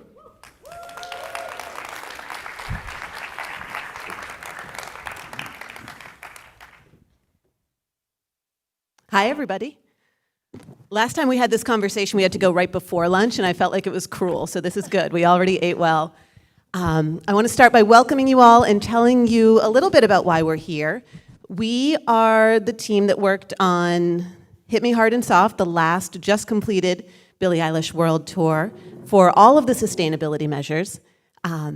It crossed from fan transportation to plastic reduction, and very heavily leaned on all of the very cool things we were able to do around food. So I want to start by asking everyone to sort of introduce themselves and what their role was during this project, this tour. We were just talking, it was about 3.5 years ago we started really putting this into place. Hi, everyone. Thanks for having me. I'm Leslie Olenek. I work at Live Nation. I'm Billie's tour promoter, and I work with everyone here, as well as the rest of our team and the venues, to come up with more plant-based options front of house and back of house for Billie. Hi, I'm Maggie Baird. I am Billie's mom.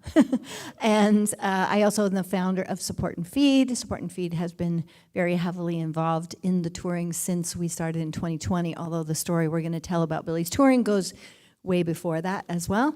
And so, yeah, I worked on kind of all aspects of talking about the sustainability across the tour, but especially when it comes to food. And I'm Steph Lynch. I'm the corporate engagement director for a nonprofit called Greener by Default. And I like to say I'm of the 78% of the population that gets very nervous public speaking, so bear with me and hi. And Greener by Default, we use behavioral science strategies to nudge people to plant-based foods. So we work with large venues on the Billie Tour and all the major food service providers across the United States. So I want to start by setting just the level of why food is a climate solution at all, why it's important, why it's part of this conversation, and why it's actually a giant opportunity and sort of under-recognized. So Steph, would you tell us a little bit about that? Absolutely. So food is not really talked about still, which is shocking because it's a really awesome opportunity to have a massive impact in sustainability. So Live Nation and MIT put out a report last year that showed food is the second highest carbon emitter for concerts, following fan travel.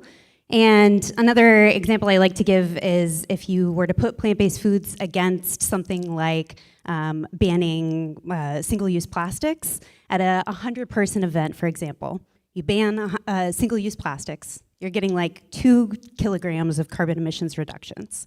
If you were to reduce beef by 25%, you're getting like 100 kilograms of carbon emissions reductions. So then take that even further, put a fully plant-based menu in operation, it's like 400 kilograms of CO2 emissions reduced. So it's a huge opportunity for impact, not to mention biodiversity, reforestation, and the Colorado River, which don't get me started on the Colorado River because I could go on forever. If you don't know about it, look up alfalfa and how we divert 50% of the Colorado River just to grow alfalfa for cows. Largely for China. Largely for China. Don't get me started should be the name of this panel. So Maggie, actually, could you talk about how it got started? Obviously, you have been a vegan for a long time. You've raised children. You've been kind of on this journey. Talk about how it started intertwining with Billie's career.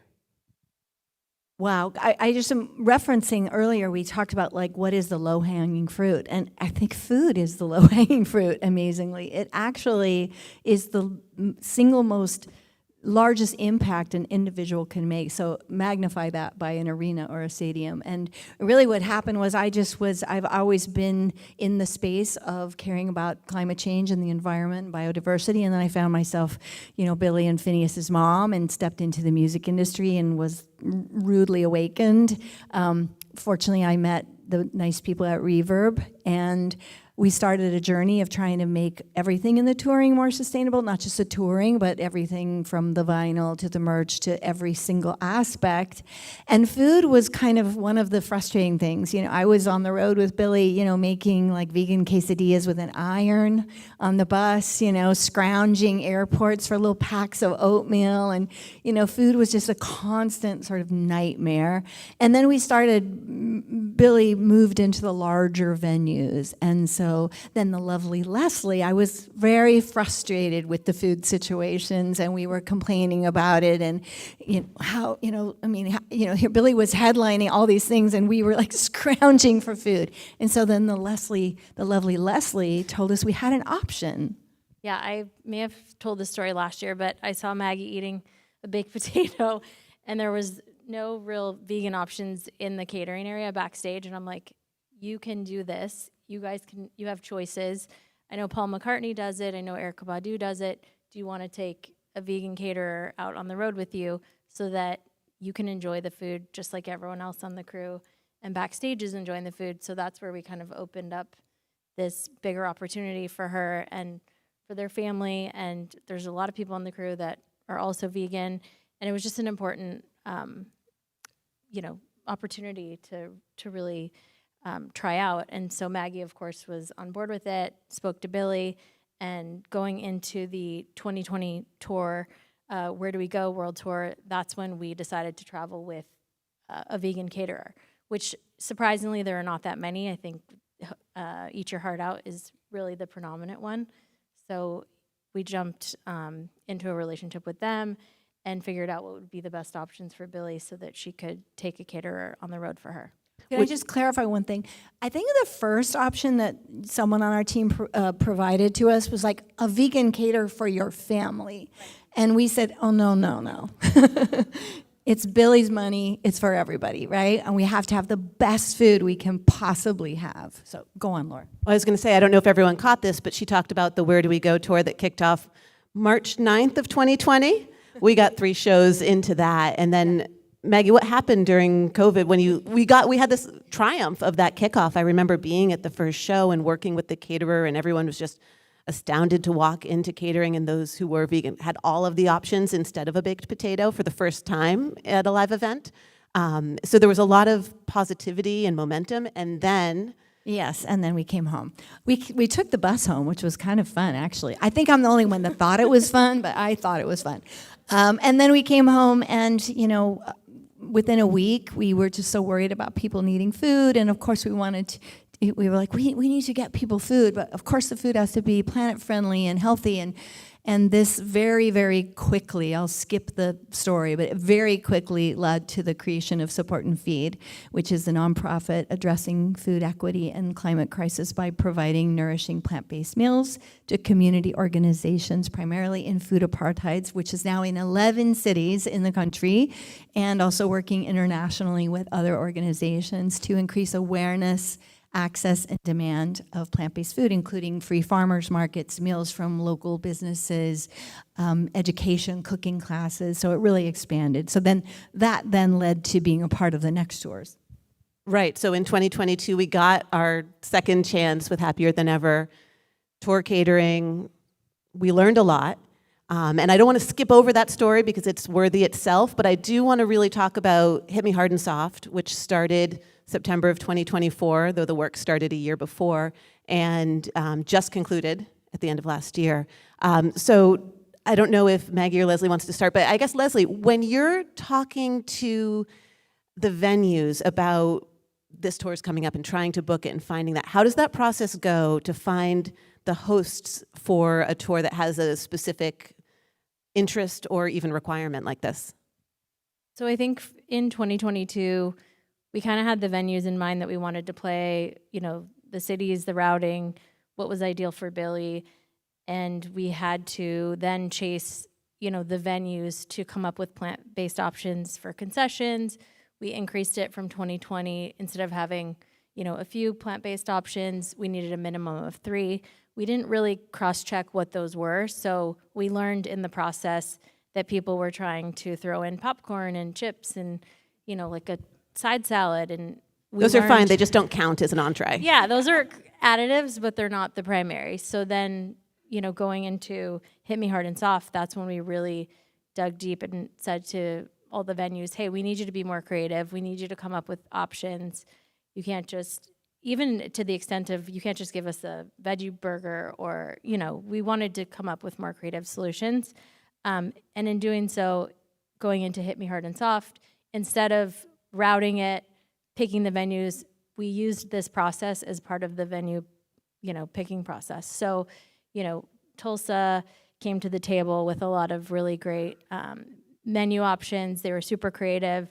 That wouldn't be a market that we would normally play, but we know going into this, Billy can pretty much sell out any market.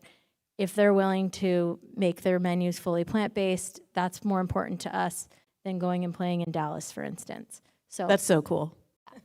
That's so cool. I feel like that isn't, I hope the other venues know. No, Well, and they communicate. We made choices. There were cities, we won't name them, but where there was like a choice between this and this, and we went with this because either the food or all the other sustainability, they usually go hand in hand, to be honest. So Yeah, and I think that they become competitive. They want to show off what they can do. Some of them think they're doing really great things, and we're like, well, actually, you could be doing more. So, it's all part of the process, but a lot of communication, a lot of advancing with Live Nation, Reverb, Anna on my team, all the arenas, and then we bring the information back to Maggie. We decide, what are the best options for the goals that we're trying to accomplish. So. Yeah, and this is such a big part of a even bigger conversation around sustainability. Maggie, you mentioned a few, but are there some other things we learned from the 2022 tour going into the tour that launched in 2024? Well, first of all, I think it's important to separate out fan food and catering. So you've got two areas of food. So the catering is you've got a crew to feed, you have artists to feed, you've got waste streams to deal with. In the 2022 tour, we did travel with a caterer, and they were amazing. And part of that was because we wanted the food to be so good. We really wanted to win over people. But first of all, we got the A team of the caterers for half the tour, and then to be honest, we got the B team for the second half, and that was problematic because you've got crew people and they really care what they eat. And so when the next tour came along, we actually changed our strategy because traveling with caterers, although it really made the food great and consistent, and it also helped with the waste stream, it took up a bus and a truck. So environmentally, it was better for us to lose a bus and a truck and then use local caterers. So that was an adjustment we made. In having local caterers, we were like, yeah, but how are we going to make sure the food is good? So we did two things there. We hired a chef consultant, Chad Sarno, who worked with every venue ahead of time with the catering team to see what they were going to be serving, give them ideas. We also brought in local pop-ups from every city. So once in every city, we had a local restaurant, local plant-based restaurant featured. So some of those were literally some of the best restaurants in the world. So that was really exciting. We also really wanted to win over the crew. So we would have done this probably anyway, but we kind of put the food into a package that we explained to the crew, right? We're going to have this food. We want to make the planet healthier because touring itself is in jeopardy. The music industry is in jeopardy because of extreme weather, blah, blah, blah. And we also care about your health. And to that degree, we're also going to give you a health insurance stipend. So the entire crew that was from Billy's crew got a health insurance stipend. And we also had a mental health program. We also had massage therapists and puppy rooms and coffee carts. So we really put the food as part of a big package to make the crew happy. And I think that really, there were ping pong tables and pickleball set up. It really went all the way. But the crew buy-in is extremely important. To be completely candid, we did add one meat option. This was to fulfill union rules because we were now feeding local crew as well as our own crew. And to be completely honest, it definitely helped with the buy-in. That meant everything in catering was plant-based except one thing. And it was behind a curtain. But I was going to mention the curtain. I think the curtain is key. Well, because Billy likes to go to catering and she doesn't want, you know what I mean? So it's over there. And to be honest, Live Nation paid for that. Yeah, it's fine. Because that didn't come out of Billy's money. Thank you, Michael. And some of the other growth was around the concessions, pieces. So, and Leslie, you can speak to that a little bit, but we had venues that went from throwing a veggie burger on the menu at one stand, and if you've been to an arena concert, you know that there are many entry points and many paths through the venue. You might not pass that one, to also just upping the number required, but giving them the resources and ideas and follow through to create better items. And then also the campaigns to promote this so fans knew that they could come hungry and find something they could eat and that it would be good and it would be cool because Billy said that it was cool. Yeah, in addition to the pop-ups that we had back of house, we offered the opportunity for some venues to have pop-ups front of house if they didn't have the resources to come up with creative menu options. Climate Pledge is kind of our North Star for all the reasons. They really normalized having plant-based options throughout the arena. So that is, something that we're trying to achieve, is not just having, a few items here and there, but having them throughout the venue. We saw some challenges in Newark where they only had plant-based options in one area. Really incorporating it throughout the arena is critical. The O2 in London for 2 tours in a row went fully plant-based.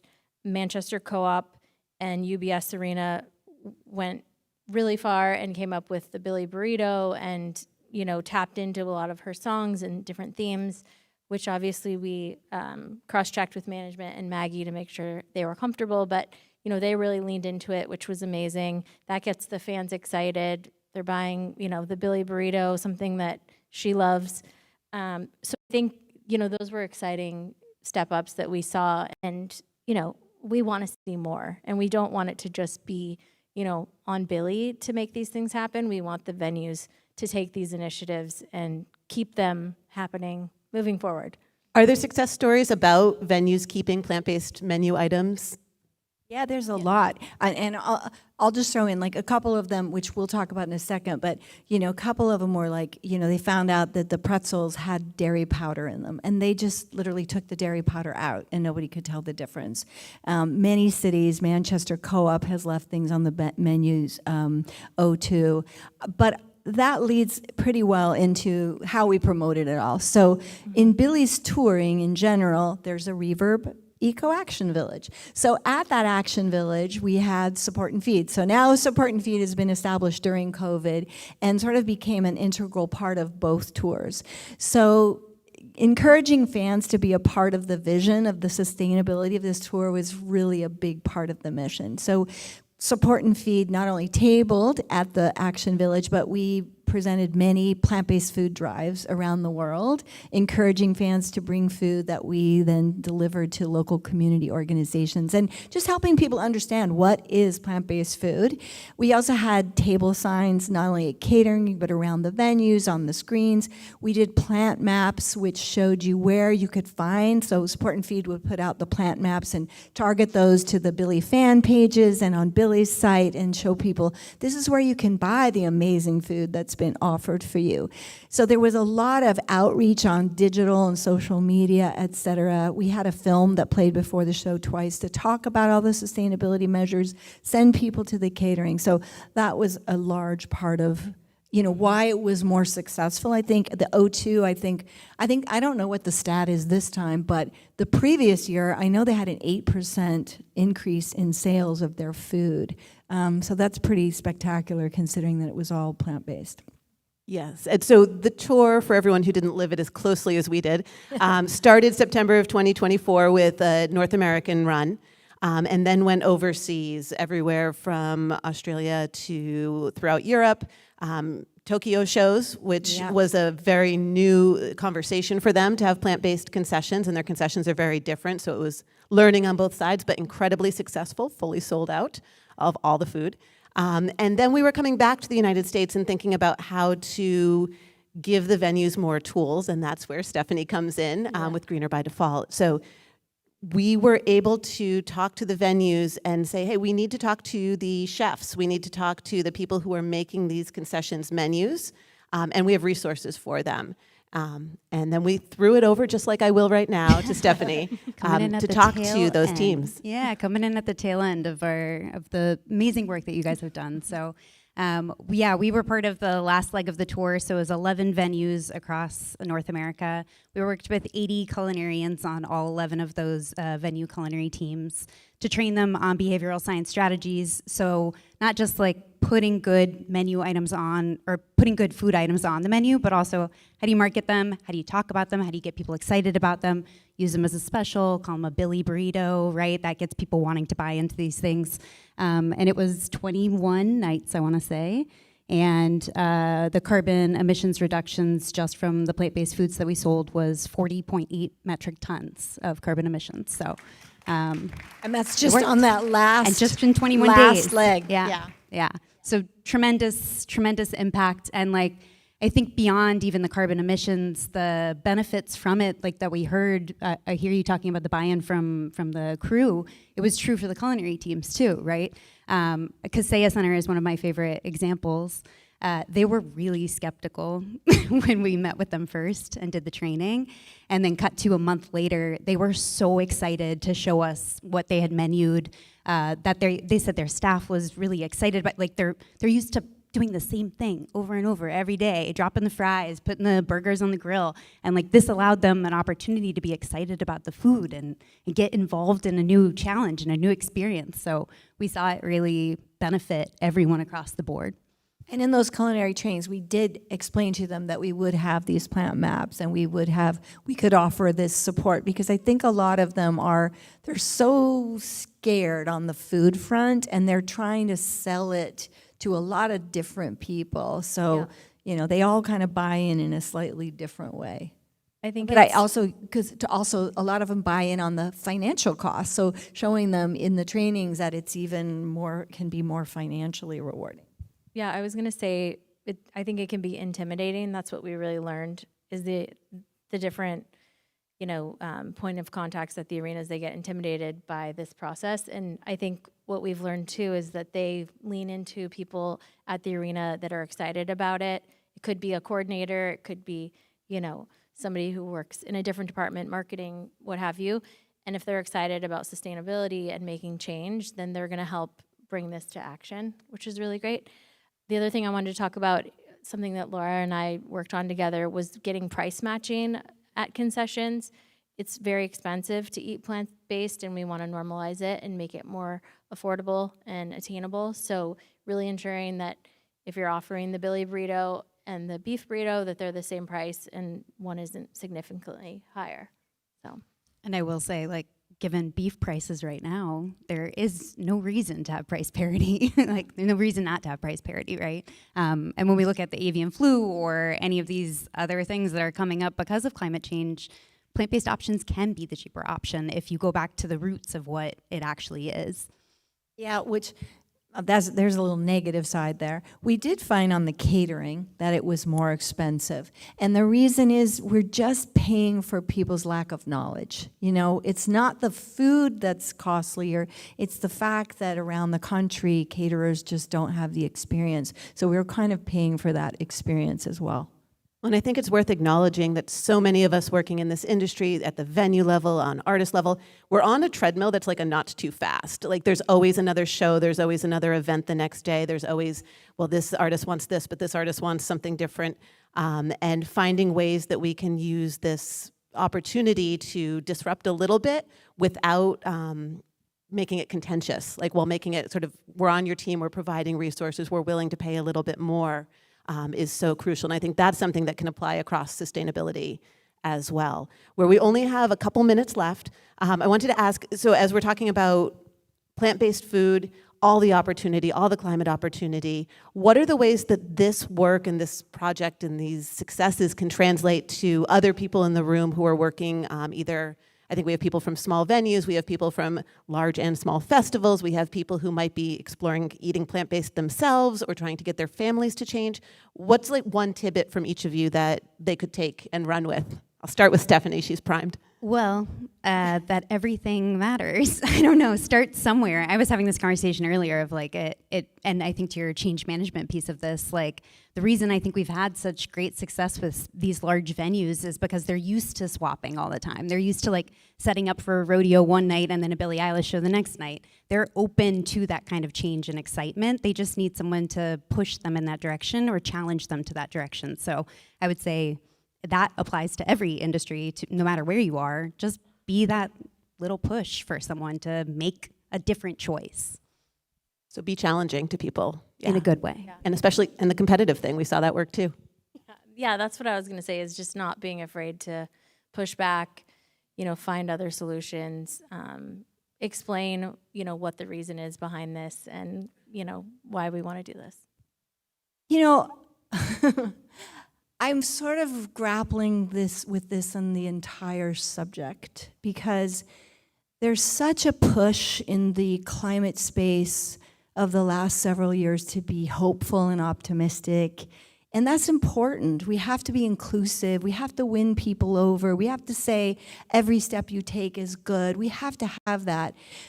But at the same time, we have to take it really seriously. We are in so many crises right now. My God, every existential crisis we've ever dreamed of is actually happening right now. It's terrifying, but this one looms. If we survive the rest of them, God knows if we will, but if we survive the rest of them, this is waiting for us, and the music industry is responsible.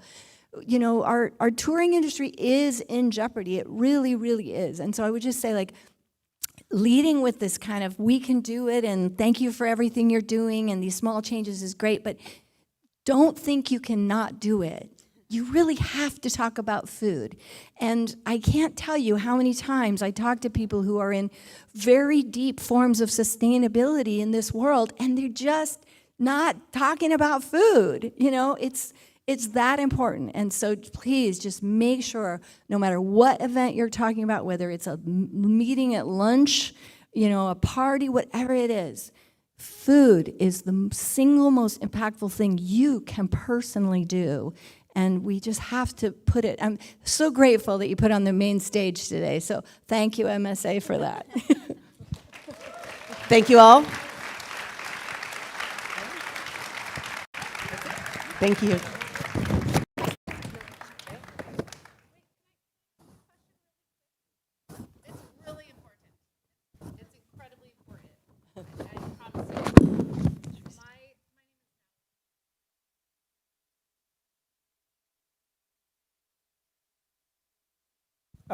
So the question is, because we're live streaming this, is how do we deal with food waste? Do you have a 30-second answer? We have different strategies for food waste. We work closely with Musically Fed. Maria's here tonight, or today, to work on the catering backstage side of the food so that every meal that is not used backstage is repurposed directly that night. And then all of the venues have different, because they're local to the municipality, they have different streams and reuse of the materials, keeping the same things on the menu. Great. Thank you again.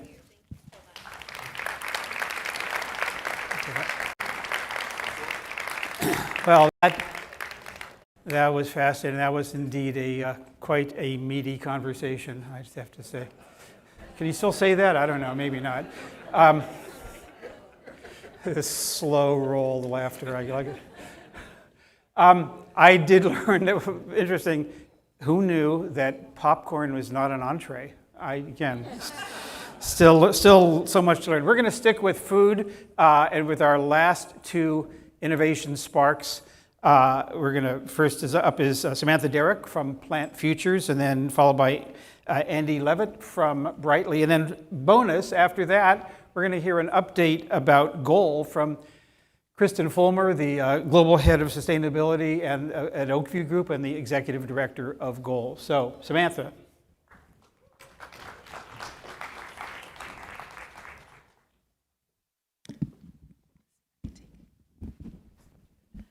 There we go.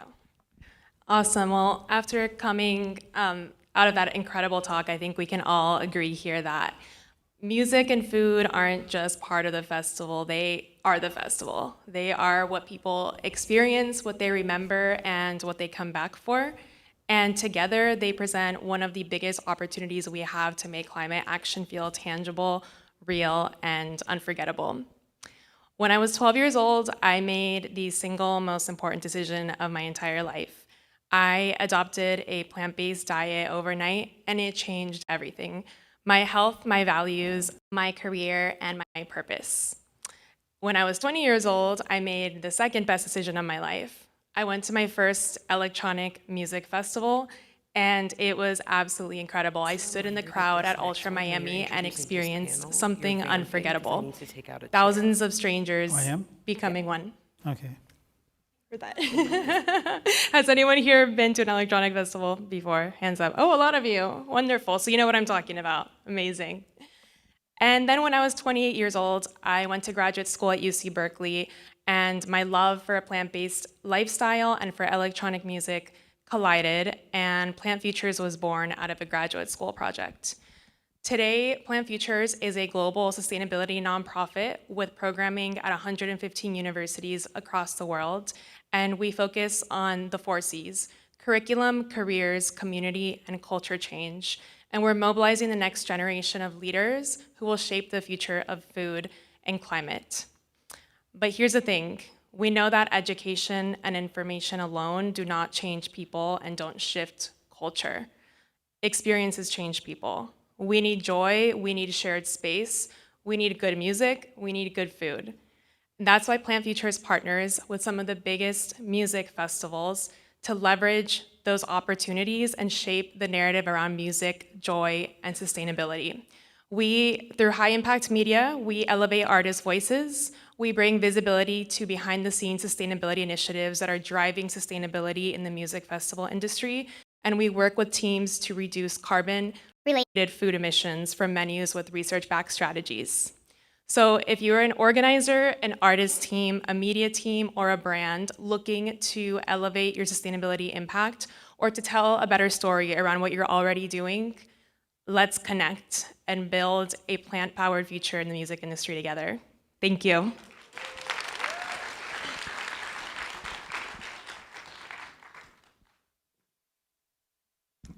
Thank you.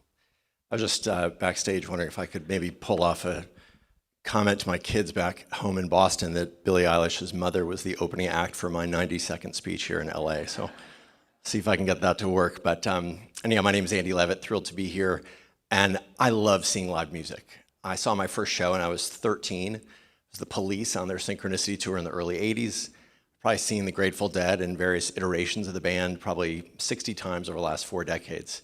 I even named my company Brightly because of a lyric from one of their songs. So it's really meaningful for me to be here at a music industry conference because the music industry, I believe, does a lot more than just entertain. It really shapes culture. And right now, we are living through 2 really critical cultural challenges: global warming and food insecurity. And they're actually deeply interconnected, so much so that once you see them that way, you can't really unsee it. What a lot of people also don't see is what goes on at live events pretty much every night across the year, where whether it's backstage, in VIP suites, or even through the concession stands, plenty of perfectly good food is going to waste. When right outside those same arenas, there are literally millions of people across this country, like 50 million people, who live in a state of food insecurity where they don't know where their next meal is coming from. And that is why I started my company, Brightly, to address both of these cultural issues at the exact same time. We're really fortunate to work with incredible organizations like Feeding America and the Farmling Project and dozens others who focus on redirecting surplus food to bring it to those who really need it most. And our job is to play a role of measuring the climate impact and understanding and quantifying the methane emissions that those organizations help avoid by keeping that food out of a landfill and bring it to people who can eat it. So picture this: every show, every arena, every tour, all that great food, instead of it ending up in a landfill, is going to feed real people. And at scale, that opens up incredible opportunities and possibilities, including offsetting the entire carbon footprint of a rock and roll tour. So I come to you, leaders in the music industry, to join in the fight of climate change and food insecurity together. So if this resonates with what I described, I hope you'll come find me afterwards and let's talk. Thanks.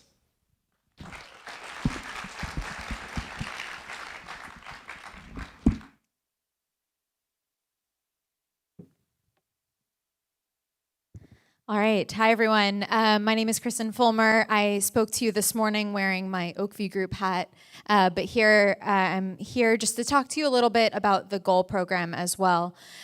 So One, this is not a sales pitch. Most of you don't work in live event venues, but hopefully work adjacent to in some capacity. So this is more of an orientation of what goal is, what we're about, what we're aiming to do. If you do work in a live event venue, happy to talk to you afterwards as well. Again, I wear the Oakview Group hat, and Oakview Group is an investor of Goal alongside Fenway Sports Group and the Atlanta Hawks. And really what we're about is, yes, measuring and analyzing the impacts of live event venues, but maybe more importantly, going beyond that to validate amazing work and then celebrate it. So just here to talk for a few minutes about how we celebrate and recognize the work of the live event venues. You just heard from the last panel about all of this amazing work that happened to take place in venues, and venues really do play a large role in that work. And so a lot of our time is really focused on celebrating that leadership and kind of highlighting the unsung heroes and some of the amazing work that they do behind the scenes. So Goal works with about 50 live event venues. You are not meant to see these pictures or the actual names underneath, but we work with many different facilities around the world, from Premier League football clubs to Major League Baseball stadiums to convention centers. And the point is that we work with a lot of different types of facilities, but also enough similar types of facilities that we see common trends. We're able to help facilitate and connect venues with each other and help them understand what they can learn from each other, both within their own worlds. Convention centers learn from convention centers, arenas from arenas, but also learn from each other across the industry, which doesn't often happen. I would say I mentioned the celebration and recognition piece of our work. Goal was really started as a bit of a standard, I hate to use that word, but a validation tool to say there's so much amazing work that happens in live event venue world, and some of it, yes, can be measured, but so much of it is hard to quantify, and it's also really hard to get the venues to even understand that what they're doing is important, much less find ways to talk about it. And they don't like to pat themselves on the back, and so we try to find and equip them with ways to say, here's what I'm doing that's awesome, and Goal can help me validate that and then celebrate it. So Goal has 10 different categories within environmental, social, and governance efforts that aim to encapsulate all of the amazing positive impact work that can happen in our industry. Those are all broken down into 50 different medals that a facility can earn at either a bronze, silver, or gold level. And the more bronze or silver or gold medals you earn, they tally in together to give you an overall tier, which becomes a plaque the people earn, celebrate on stage. The people who are holding those plaques are the ones who've literally been doing a lot of this work. And then they hang it in their office or hang it in their facility as a proud kind of symbol of all of their amazing work, and also a bit of a competitive factor so that they can say, here's what I'm doing, but I really want to get to the legend tier, which is the gold one over here. No event has earned that yet, or no venue has earned that yet, so excited to see that. But the point here is that we're seeing more and more facilities participate in this, and this is what's important about participating in something, a shared language like Goal, because the more people that participate, the more it actually means something. So we do want more and more venues to participate in the Goal medals, because then it self-legitimizes the program, the recognition, and it becomes a little bit more special. I mentioned being a recognition tool, and so much of what Goal does, and why I wanted to share this today, is that we really try to encapsulate all of the amazing work that our facilities do and put it into clear communication tools. Sometimes it's an impact report, sometimes it's a quick case study, just to amplify and collect all that amazing work. Again, so that the venue doesn't have to pat themselves on the back. Sometimes they don't even have the ability to change what's on their website. We give them the tools to be able to highlight that.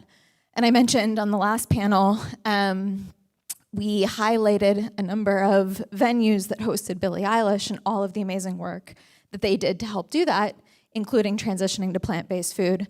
And so we have a few examples here. This is in the last report there, that highlight all of the people who did the work behind the scenes to make this impact happen. And so we try to make the storytelling in their own branding and give them something that they can be proud of, that they can tell the story of. And then hopefully, Zach, in the picture from Kisaya Center on the bottom here, can use this as a tool to show other artists that are coming through his facility to say, look what we did for Billie Eilish, we could do this for you too.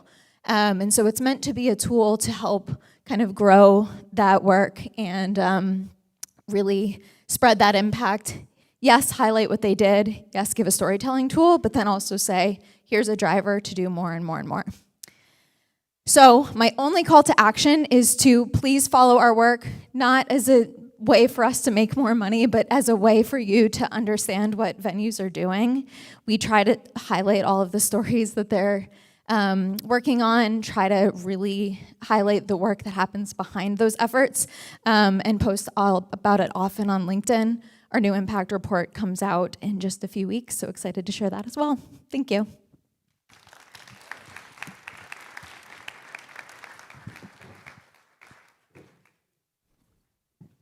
Thank you, Kristen. There we go.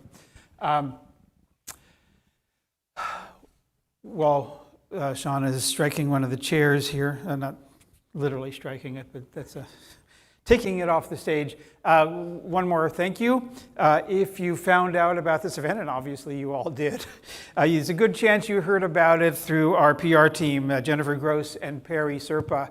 We owe them a lot of great thanks for helping just get the word out and getting you all here. So thank you to them. Yeah. So we've heard a lot to, sorry? Oh, okay. Something going on behind me, it doesn't matter. We've heard a lot today about a lot of the operational, behind the scenes, on the stage, the kinds of things we talk about, food and waste and energy, and how do we create systems change for all those kinds of systems in the industry. Our last panel of the day is focusing on the true superpower of music, the voice of the artist, and its ability of music and artists to engage fans and use creativity to shift the culture. So leading that conversation, please welcome to the stage the founder of Earth Calling, Joe Little.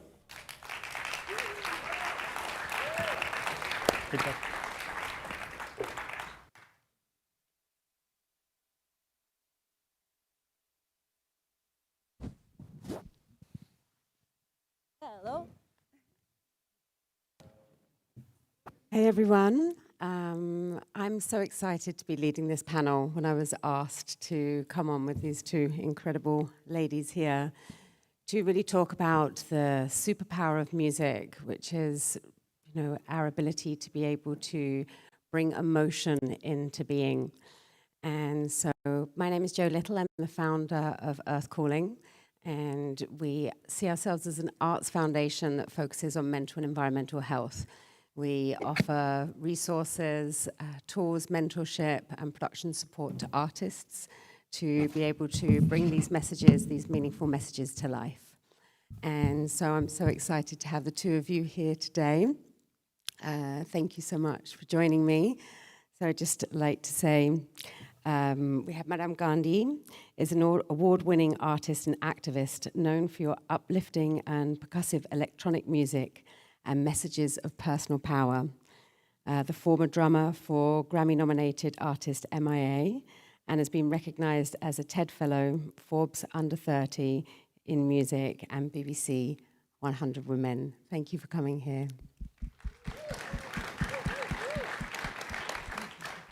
And we have Rosie, a singer-songwriter, redefining what it means to be a modern soul pop artist. Roddy is a passionate advocate for sustainability and climate awareness, weaving environmental consciousness into both her artistry and activism. And so both of you have been part of the Sounds Right campaign, and we were speaking about it earlier backstage, and we were talking about how both of you have really felt that this is such an important way for you to share your music and be part of this. And I would love to hear a little bit from both of you about your process in incorporating the sounds of nature into your music and why you feel this is so important. Hi, good evening, good afternoon. My name is Kiran Gandhi. I perform as Madam Gandhi. I have a place here in the Arts District in downtown LA, and I grew up between Mumbai, India, and New York City, and we were always in cities as kids. And it was really, I almost feel late sometimes to this sort of climate activism game, because it really wasn't until the pandemic that I started falling in love with the sounds of nature and really listening much more deeply. And so as a result of sort of the healing that I was able to experience during 2020, 21, 22, I started recording the sounds of nature really as an opportunity to say, okay, I've been so blessed by my positive experiences spending time in natural environments. How can I start using my gifts as a musician to bring this music back to people, especially in cities? And so in 2022, I graduated from this incredible program at Stanford University Center for Computer Research and Music. And on the first day of school, they taught us how to build a hydrophone, an underwater microphone. And so later that year, I got the chance to go out to Antarctica with a group of climate activists and creators. And I recorded some of the sounds of glaciers melting underwater. Yeah, exactly. Thank you. Dope video team, they on it. So I don't have to tell you about it. We can just look at it for a second. But essentially, I was in Antarctica. We recorded these beautiful sounds. But I didn't know exactly how I wanted to incorporate them. We were making beats out of them. We were sampling penguins, making arpeggiators and bass tones. But really, when Sounds Right launched a few years ago, with Brian Eno's organization and Earth%, the idea was, how do you actually release music on the DSPs, on Spotify, Apple, YouTube, etc., Amazon Music, but credit nature as an artist so that some of the streaming royalties actually go back to the planet? And so when I was approached for this project a few years ago, I was like, wow, I've found my home. And so I think, Matt, you're going to show them a little bit of our song In Purpose, which was the first song I did 2 years ago. We're going to just show you 10, 20 seconds of it. I can call for that now if you don't mind. You can play it loud for them so they can hear a little bit of that. Yeah, turn it up, turn it up. This is a music conference. Yeah, a little louder, a little louder. They have such a nice speaker stack. We need volume, please. Please, please, louder, louder. Yeah.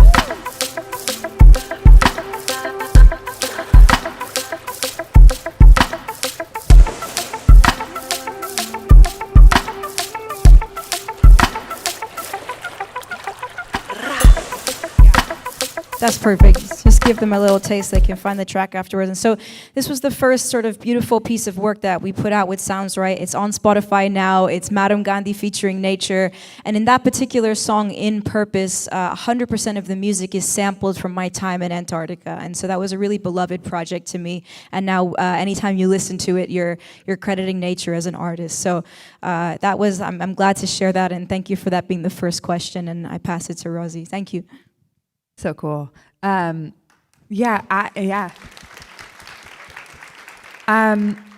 song with Sounds Right, my brother's house burned down in the fires last year in Altadena.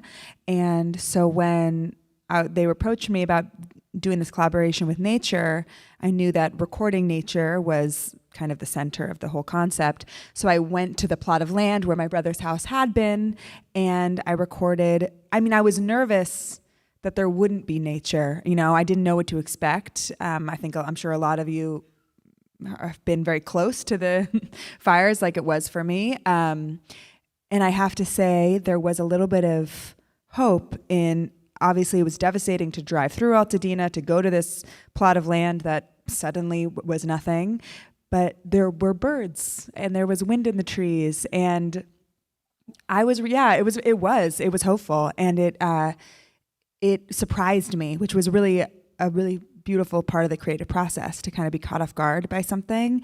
And so my song is Orange Skies. I actually wrote the original song in 2019 when LA had some less horrendous fires. And then in 2020, I put out the original version when I'm from San Francisco. There were horrible fires in the Bay Area. And then I did this kind of chapter 2, basically, with Sounds Right. And I guess we can play mine too. I love this. Yeah.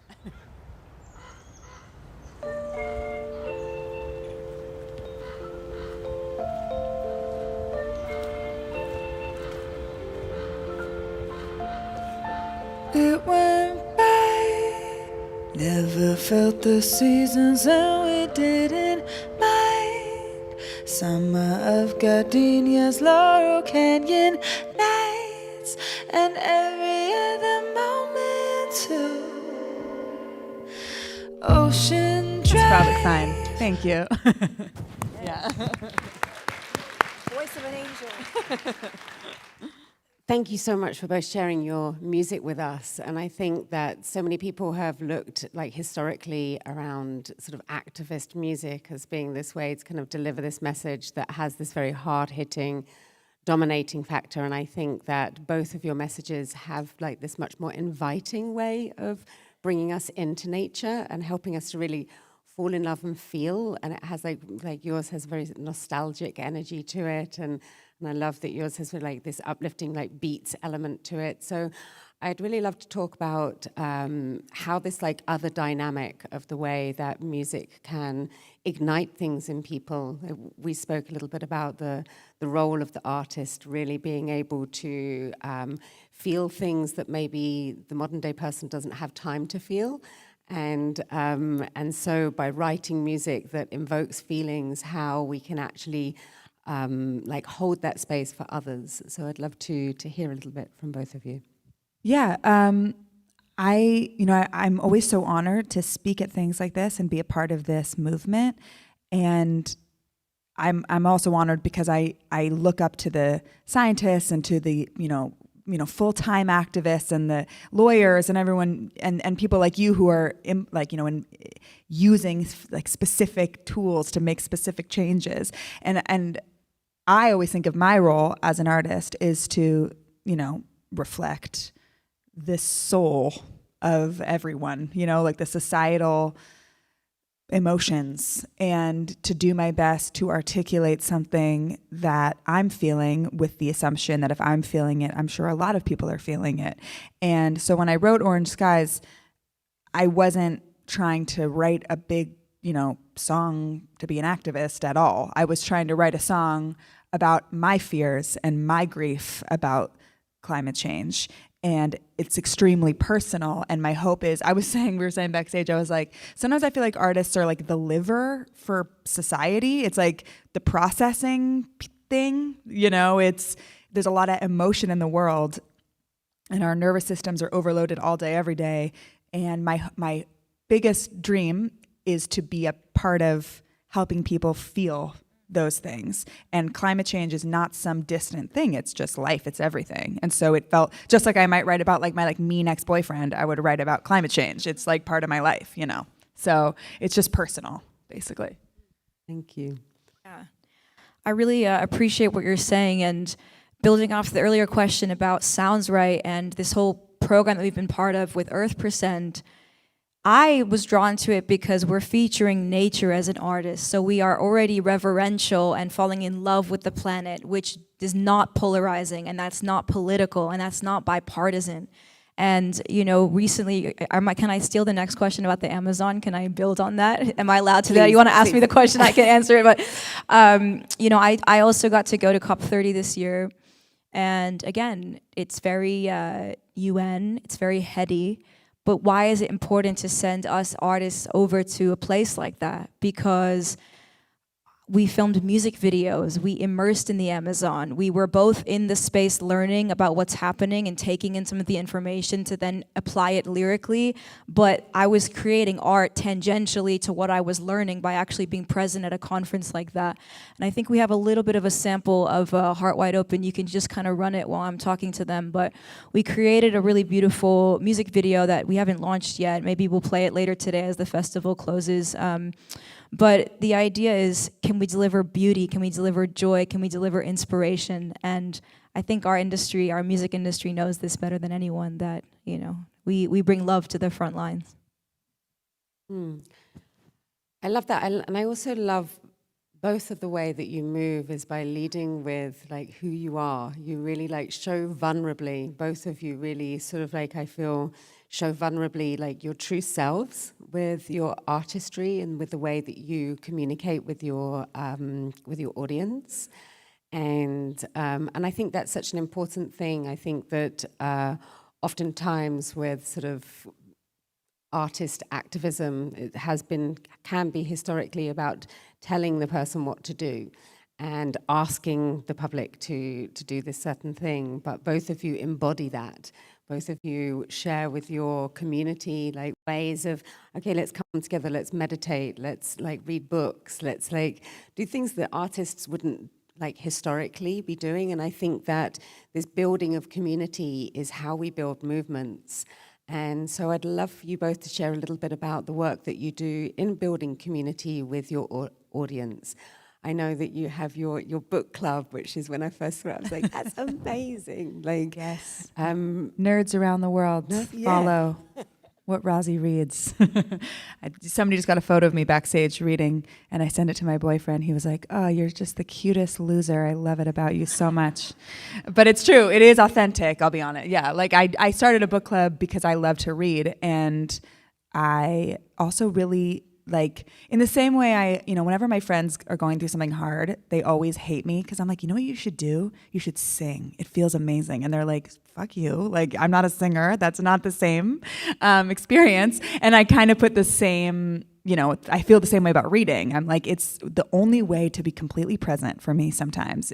You can't do anything else when you're reading a physical book, And you also, to me, it's like an exercise of empathy. It's how can I literally be in someone else's life for a second? It's, in my opinion, even more so than movies or TV, because you're like inside their minds, you're hearing their thoughts. And I just wanted to encourage, I love the people who listen to my music. So I wanted to encourage them to do my favorite thing, basically. And it makes it's just like a nice, when the world is scary, it's a nice thing to have a book in your purse, in my opinion. Yeah, and you're stepping into your leadership, I think that's what's needed now more than ever, is for artists to not feel like we are beholden to the industry, and actually for us to step in our power as leaders and say, no, we're doing things differently. I'm controlling the experience end to end because I want my fans, my audience to feel love and to feel taken care of. Since the pandemic, since this work in nature, I think for me, like how you love reading, I think meditation and daily meditation became something very deep and part of my practice and a non-negotiable. And so then I would notice, like when I'm with my friends, I'm like, oh, can I meditate with you? Can I learn how to do that? Like, what's your practice? What do you do? And so I explain, a little bit of yoga, and then I do some breath work, and then I try to think of 3 things I'm grateful for, whatever it is. And so much so that, fast forward 5 years later, we had an album launch for my album 10 days ago in Brooklyn, and they were like, who do you want to be your opener? And I was like, new plan, I'm my own opener, and we're gonna sit everybody down for like a 20-minute Alice Coltrane style musical meditation. I had a harp player. We had Divinity Rocks, who's Beyonce's bassist. We had sax player. It was like outrageous. And everyone's like, this is the latest meditation I ever had, And so the best part about it is like they're leaving their New York City energy at the door. I'm responsible for that transition, and then I'm continuing them in to experience the album and the new music on a much higher and more receptive, calm frequency. And I think the best feedback I got was like, I've never had so many feelings in the span of like a 90-minute show as I was able to have in yours. And to me, that's a super high touch thing. And it's sort of like, came for the meditation, stayed for the music, or came for the music, stayed for the meditation. Whatever it is, we're sort of up leveling the fan experience, and then exactly what you're saying, building community. And not only that, but building community around something that's wellness oriented, nature oriented. So this is where the leadership is a big opportunity. I really thank you both. So cool. Like it's so brilliant to see you both leading this way, and I think that art is meant to leave people changed. Like that's the whole point of art. It's meant to like change us, whether it be emotionally expand us, like enable us to be able to stretch into those new places, digest emotions, to be able to feel, and then how do we help people come together in community and channel them into these new ways of being? I know that you were at the last CMC Jam that we did here in this room after the Grammys. We did a jam session. Hey, Joe, what does CMC stand for? It's the Conscious Music Circle. And we've been doing these jam sessions where we bring people together. We work with Sadhguru's practices. We've been doing some of our own artist circles with Earth Calling, where we bring artists together, really help them to embody, help them to feel, help them to ground. and then build on that creativity. You know, like creativity is the generative quality of the universe.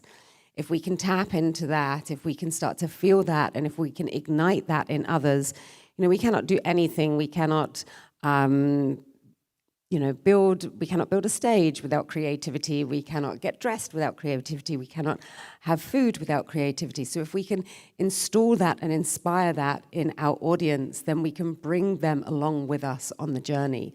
And I think that's so much of an important thing, rather than being in this place of preaching to our audience. How do we bring them in so they become part of it with us?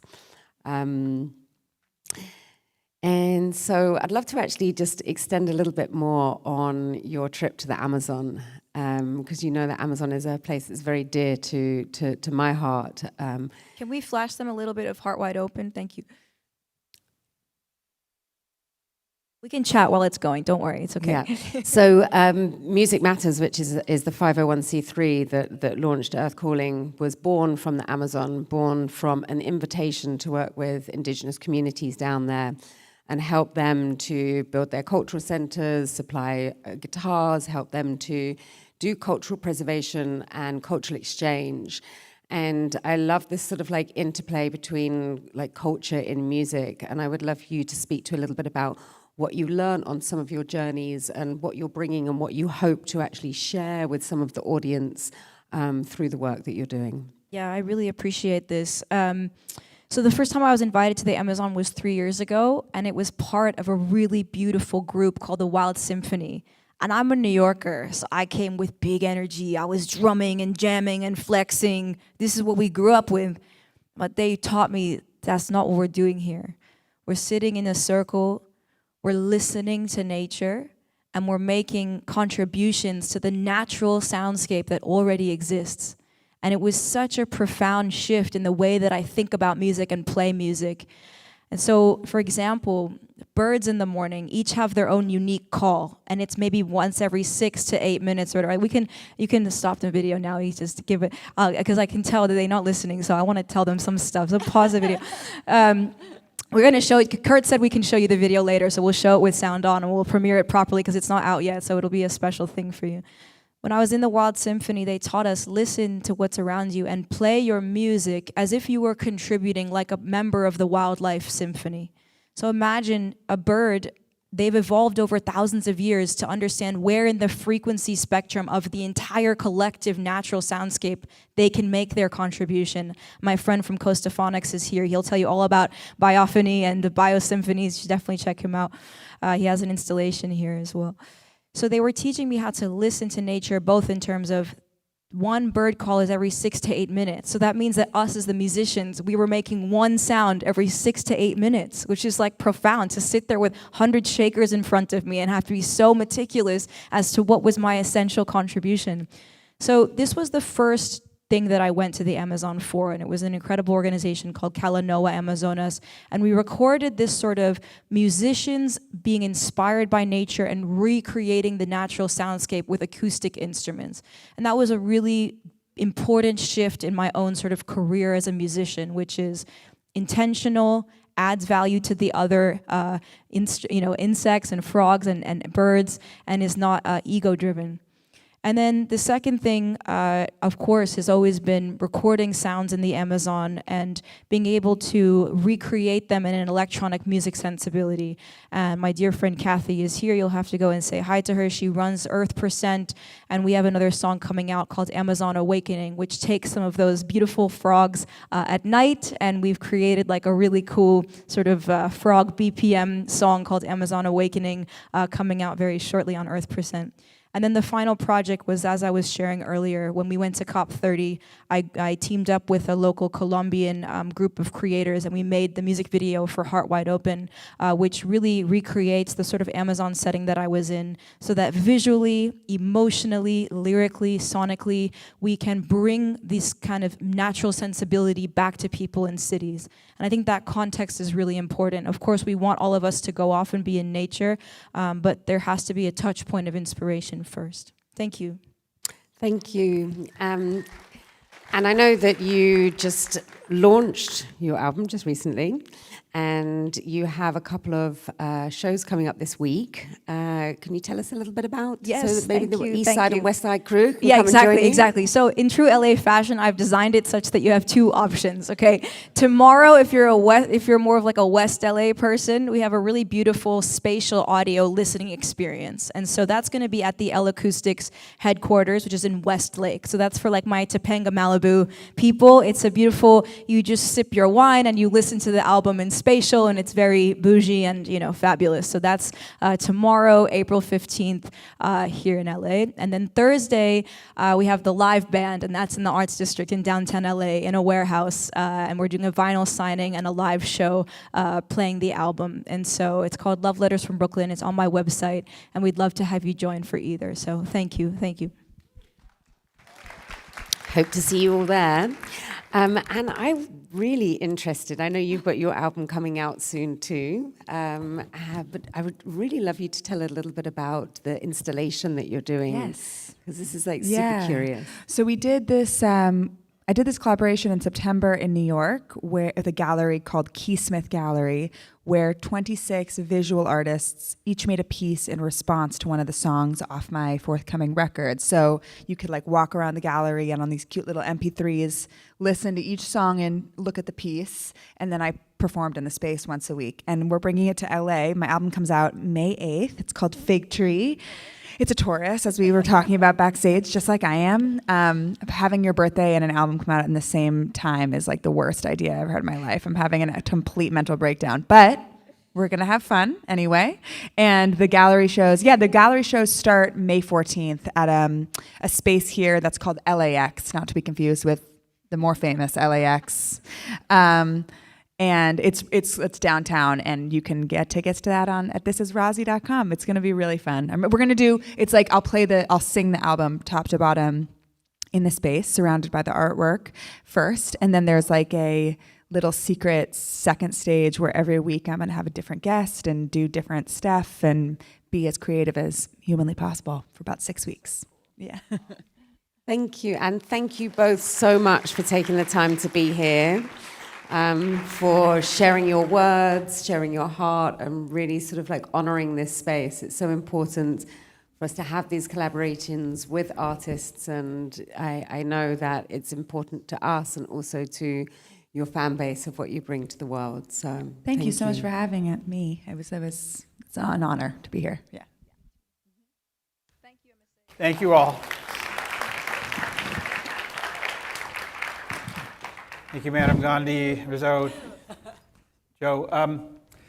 We are on the home stretch, and we have our stage hands coming up here. Yeah, good. We have to do a little rearranging the furniture.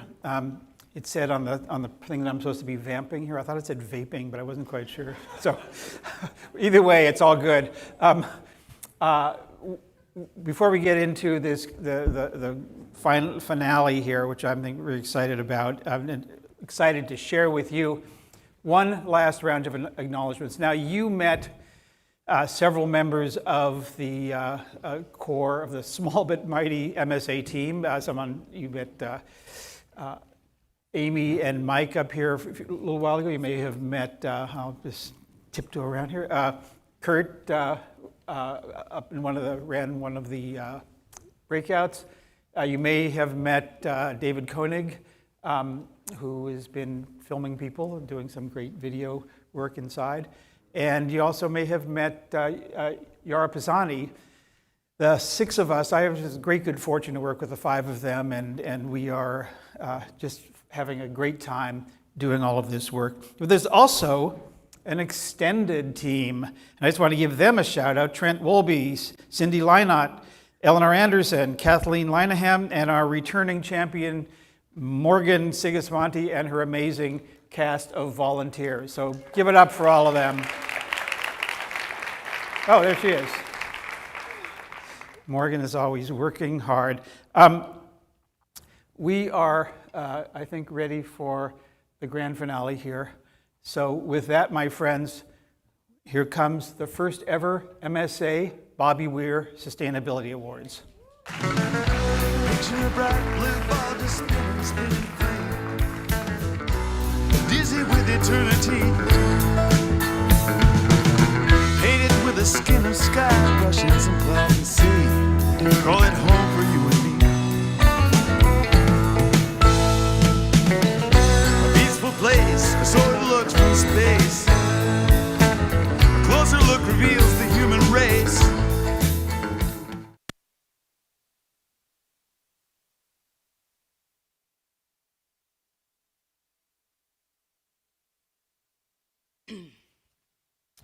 As Bobby sang, a peaceful place, or so it looks from space, a closer look reveals the human race. Full of hope, full of grace is the human face, but afraid we may lay our home to waste. Welcome to the first annual MSA Bobby Weir Sustainability Awards.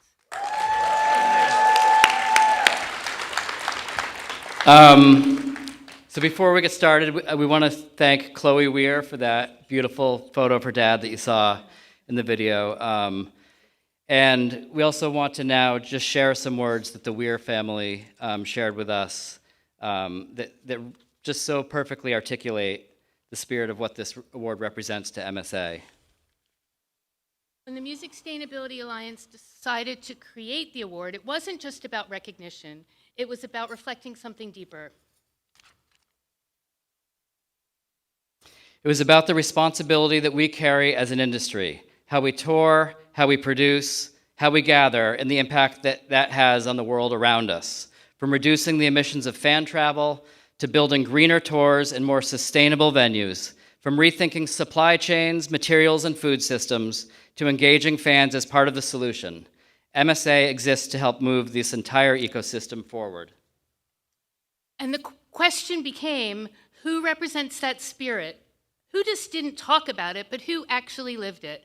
And for all of us, the answer was Bobby Weir. Yeah, let's hear it for Bobby.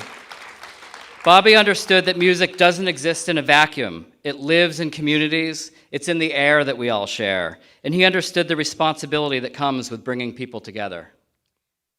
He approached touring not just as a series of events, but as a living, breathing ecosystem, one that could evolve, improve, and give back. And Bobby carried that forward decade after decade. He knew that like anything worth doing, it's not a solo act. He was always curious, always listening, always evolving, never afraid to try something new, if it meant doing things better, more thoughtfully, more responsibly. Through benefit concerts, through his counsel and support of causes and organizations, and through his commitment to greener touring, often in partnership with Reverb and through his work with the Further Foundation, he helped show what it looks like when music and environmental stewardship move forward together. The Bobby Weir Sustainability Awards isn't just in his name, it carries his spirit. It honors those who are making a real impact, pushing new ideas forward, and sharing those ideas so the whole industry can move with them, rethinking how we tour, how we gather, how we show up for each other and for the planet. It's a community effort, and it depends on people who are willing to keep listening, keep learning, and keep pushing things forward. Bobby's family so beautifully said he always tried to leave nothing but bare footprints behind. And tonight, we honor that path. Today we'll be celebrating everyone here who's helping to carry that forward. And we will be honoring 3 honorees who each exemplify demonstrated excellence in innovation, leadership, and impact and influence. The nominees were solicited through an open call to approximately 30 representatives and organizations throughout the music industry.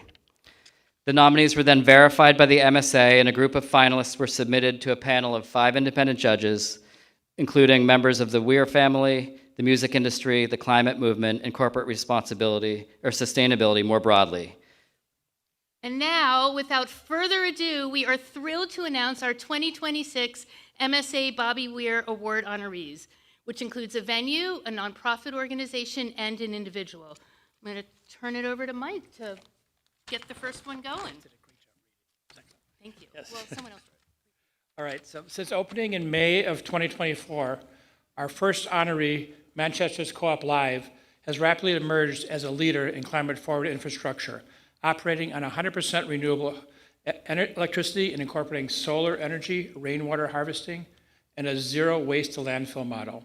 A net zero building across scopes 1 and 2, Co-op Live has eliminated single-use plastic bottles, implemented reusable cup systems, yay, and embedded sustainably across the full fan and artist experience, from eco-friendly travel options to plant-based menus and sustainable partnerships.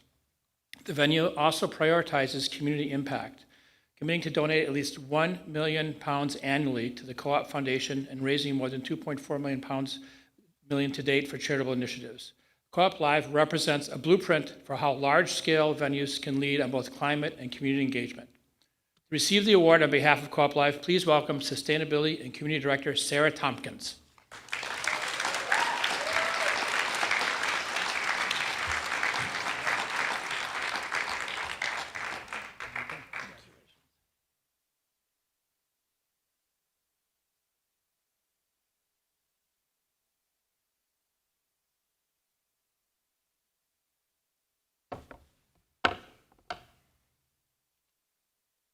Thank you.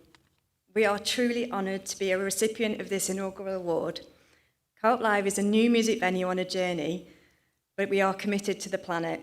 And all we are trying to do is show what can be done and continually try to do it better, to have a positive legacy on the planet.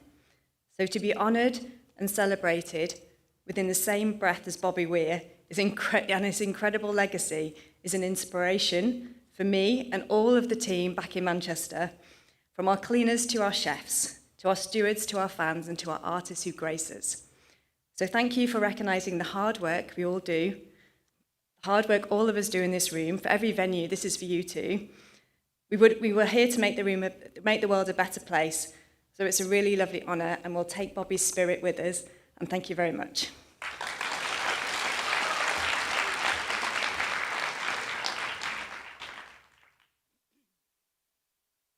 Since 2004, our next honoree has been greening the live music industry and mobilizing fans to take meaningful climate action. Reverb has partnered with artists including Billie Eilish, Dead & Company, Dave Matthews Band, Odessa, Lorde, Shawn Mendes, Tame Impala, and the 1975, helping to green more than 450 tours.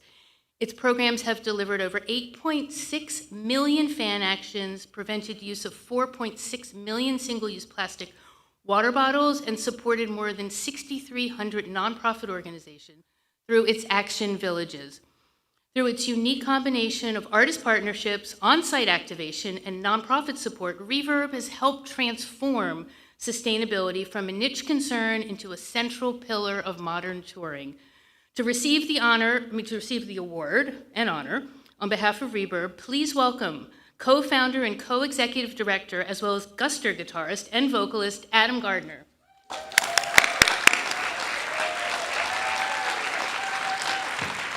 don't remember.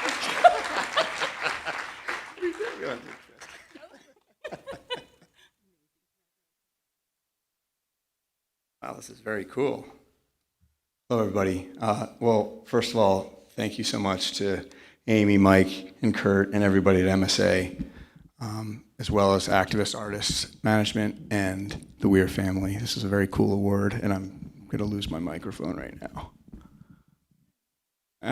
Maybe. Bob Weir is just an amazing example. I've been playing in a band for 35 years, and there are a few of those luminaries that have cut the path for us as musicians, and Bob Weir is absolutely one of them. He used his superpower. There's no other band or musician that has the community that the Grateful Dead and all the bands related to the Grateful Dead have. It's uncontested. There's just nothing that's close to it. And Bob used that incredible community to take collective action and have communal impact in ways that were inspiring and will continue to be inspiring for generations. It certainly has inspired me. And so we're just so proud to be just a small part of Bob Weir's story of activism and history. I did write down a couple things because I actually had fun going through some old impact reports. We were lucky enough to start working with the Dead in 2009, and then all of Dead and Company's years as well.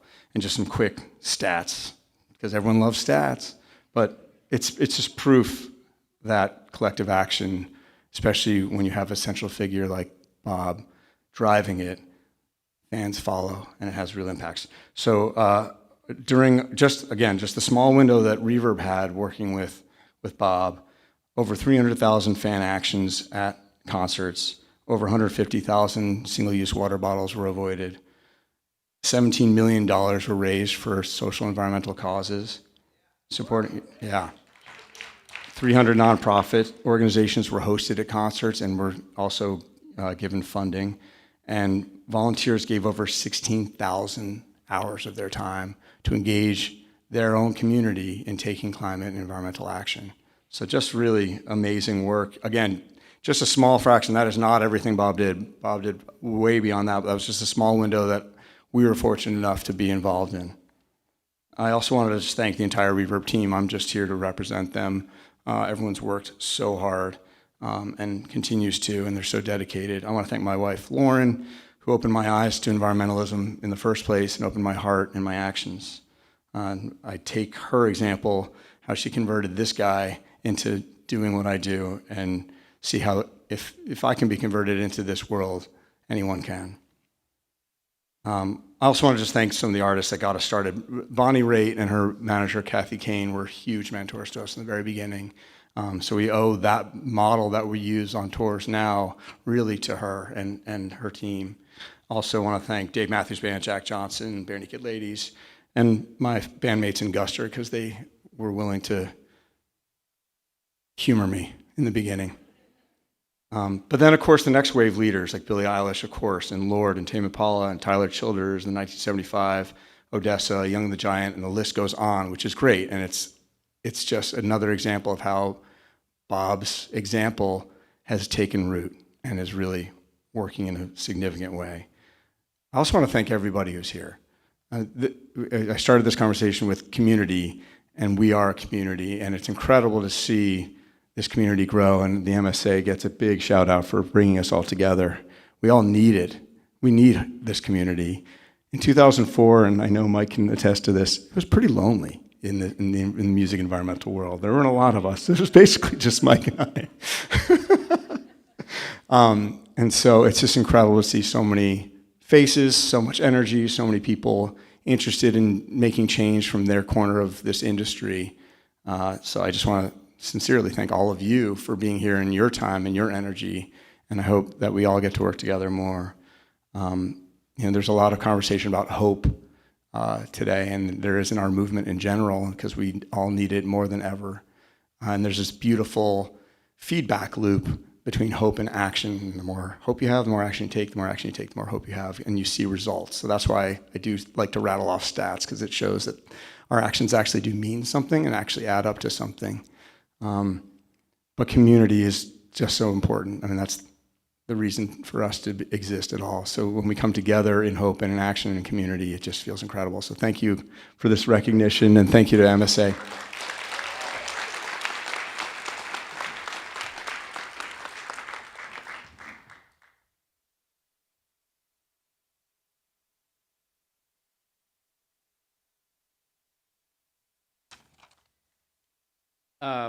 Wow, thank you, Adam. And this our final honoree tonight is someone who I've had the pleasure to work closely with over the last 6 years, and I could go on for the rest of the night about how much of an impact she's made just on me, and how much I've learned from her in such a short time. And I can truly say Maggie Baird is a force of nature. And I defy anyone to try to stop her in her quest to make this industry more sustainable.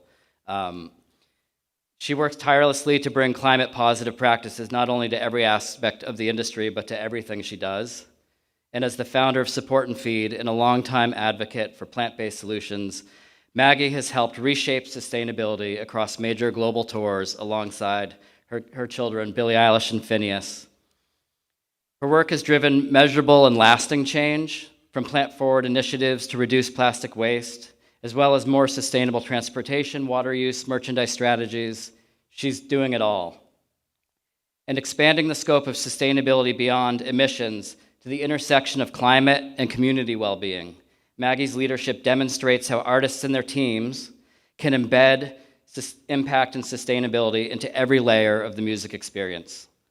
Maggie was named to Polestar's 2025 Women of Live, and just last week announced her forthcoming sustainability lifestyle series, Climate Kitchen, featuring guests such as Billy and Phineas, Martha Stewart, and a variety of other climate leaders like Shea Bastida. It's just such an honor to be able to present this final inaugural Bobby Weird Sustainability Award to Maggie Baird. So please welcome her up to the stage.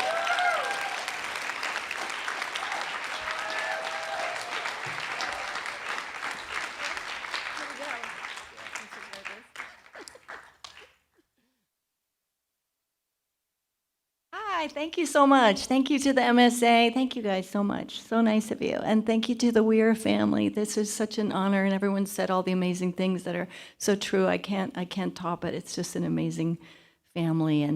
And also, I'm really bad with email, so I didn't catch the part about saying something right now. So but what I would say is I really don't identify with everything you just said, because I really appreciate it. I appreciate the idea of impact, and I just want to say that it just feels like yesterday that it was relayed to me by someone that another management company said, oh yeah, Maggie Baird, she never stops harping about the environment. Fuck you.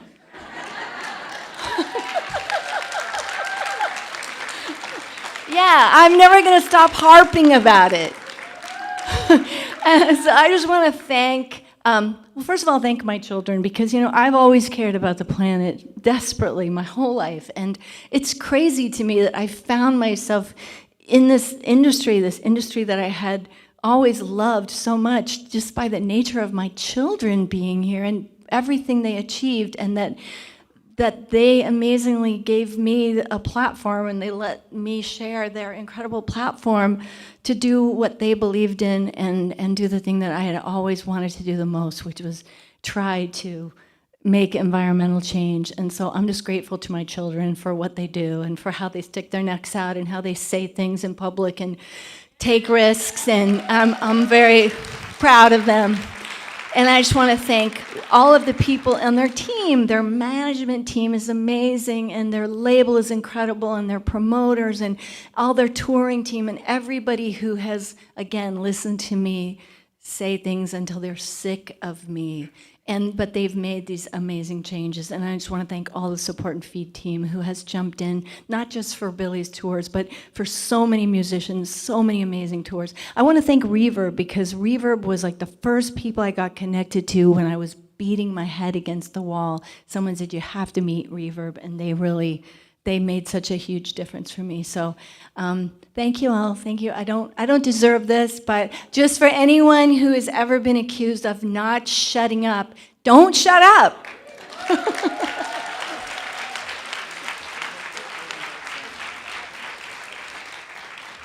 So I'd like to invite Sarah and Adam back on stage and just congratulate each of our winners again for just outstanding work. And their teams as well. We're going to take a quick photo, and I'll be right back.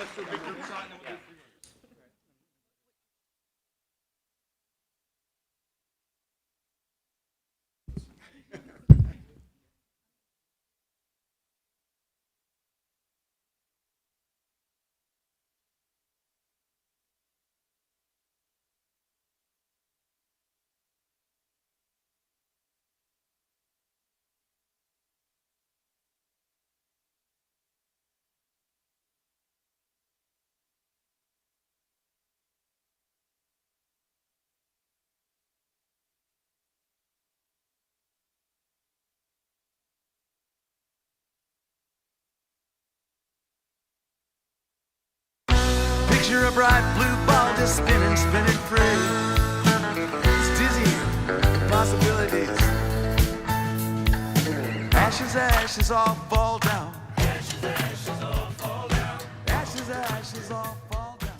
So one more note about the awards. I just wanted to say the wood that they're made out of is from an organization called Angel City Lumber that reclaims wood from fallen trees in Los Angeles. And then we made the awards from that. So with that, I'm going to say, join us for a drink after. I don't think I can really follow much after that amazing presentation. So thank you all very, very much for coming. We couldn't do this without you. This has been an incredible day, and it's all because of you guys.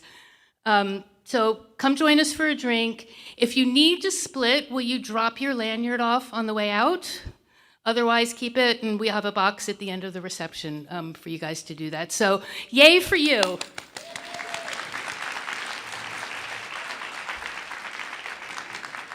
Oh, head over to the Kodak building. That's where the drinks are.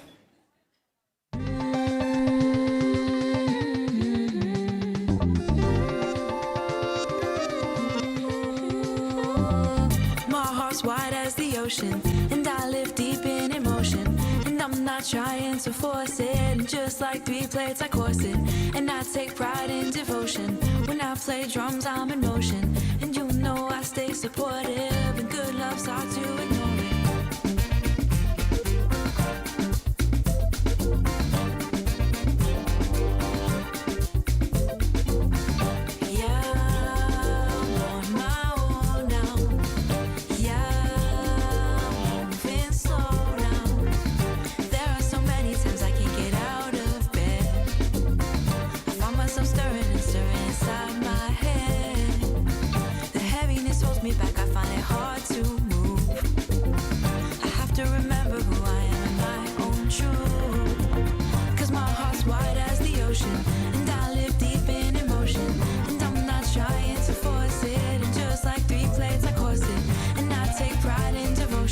When I play drums, I'm in motion, and you know I stay supportive, and good love's hard to ignore it. I'm keeping it honest now, keeping it honest, keeping it wise, keeping it healthy, keeping it pure, not choose to survive, and I'm staying on it. When I'm staying on it, I change my life, I'm changing my life, I'm changing my life, now moving towards the light. There are so many times it's hard to sleep at night. I work out, I meditate, make sure I'm leading right. Loneliness hurts me and I find it hard to move. I have to remember who I am and my own truth. That my heart's wide as the ocean, and I live deep in emotion, and I'm not trying to force it, and just like 3 plates I course it, and I take pride in devotion.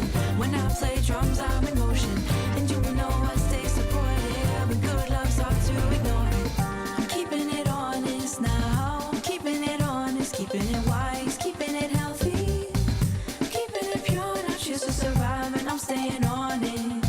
When I'm staying on it, I change my life, I'm staying focused now, moving towards the light, the light, the light, the light. I am the light, I wish to find the light, the light, the light, the light.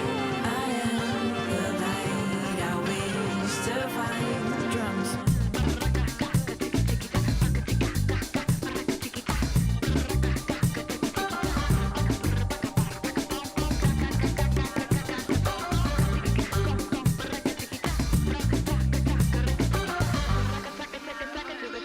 I learned to tango, so I can go for miles with you. I worked on my fears, so I have nothing left to prove. And I'm not saying I don't have more work to do, but come on back, yeah. There's not anyone like you, 'cause my heart's wide as the ocean, and I live deep in emotion, and I'm not trying